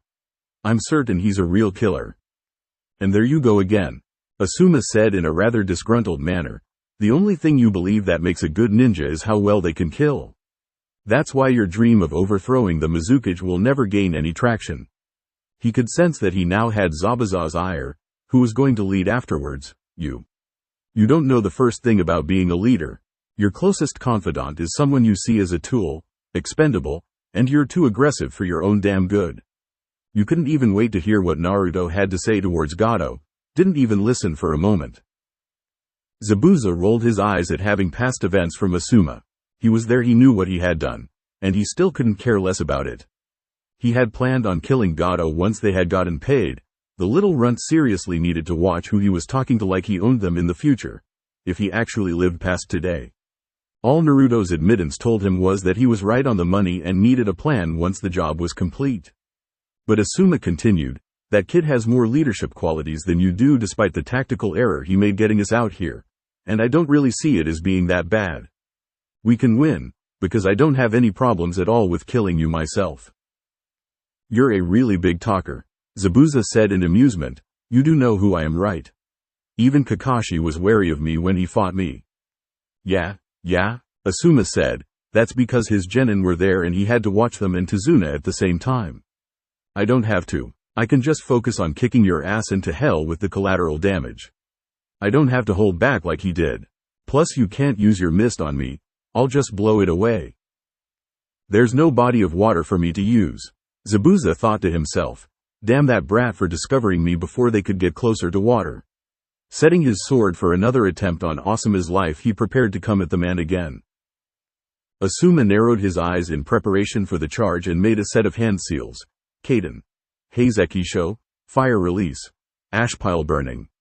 From Asuma's mouth, a thick black powder spewed forth and covered a wide-scale area all over the immediate area of battle. Zabuza immediately shut his eyes, and the wraps around his nose and mouth were able to filter out most of the bad air generated by Asuma's technique. Does he really think this is a disadvantage? He might as well have set my mist back up for all the good this will do him. If he can't see me, that's all the better, he thought as he began moving through the ash to find an angle to attack Asuma from. Time to smoke you out, Asuma said before clicking a piece of flint in his mouth with his teeth, creating a spark that ignited the ash and caused a massive explosion. XXX. Team 10 vs. Haku. Haku stayed within the confines of her ice mirrors on the lake as she eventually located Team 10's hiding place not far from shore. She would have attacked them, but it was 3 of them against 1 of her. She would have to leave the mirrors. She didn't think she could trap them all, especially after they had already seen the move. And attacking them would mean having to again engage Naruto on his terms, and she had learned a rather painful lesson the last few times he had hit her, telling her that a fight where he had the opportunity to close the distance wasn't to her advantage. For both sides at the moment they were at a stalemate. Haku wasn't about to leave the mirrors, but the longer she stayed in them the more chakra she wasted. On the other hand, Team 10 didn't have to move at all. Haku was their responsibility to handle, and they could just keep her there if they had to. However, depending on who won the battle between Asuma and Zabuza raging on, meantime it could either be a good move, or the strategy that would seal their fate. That was the plan for both sides at the moment. Hold out for the time being until the other 2 finished their battle and arrived to help them finish. It was the plan until the sound of an explosion came from within the forest, easily getting the full attention of Team 10 and especially Haku, who knew that Zabuza didn't use attacks that had fiery explosions involved. Zabuza-sama. Haku rushed from her mirrors and let them fall into the water as she took off across the surface of the lake to head towards Zabuza and ensure that he was safe. She started moving faster as she saw a shadow move from the brush towards her across the surface in an effort to cut her off at the pass. Haku diverted her direction to dodge the shadow moving at her. She had no clue what it did, but she wasn't curious enough to let it catch her so that she could find out. Moving to avoid the shadow as she made it to land, she almost wasn't able to avoid the attack from a contingent of cage bunshin that had been lying in wait. Once Haku started to move back through the trees, she found herself utterly bogged down from going any further by a coordinated assault from Naruto's cage bunshin. How can he still keep going? He can still make so many and have them fight so well. Ignoring that train of thought as she had to get to Zabuza if that fireball that had erupted from over 5 miles away was any indication of how his fight was going. Get out of my way. I need to get to Zabuza-sama. You aren't going anywhere, the clones shouted as 6 of them moved in while 5 more stayed back and attempted to pelt her from above with weaponry. Naruto, and by proxy his clones, weren't Tenten, thus all that the kunai and shuriken from above did in the end was force Haku off of her intended path. It didn't even slow her down or stop her, as a pair of Naruto's infantry clones were put out of commission swiftly by 2 well-placed senbon from Haku. After dealing with 5 more clones that attempted to cut her off and stop her, it was quite clear that she wasn't going to be facing off with the original as long as she was rushing to reach Zabuza. Naruto would simply stay in the shadows and keep swarming her with clones, and her speculation was proven correct as she systematically found herself forced to take detour after detour lest she find herself surrounded or cornered by the dogged pursuit of the never-ending clones. Trapping Naruto truly had been her best option. Even staying on the lake to fight him would have been better than what was currently taking place. In the forest it was his world, and for the time being the denizens of the woods were him and his cage bunshin, and they reigned supreme. As the sun was now high enough in the sky to stamp out all traces of night and leave no doubt that a new day had risen, Haku was moving as if she were a trapped animal that had not resigned itself to capture yet. Anything that moved in her field of awareness was completely out of luck, as she lashed out quickly and violently with her seemingly endless supply of senbon, not sparing a second or in some cases single glance at her target, only letting the popping sound of dispelling clones tell her that she hit her mark. She couldn't lose them. For every clone she killed off, several more would emerge. He had 2 ways of tracking her. One was to use his sonar jutsu to hone in on her general direction and then send cage bunshin that way to check for her. The second way was when Haku killed a clone he would be able to tell where she was. However, if she just let them live they would still find her anyway. She had long since passed the point of panicking. Turning around she found more clones on her tail. However, when she turned forward to work out a path to take to lose them or prepared to dispose of them, she saw that damned shadow moving along the ground towards her again. And this time she couldn't run away, she was moving right towards it, and stopping on a dime would have brought her efforts to reach Zabuza to an end. The only option she had left was an attack in the general direction of the shadow. She couldn't see the source of it, but she could estimate as her eyes worked double time and found what she figured to be a good 45-degree estimation of the origin of the shadow. Figuring that no matter what she was going to be hit by the technique, whatever it did, Haku decided to at the very least go down swinging, or throwing in this case, as she let loose 2 fistfuls of her rather deadly senbon in front of her and behind her to rid herself of Naruto's clones. Her gamble paid off as not only did she destroy the clones, the shadow retreated away from her and in the direction she threw. A rustle of bushes determined that someone had dodged and had been forced to let go of whatever jutsu was being used. Narrowing her eyes at the sight, she honed in on a tuft of black hair sticking out from the cover of the plant life. Quickly letting loose a barrage of needles, the figure stood up, just as the needles hit him. Troublesome. Shikamaru grunted out as he staggered back from the hits he had taken. That almost worked. Sick of having gotten the run around from this team of rookie genin for so long and having had them keep her from getting to Zabuza to assist him, Haku didn't hesitate as she let fly with another set of senbon that hit Shikamaru dead on and got him to let out a gasp before falling back against a tree and slumping to the ground. Haku moved in to ensure that he was out of commission, but a feminine shout of, "Shikamaru," alerted her to the blonde female member of the squad heading out from her own hiding place nearby as she tried to cut off the ice-wielding missing ninja from doing further damage to her teammate. Ino tried her best to engage Haku in close as she saw herself as the only defense Shikamaru had until Naruto was able to catch up to her himself and fight. His clones had served their purpose for what they had been intended for, but that plan had fallen to hell once Shikamaru was hurt. Unfortunately for Ino, after dealing with Naruto and his clones which had a far greater capacity in close than her and with the fear, adrenaline and anger moving through her system by Zabuza's unknown fate and the fact that she was being held back from helping him by these kids detaining her, Haku was quick and merciless to the young girl. While Haku would be the first to admit that her taijutsu was absolutely abysmal, she had her senbon in hand, and Ino wasn't as good at defending attacks as Naruto was from someone faster than herself. Ino let out a desperate gasp as Haku seemed to float around the punch she threw to make her way to the girl's back. Ino desperately tried to turn to defend herself, but there was nothing she could do. She's so much faster than Naru. She was never able to finish her thought as a needle found its way to the side of her neck, forcing her eyes to roll into the back of her head and dropping the girl to the ground. With the two genin around her overcome, Haku didn't feel like sticking around to try and deal with Naruto once he was able to arrive with his seemingly infinite backup. Sparing one glance back at the unmoving genin duo, she kept moving towards where she saw the explosion from earlier. XXX. Haku's barrage on him inside of the dome of mirrors had taken a toll on Naruto. Once the needles were removed from his body, he realized that he had been hit in areas by Haku that would intentionally slow him down. A few more and he wouldn't have been able to even stand up, let alone continue to fight. Ino had gotten him out at the right time. His mobility shot, Naruto made up for his new lack of speed by making 3 Kage Bunshin. His chakra dispersed evenly between them, and forced them to provide the raw chakra for his clones that he would use to corral Haku towards Shikamaru's shadow.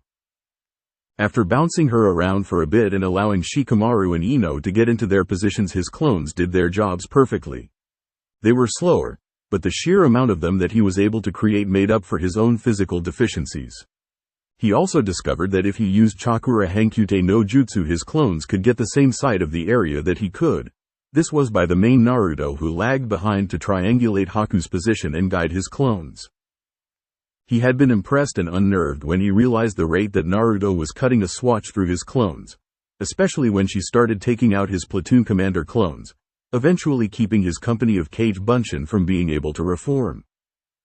When she finished off his original 3 clones, keeping him from continuously flooding the area near Haku with clones, his blood ran cold, especially when a quick check of his sonar jutsu let him know that Haku was right by Shikamaru and Ino. His legs had never burned so intensely in his entire life as his muscles seemingly demanded him to stop and rest, but he continued on.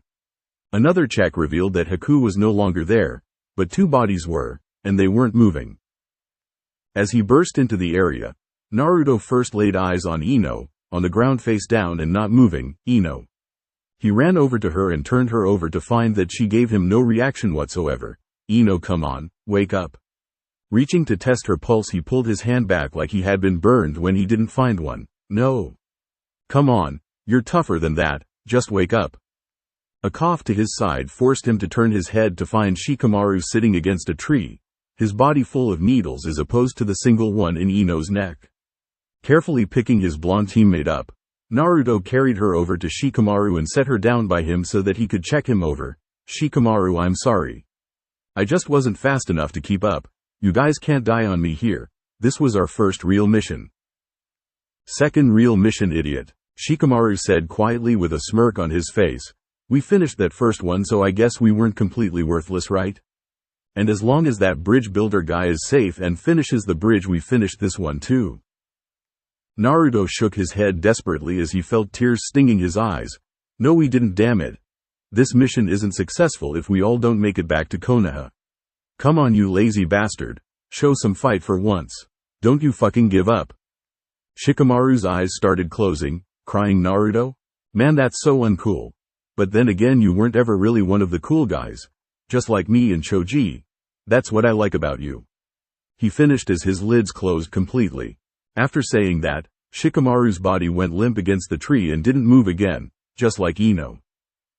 Naruto looked back at the young Yamanaka girl and couldn't keep his eyes on her as he looked down at the ground. With one hand he closed her eyes before punching the ground repeatedly, hard enough to break his hand.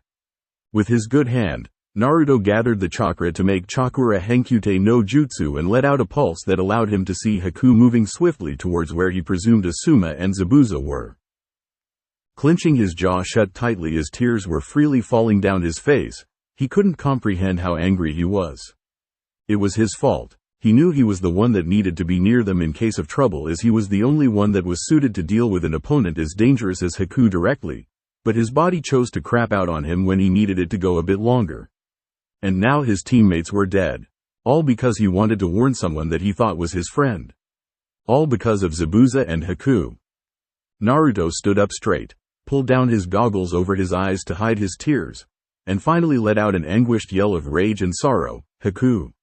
He then immediately charged after Haku, dead set on finding her and keeping her from bringing harm to his sensei the way she had done to his other squad members.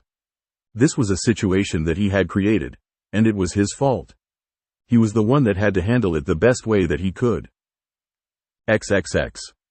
Asuma vs. Zabuza. Asuma had cleared back from the explosion he had caused, as it had started something of a small forest fire. Asuma was sure he could put it out, but at the moment he needed to confirm his kill. He just really wasn't looking forward to going inside of a fire to find Zabuza's corpse. There was no way he survived that though. Zabuza had tried to conceal himself inside of the ash from Asuma as a poor man's substitute for his mist. Too bad for him that was only part of Asuma's jutsu. Phew, blew his ass to kingdom come. He said looking at his handiwork, trying to peer through the flames. Wish I could see in there though.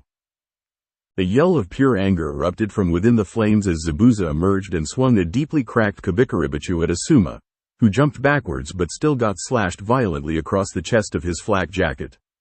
The density of the jacket was probably the only thing that kept Zabuza's attack from getting through to his organs and finishing him off right there. Dropping to one knee momentarily before standing back up, Asuma clutched at his wound and glared at Zabuza. How did you possibly walk away from that? You were right in the middle of it. He then noticed that much of Zabuza's body was covered in deep, intense burns. Most of his front was horribly wounded. His facial wrappings were burned mostly off of his face, revealing his shark-like teeth as he breathed heavily, trying to keep himself out of shock. Kabikaribachu kept me from kicking the bucket on that last one, Zabuza admitted, pointing at the crack on the blade that seemed to cover the entire sword. That was until it seemed to absorb Asuma's blood that it had been coated with. After taking in all of his blood that it had taken on, it reformed to its original perfect appearance, not a crack or nick on it. Got to love this thing. Asuma groaned in exasperation as he got back into a shaky taijutsu stance. This is ridiculous. I'm seriously losing blood here, and that last attack should have blown some limbs off. A sword is that dense that it was able to take most of the blunt concussive force from the explosion? You're good, Zabuza said, slowly lifting his large sword up in a basic kendo stance. You and Kakashi are the best fights that I've had in a long time. You say that like I've already lost, Asuma said, gripping his trench knives tightly. Zabuza had gotten him good with that last attack, but from looking at Zabuza, the former member of the Seven Swordsmen of the Mist had also taken some serious damage from their battle.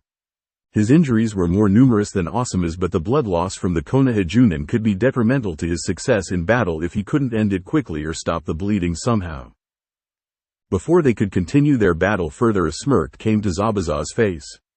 Before Asuma could wonder about what the issue was, he was forced to dodge needles launched at him, and he bit back a curse as the person who had attacked him came from the surrounding forest. No, did she beat them? Did she kill them? He thought to himself worriedly. Haku, Zabuza said as he watched her draw closer to him slowly, keeping her eyes on any move Asuma might make on her master. You certainly took a long enough time to deal with those brats. Had some trouble? Haku nodded. I'm sorry, Zabuza-sama. I finished up as quickly as I could after I saw the explosion take place. They were better than they appeared to be. Asuma's eyes widened before he started growling angrily at what Haku was insinuating and was preparing to attack when everyone felt a crushing presence surround them. Asuma immediately had a flashback to 12 years earlier and swallowed down a lump of fear in his throat. Realizing who it was, don't panic. You know who this is, and it might actually be a good thing for this once.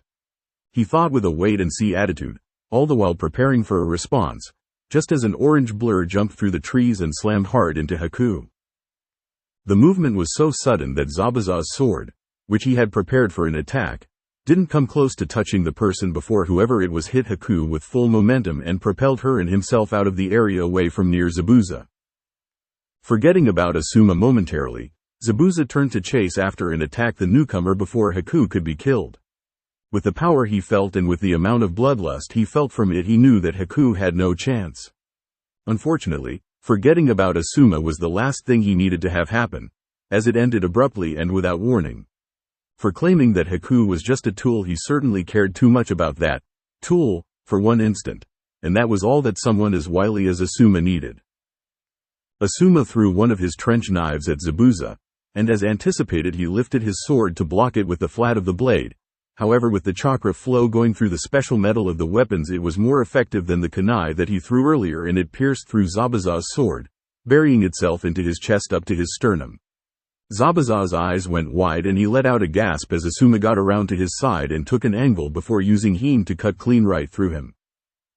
Zabuza stood perfectly still before a massive spray of blood flew from his torso and he dropped to the ground, cut almost clean in half, dead. So stupid. You didn't have to die here, you idiot. That's why we were here in the first place.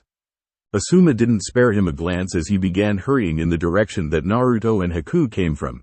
I've got to see for myself what happened to Shikamaru and Ino. Naruto can wait for now. XXX.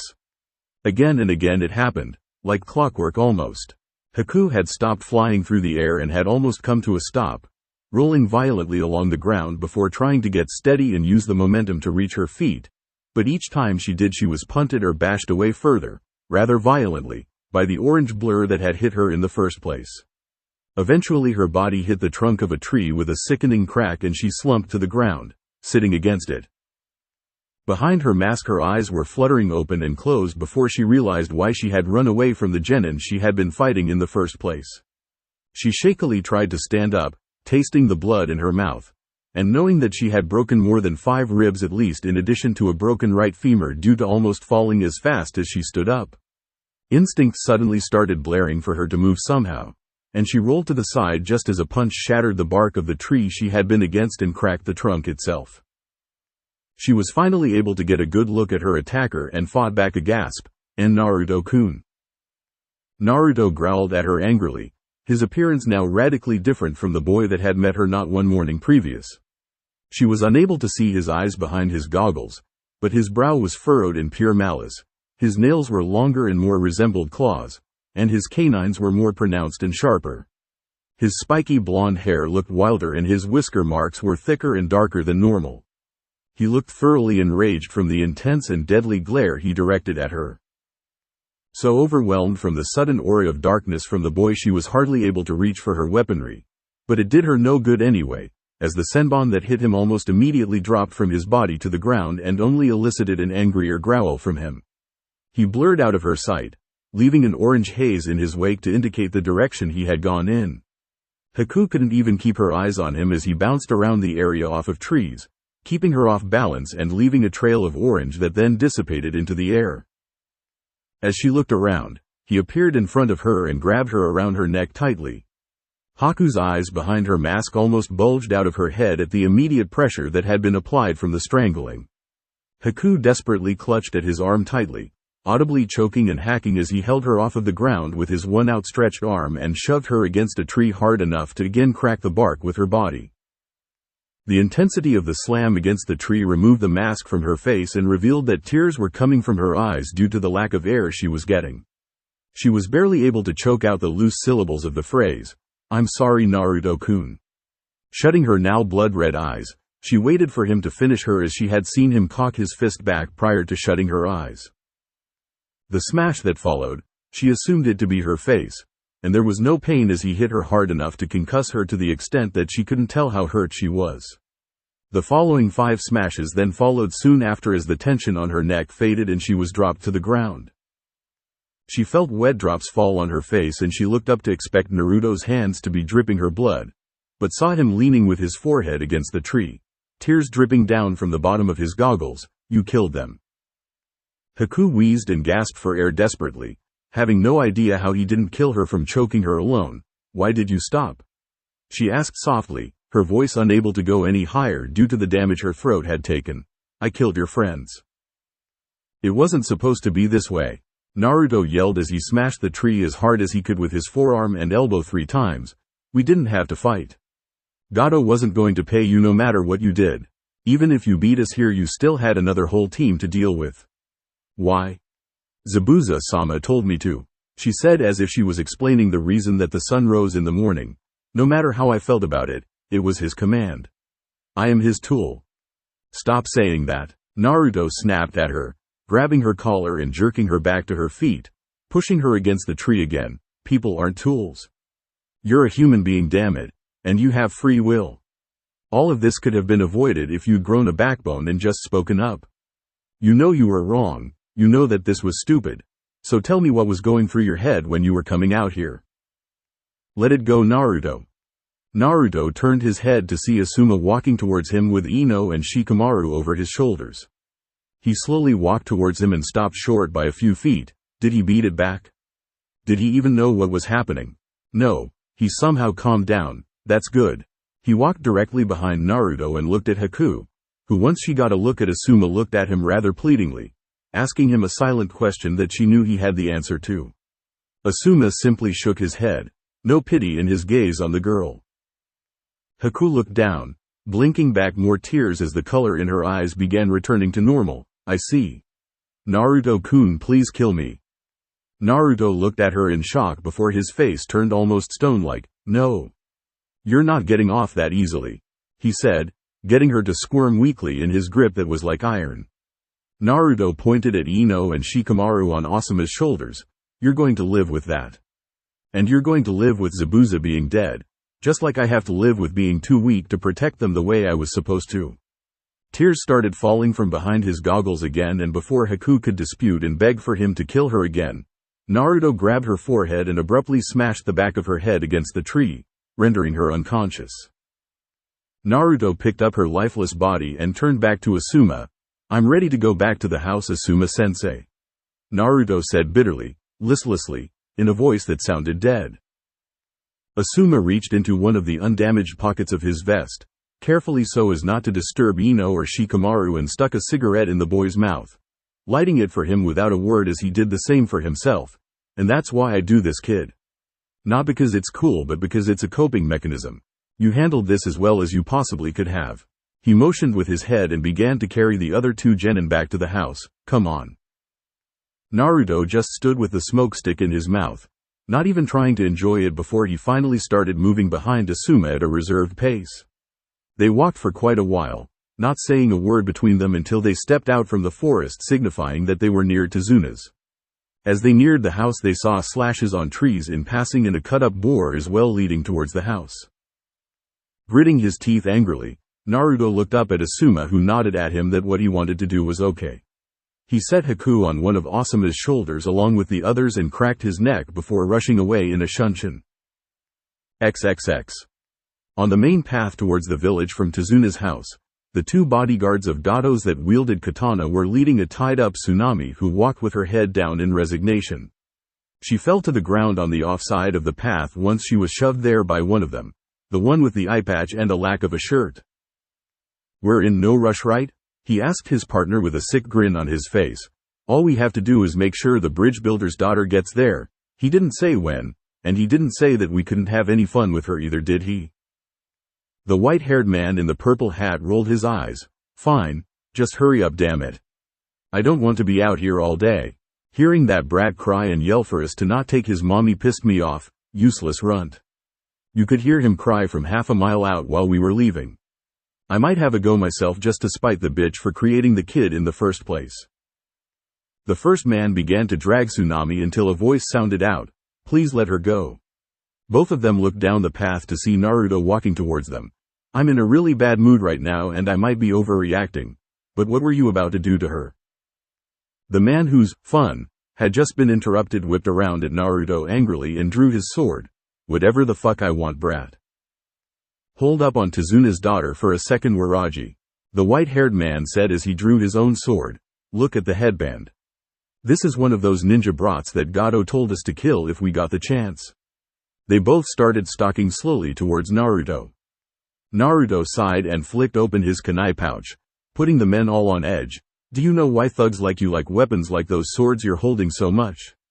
I'm not going to say that it's some inadequacy thing that you guys have with your equipment downstairs because I don't know and I don't really care. He said, getting them to bristle in anger. No, losers like you like weapons because a normal guy is automatically stronger than other normal people with a blade in his hand, and he can make himself rich and feared by pointing it at others with intent to harm. Because with a weapon, Even pussies like you can be tough guys if you've got blades in your hands. The man with the eye patch stomped forward angrily in an effort to cut Naruto to pieces but stopped when he heard his partner cry out in alarm from behind him. He turned and saw that another Naruto had appeared behind him and had grabbed him around the waist and his arms, squeezing tight enough to get him to drop his sword on the ground. Waraji, help!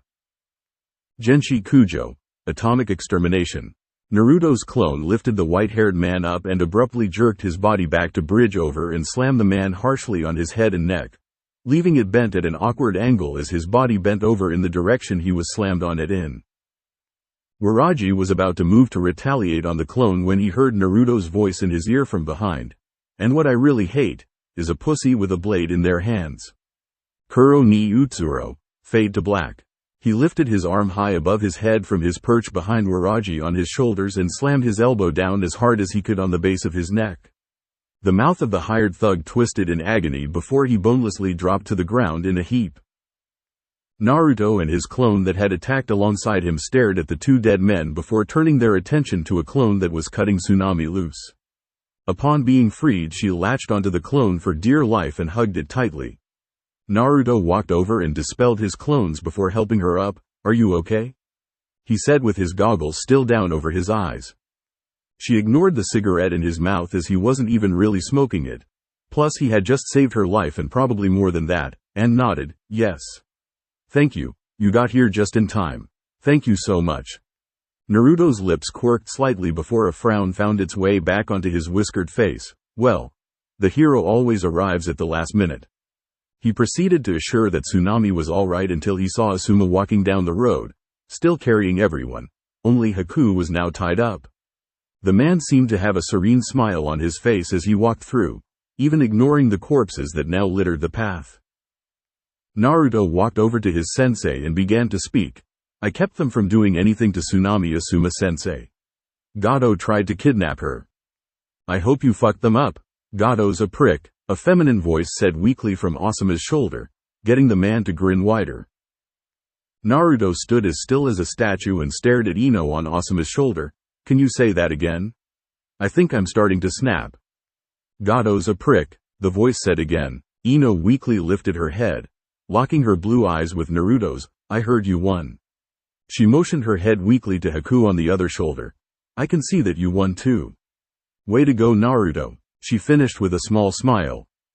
"Ino," Naruto said as he lifted his goggles off of his face and walked towards her slowly, putting a hand on her neck and feeling her pulse, getting her to arc a delicate eyebrow in confusion. "You're really alive. Oh man, don't ever do that again. I've never been so scared in my entire life." He looked over at Shikamaru. "What about him? Is he alive too?" He started shaking Shikamaru. "Shikamaru, speak to me." The boy groaned lowly and kept his head lowered. "I finally get an excuse to sleep and the first thing you do is wake me up. You troublesome bastard."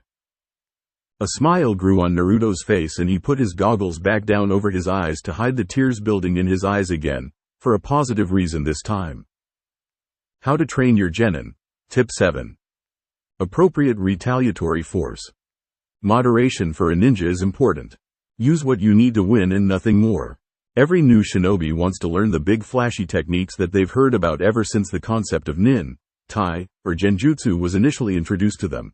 But the knowledge of how and when to use the jutsu is just as important as the hand seals needed to activate the technique in the first place. Jumping into a battle and using your most powerful jutsu, or tool, or whatever is all well and good if your opponent is blind, deaf, and dumb. Because any opponent worth a jutsu or technique of that caliber is going to need to be worn down before anything like that would even hit them in the first place, unless they're so far below you it works right off the bat. And if that's the case, then there was no need for you to even use a jutsu that's strong in the first place. And most powerful jutsu are very chakra costly. Unless you generate chakra like a power plant, you might want to keep as much as you can for when you actually need to use it, because most battles are never straightforward. Also, with some ninja they have been shown to be wily enough to reconstruct and reverse engineer certain jutsu from sight and memory. For those of you that are short of memory, there's actually an entire Kekkei Genkei based off of that single ability, so Junin Sensei, teach your genin squad some discretion. There's a time and a place for everything. And when it's not that time and place, you'll know it because you're going to be taking a beatdown when you try it.